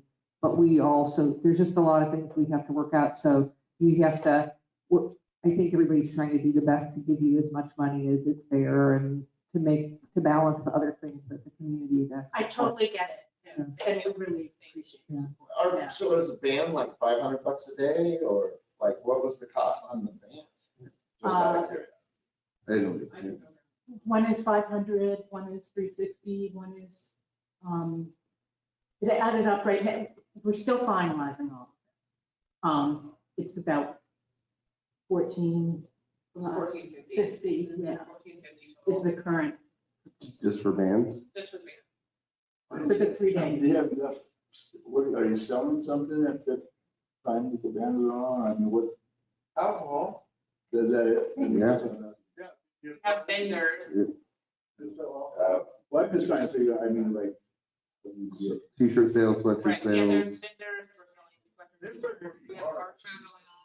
and then the percentage of liquor sales too, is what you're saying, right? You know, you guys can your cost from the band, not just so that the business do, Correct, correct. which is great. I mean, That's why we have the food trucks. to get your money. So during the band concert, are we gonna accept tips but not for the band, like for the 4th of July? We talked about accepting tips, but that would go towards the band for next year. So that way, we could try to get them going to make it where they want to come back for next year. Right. I really appreciate what you guys are doing. It's, the 4th of July, with 5,000 people. Yeah, no. They all find a place to park. Who's your, So, your grand marshal? are we ready for a motion? Jennifer. Yeah, I would think so. Oh, Um, yeah, I'd like to move that we approve the TLT application for the bike rack project Full amount, for $3,000 okay. and the Jubilee application for $10,000 and the raise project contingent upon the proper contribution from raise. Second. Any discussion?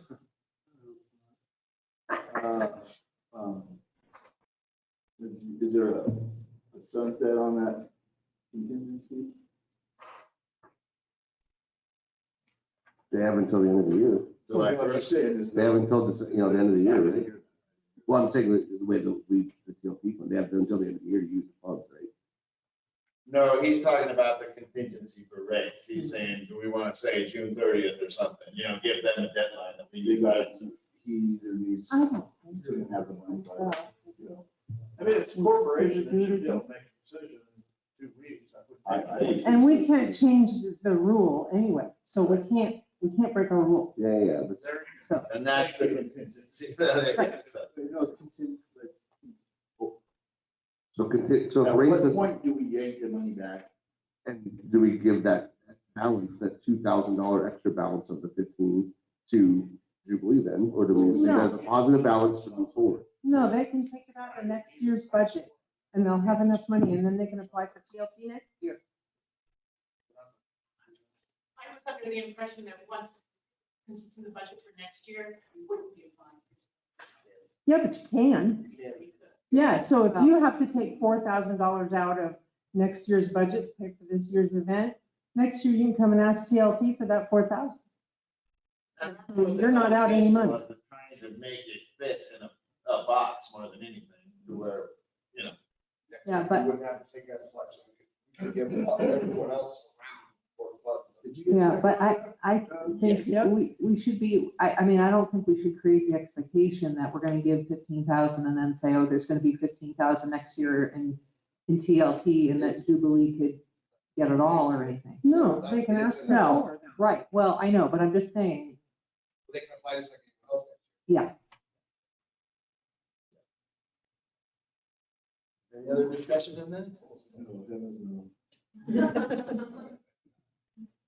So I can go ahead and open the vote then. Councilor Burns, Yes. Councilor Ratz, Yes. Councilor Velisis, Yes. Councilor Webb. Webb, yes. Councilor Tidy, Yes. and Councilor Roberts. Tim, yes. Okay. We've run through this before, we've had to do this before, it's not fun. Thank you, guys. You're home before 10. Better than us. Better than us.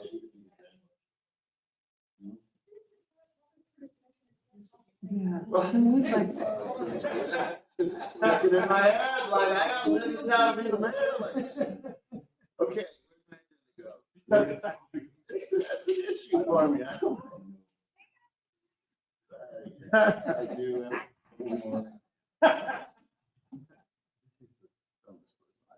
Okay, where did my agenda go? It got lost 2 hours ago. No, that's Tim's ordinance. Yeah, these kids, you know. Hold on. Yeah. I'm still going Departmental report, sounds like. Is there any department, and gave a very good departmental report. Does anyone have any questions? That was the liaison report. We're on department. Oh, right? well, No, is there no, any no, departments no. that really need to report? Go ahead, John, you had. I just have, we think there is no new business. Right, because you switched them. This became number 10. Do we have to vote? There's still a second item on new business. All right, Yes. got it. Do we have to vote when we go over 5 hours? So we all get compensated. Okay, Volunteer. so, got it. Okay, so 10A or 8A. What's new business, B or A, which is it? It's A, it's the The salaries? resolution for wages for Is employees. there a motion to approve? I, motion to approve resolution 2023-08. Second. I hate these conversations, Mhm. but like, This is budgeted. I know, but part of these wages is based on certifications. And are we paying top dollar for positions that aren't, like, I'm saying, are we setting the precedent for positions that aren't fully certified for the position? And then in 5 years or 10 years, if we hire some, like, are we bumping up our steps? I guess, is what I'm saying. Okay. Well, what I'm saying is there's others that we can. I would like to, Not just, there's other things we're not. Right. That, okay, you're right. I just, And I'm not trying to shut you down, or nothing. I'm just saying that might warrant a whole.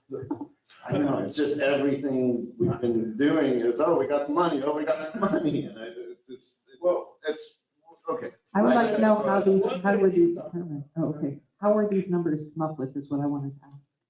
These are based on steps and stuff. He's just asking how they actually met the steps, and each position met the steps. And we usually get to see at what step each employee. I thought I think you could find out, but I thought they just reflected, it's almost like a COLA, it's about 3.5% across the board. Yeah, it's almost every year we do the same. Yeah, it's, But they got step increases too. Usually we have, it's lined out, what step they're at, 1 through, I think it's 6 or 7. and I'll tell you, David prepared these based on, I think, past experience. So and we excused him before we. Before 10 o'clock now.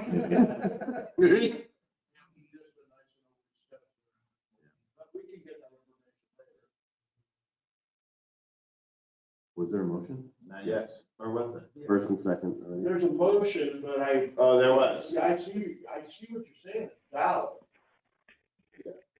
But there is a motion in a second. Is there any other discussion on that? Well, there's a motion and a second and it's budgeted, but I don't make it right. I agree with you 100%. The only thing I can say, Pat, is you talked about ways we can try to compensate because of all the hard work and those kinds of things, and I don't know where this falls in. Yeah, I wanted to ask you about that too, because that is something you brought up and we never really got, I didn't hear about it discussed in the budget. That's because I was informed that we can't really do bonuses in that way, which is unfortunate because I think it's I'm bummed about it because we're a type of entity that can't take care of our employees when they deserve it. And says what I'm hearing, which is that. Is there anybody here that have the prior budget book with the not this one, the prior one? I mean, last year's or the preview? Last. I probably have a PDF of it on my I'm just, computer. this paper should be in there with step. That's the only way to have your discussion. In my mind right now. I think I have it. I don't think I have it. I think it's on the other computers. You know, in fact, that'd be a $15,000, $20,000. I mean, paying attention. If we make a mistake, yeah. But, like John said, David prepared the budget. David's the one that's been doing this for a long time. So yes, there is total merit in seeing those steps, but I'm very confident that David used the same equations to come up with these numbers. I'm pretty confident that David is a pretty fiscally conservative individual as well. That's That's a long way to say it tight. Hey, he's protected He is the city so for a lot of years. Okay, any other discussion on that? On what? I'm sorry. On the wages? So, yeah, Resolution 2023-08, establishing wages? Unless you have the information, we can't. Yeah, no, I looked at that, but what he's referring to is does that look right? Or did you come up with last year's? Without having last year. Right. That's what I was asking. I mean, in my mind, these numbers, from what I can see, look, there's nothing looks out of place. John, where did you get those? Did you work them up yourself? No, I think David prepared them, but I believe I could go to my office and find it in the, city's computer files and print it out and show it to all y'all. If you wanted to continue with other business Was there- in the meantime. Would there be a right and wrong? I don't know what you mean by that. With those you're right, you wouldn't know either until we discussed it. Just wondering if we could pass it if it's accurate. So in approving these, that doesn't mean that that's how much they're gonna be getting. I think it does. Yeah, that's basically a contract. Yeah. That's why we should know. Well, I tell you what, I mean, if you guys can, do you guys think you could talk for another 10 minutes while I go to my computer? I can get my liaison report. I'm gonna die of old age. Does anybody deliver pizzas at this hour? I'll be, No, that ain't gonna happen. I'll be right back. One thing though, that I do see, I was not very good about budget this year, but I asked about the state marijuana sample revenue. And because we did not approve processing, and therefore we were not going to get any of that revenue. And I don't see it here on our, We switched that. The year, we didn't do it, but then we switched it. well, I'm looking No at, processing allowed it. no. Right. Mr. Pogwitz, So we don't get any. Didn't want it because of the fire hazard. Well, what it was there was stigma at the time. There was a lot of stigma. Plus there was a big fire at the time. There was a Another- whole bunch going on. Yeah, Right. unregulated stuff. Yeah. It's all unregulated. It seemed to be, the state was slow about rolling out their guidelines. But I don't remember honestly the state ever saying about the no processor Me thing. either. It was, if We said no problem. what I'm saying is the state said either or for the money. The state, like, We had to, Hold on. just 1 second. No, go ahead. Go ahead. We had to let it all go. we just couldn't outlaw it because we passed it by a certain margin. We couldn't outlaw it when we received funds. It wasn't the processor thing. It was, we couldn't outlaw. Then somebody needs. I don't think we've ever applied for the funds due to previous admin and not the one that was just let go. The previous admin had very staunch on this, did not want to. I would call that different, but. Let's, No, she definitely didn't want to do it, but I would call that. let's get back to the agenda. Does anybody have anything in their liaison reports or?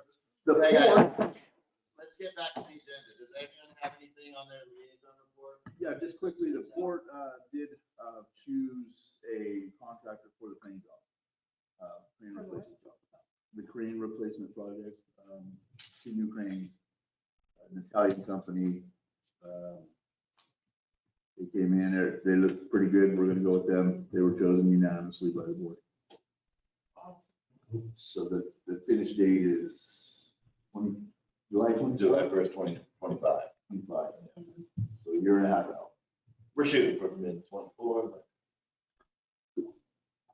Main Street's gonna be, taking on the visitor center.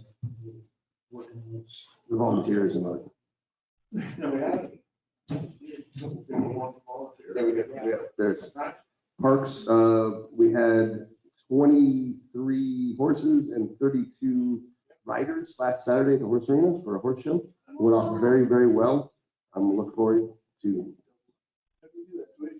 Well, there was 22 horses to be ridden and 32 people that could ride or in events. So they did horsemanship events and all sorts of other things. They weren't doubling up. No. No.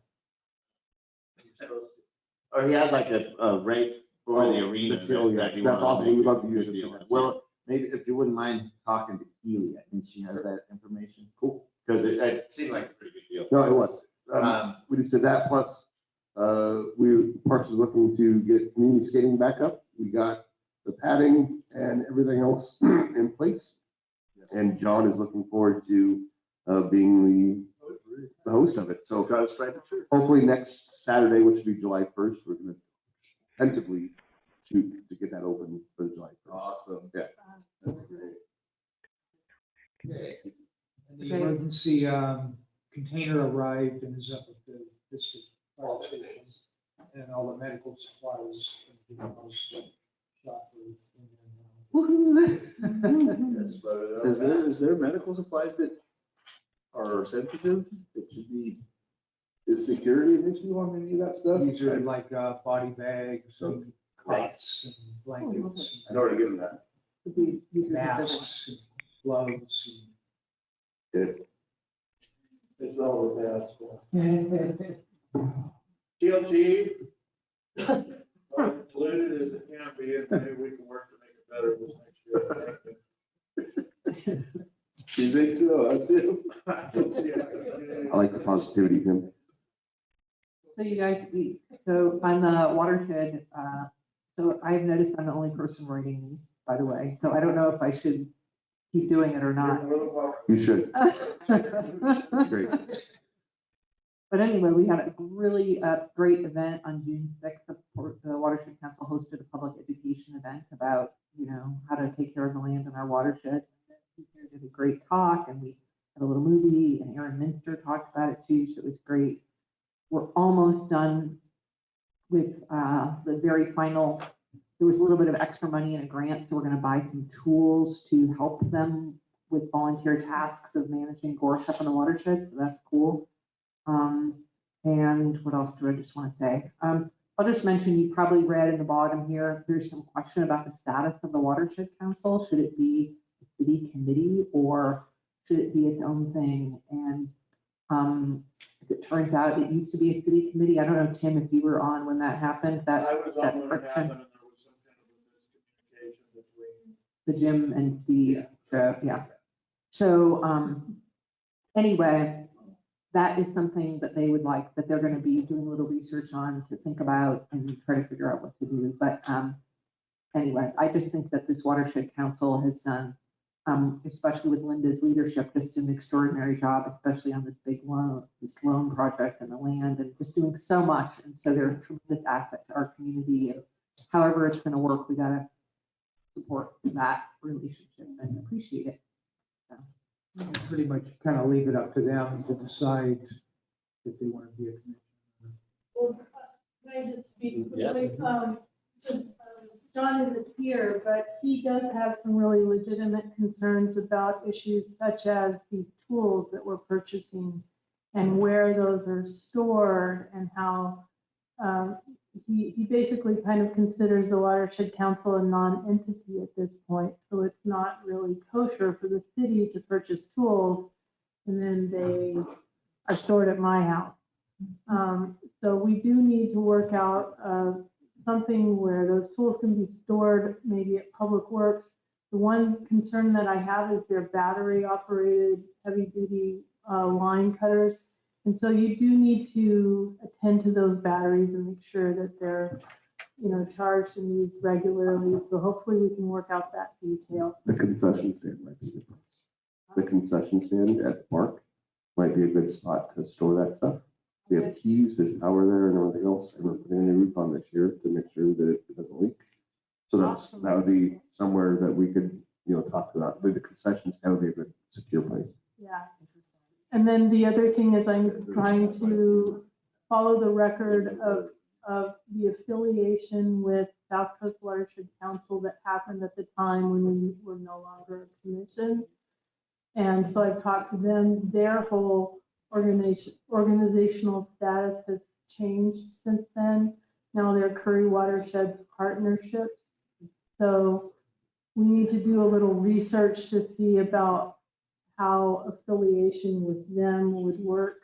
Maybe we need to formalize that, or John has suggested asking the council to give him direction to pursue the facts around whether it should become a commission or stay affiliated. So in the next month, I can gather some more information so you have a better basis to make a decision about that. Because funding is the one for me. I know we just had something work out, but from different sources, it might behoove the watershed and the city to be, for it to be official, so we don't get hitched up with funding things or if someone asks, Yeah. But definitely look into that. Yeah. Thanks. And since we're on liaison reports, I am going to let the Redfish Rocks community team give a brief update. Bob? champ over here. Patience. You got like 14 papers done during the meeting. I have been busy. So you guys, real quick, first of all, I want to really express a lot of appreciation for that whole conversation you guys were having early in the meeting. I heard a lot of compassion and concern about the community and the people that you're trying to help out. I appreciate that. Also, thanks for the bike racks. Y'all know that's how I get around, and that's going to be a really good thing for not just me, but a lot of people. So this is a really quick update. Just wanted to let you guys know about some things that we have planned for this summer with the Redfish Rocks community team. We'll have 14 interns here this summer. And 3 of them are going to be, I guess I should back up and say Tom Calvanese. I run the Port Orford Field Station for Oregon State University. And of those interns, 3 of them are going to be interns with the Sea Grant Summer Scholars Program and the Marine Studies Initiative that'll be working at the Marine Reserve. They'll be doing research there, studying juvenile fish. And thanks to Captain Webb and his crew, the equipment they'll be working with was deployed yesterday. They will also be doing outreach and education activities at the visitor center this summer, usually on the weekends, but also during some events. And my apologies, Tim, for the long delay in getting this interpretive panel project completed. But no, understand. But I just wanted to let you know I appreciate it. What I really appreciate is that you tracked the thing for as long as you did. And no, nor should you, and nor do I, which is why I'm excited that that project finally come to completion and it's ready to install, as well as a long anticipated marine debris project by local artist Elizabeth Roberts that I think is going to be a great addition to the visitor center. And so we're ready to install both of those projects and do like an unveiling event. It's going to be really exciting to have the visitor center open again. As everyone knows, we went through a little bit of downtime and, didn't have our visitor center.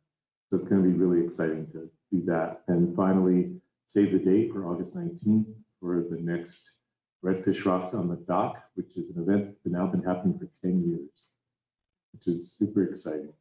And we'll be doing that again, where we did it 2 years ago with events at the visitor center, at the field station, and on the dock. So be looking for more details on that.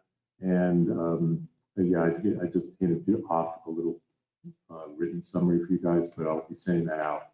I'll probably send it to you, John, for distribution. Very good. Also to all interested parties like parks and everybody else. Thanks for a few minutes there, and thanks, Pat, for the opportunity. Thank you so much. Thank you, Tom. I appreciate it. Yeah, thank you. And be looking out for Soph, Connor, and Grant, the Marine Reserve interns. And then there's another 11 more questions for this speaker.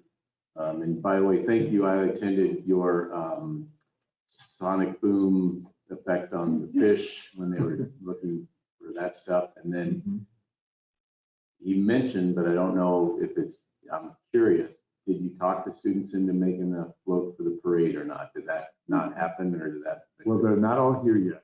Okay. But the ones that are here now are raring to do it. Okay. So exciting. So we'll be hopefully putting a group together to do a float in the parade or fun.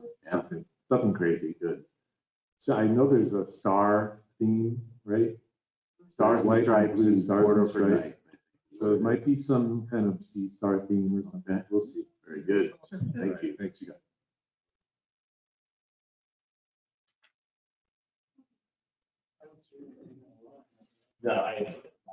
No.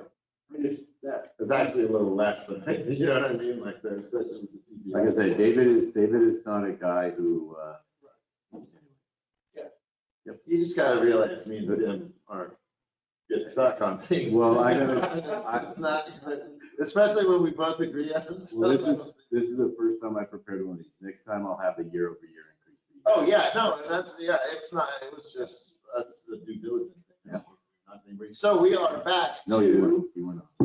we are back to item 10. We're at 10A. I think I made a motion on it too. Okay, do we get a second for resolution 2023-08? Okay, so we have received the numbers. Has everyone had a chance to see that the increases are totally appropriate? I'm gonna go ahead and call for the vote then. Counselor Webb. Webb, yes. Counselor Tyee. Yes. Counselor Burns. Yes. Counselor Rath. Yes. Counselor Velisis. Yes. Counselor Fogler. yes. Continuing action items, none. So considerations, any citizen considerations? We have to go back to departmental reports. We didn't do that No. because we switched around the order. Sorry to. Was John still here? No, he left. Do you have any departmental reports? I just have two items to talk to the city council about, if that's okay. Yeah. So a couple of teleconferences this week. One was with state and CCD about the watershed loan, and we need to close by August. We have a punch list of things to do before then. And what I'm recommending is a special meeting because they gave us the loan document on the 12th, and it was just a little too heavy of a lift to get it approved. They'd recommend the council approve it by tonight, 3 days later, 43-page document. Anywho, but we were under some timelines. So I'm hoping that in 2 weeks, we can have a special meeting on June 29th to consider that. And one other item, the other meeting I had with CCD and the state and business Oregon, and Ann was in on this, and we're considering applying, we're looking for grant opportunities. We talked to them and we talked about the grant for the community building remodel. And so and I was going to go ahead and do the advertisement and set up a special meeting for that one on June 29th. So the special meeting on June 29th would be the two items, approving the watershed grant loan, and then considering having a public hearing for take citizen comment on the community building grant application.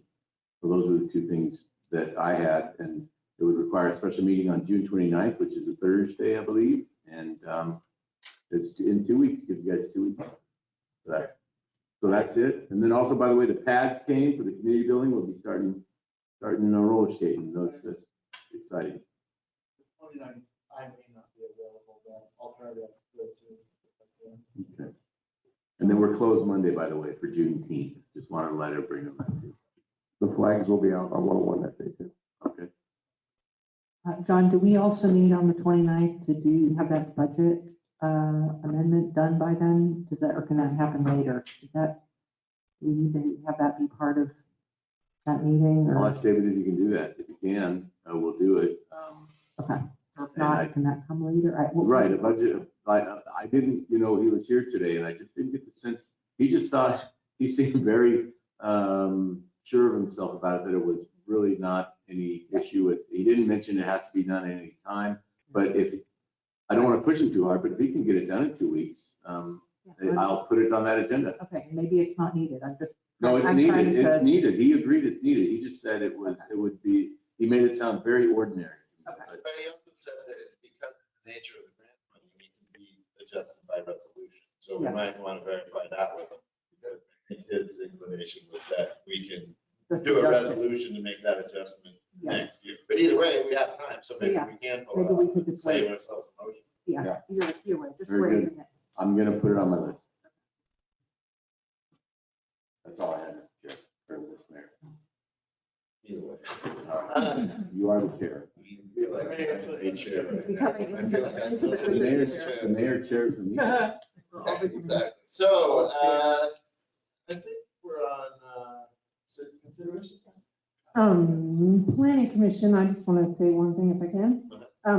Are we going to be expecting anything from them about the STRs? thank you. Good, thank you. I should have put that in my report, but I talked to David Crean, the lawyer, I think, who prepared the SDR current. And then also I met with the Planning Commission chair, and he and I went over the vetted, recommended changes to that ordinance. So I'm just gonna go through, make those changes, and we'll do the STR. We probably have to have, yeah, so that'll be coming up, but I didn't include it in my report because it just wasn't top of mind. See, that's another rub too, right? Because we had the discussion, we had that workshop, and then they kind of came out with one group having maybe different inclinations, so now staff's gonna write up a resolution, and we're gonna take it apart, maybe. Oh, so if I could, Chair Thielen said that the recommendations of the planning commission were vetted and approved by the city council or something, but. I picked up a few more at the end of the meeting, or like they're coming back with some additional, like, right. We had a few things we asked them to work on and get clarification on. They were bring not- it back to us. I'm just going off the top of my head, but I think they declined to include additional off-street parking for SPR, so. Right. But We just asked them to look at it. Yeah, I think they did that. I asked him the same question. He said, no, we did cover that. But again, I'll go back and look. Personally, as a city council, just put no parking sign. That's my opinion. Easier. Hey, and I do want, personally, I think it's super important at this race site to have at least 4 no open ground fires. Oh, signs. thank you. Personally, I mean, wind, fire, people not paying attention and boom. Not good.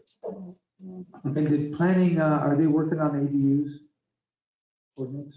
There, yeah. Yeah. Joseph? Yeah, it's something that Crystal and I have gone over a little bit. It's not our highest priority, but it's something we have talked about a little. I don't even think we've gotten to the point where we've done anything with the planning commission about it yet, but, And we haven't Oh, totally. we have a planning commissioner here. I mean, on your other, You might want to come up to the microphone so it gets all recorded. So as far as the STR ordinance, I was not aware, and I thought that, we have some things to go over, like the cap that we had to solidify, which we haven't, the planning Greg commission. made it sound pretty solid to me. He did? Yeah. Yeah, I I know, thought I we were know, I looking know. at the actual number. I thought we were gonna try to actually drill down on the number. weren't We did. Yeah, Greg said it was surveyed and everything. The number which we all by consensus agreed to when we sent them away. Yeah. Parking.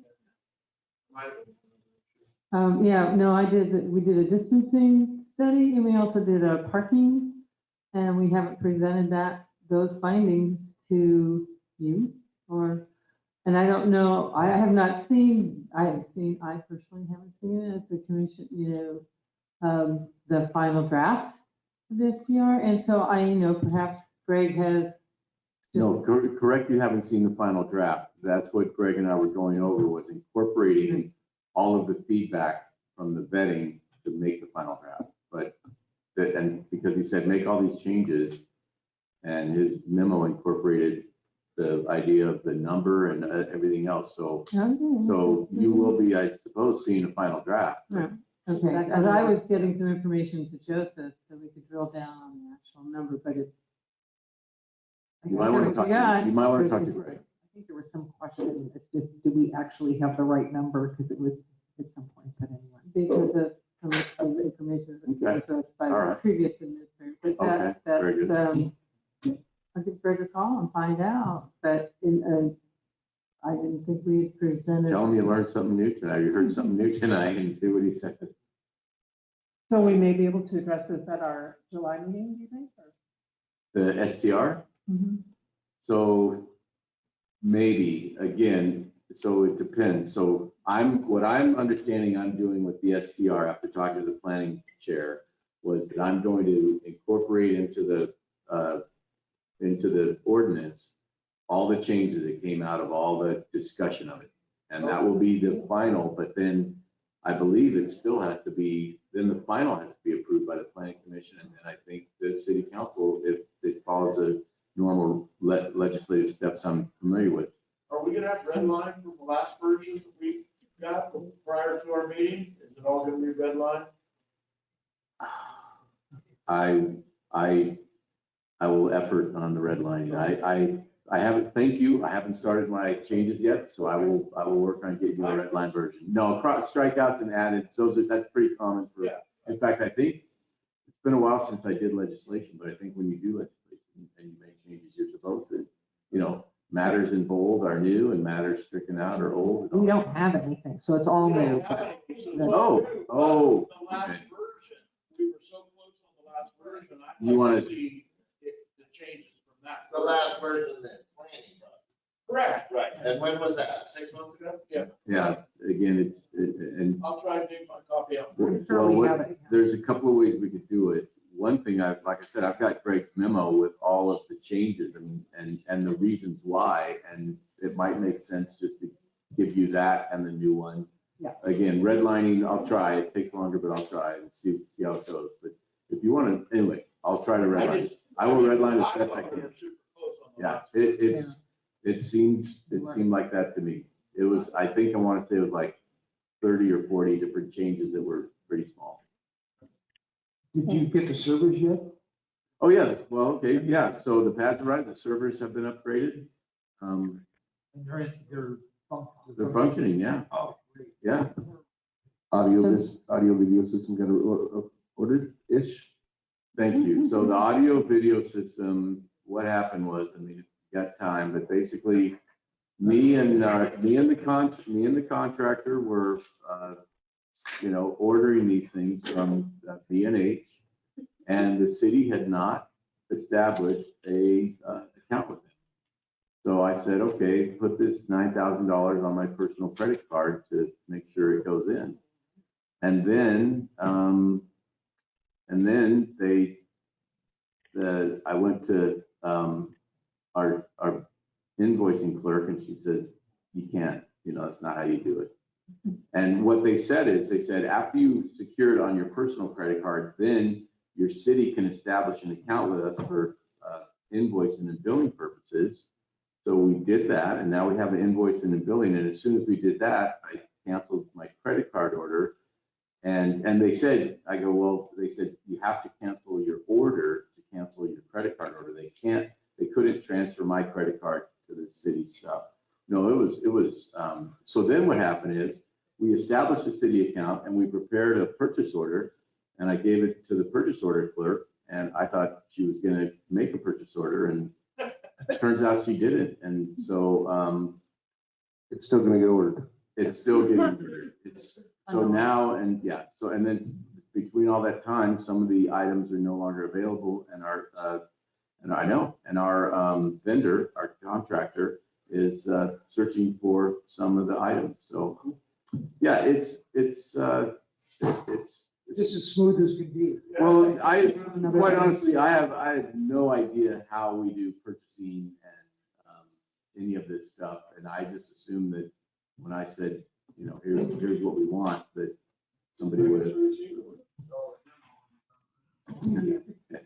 So we didn't do citizen considerations. Are we on?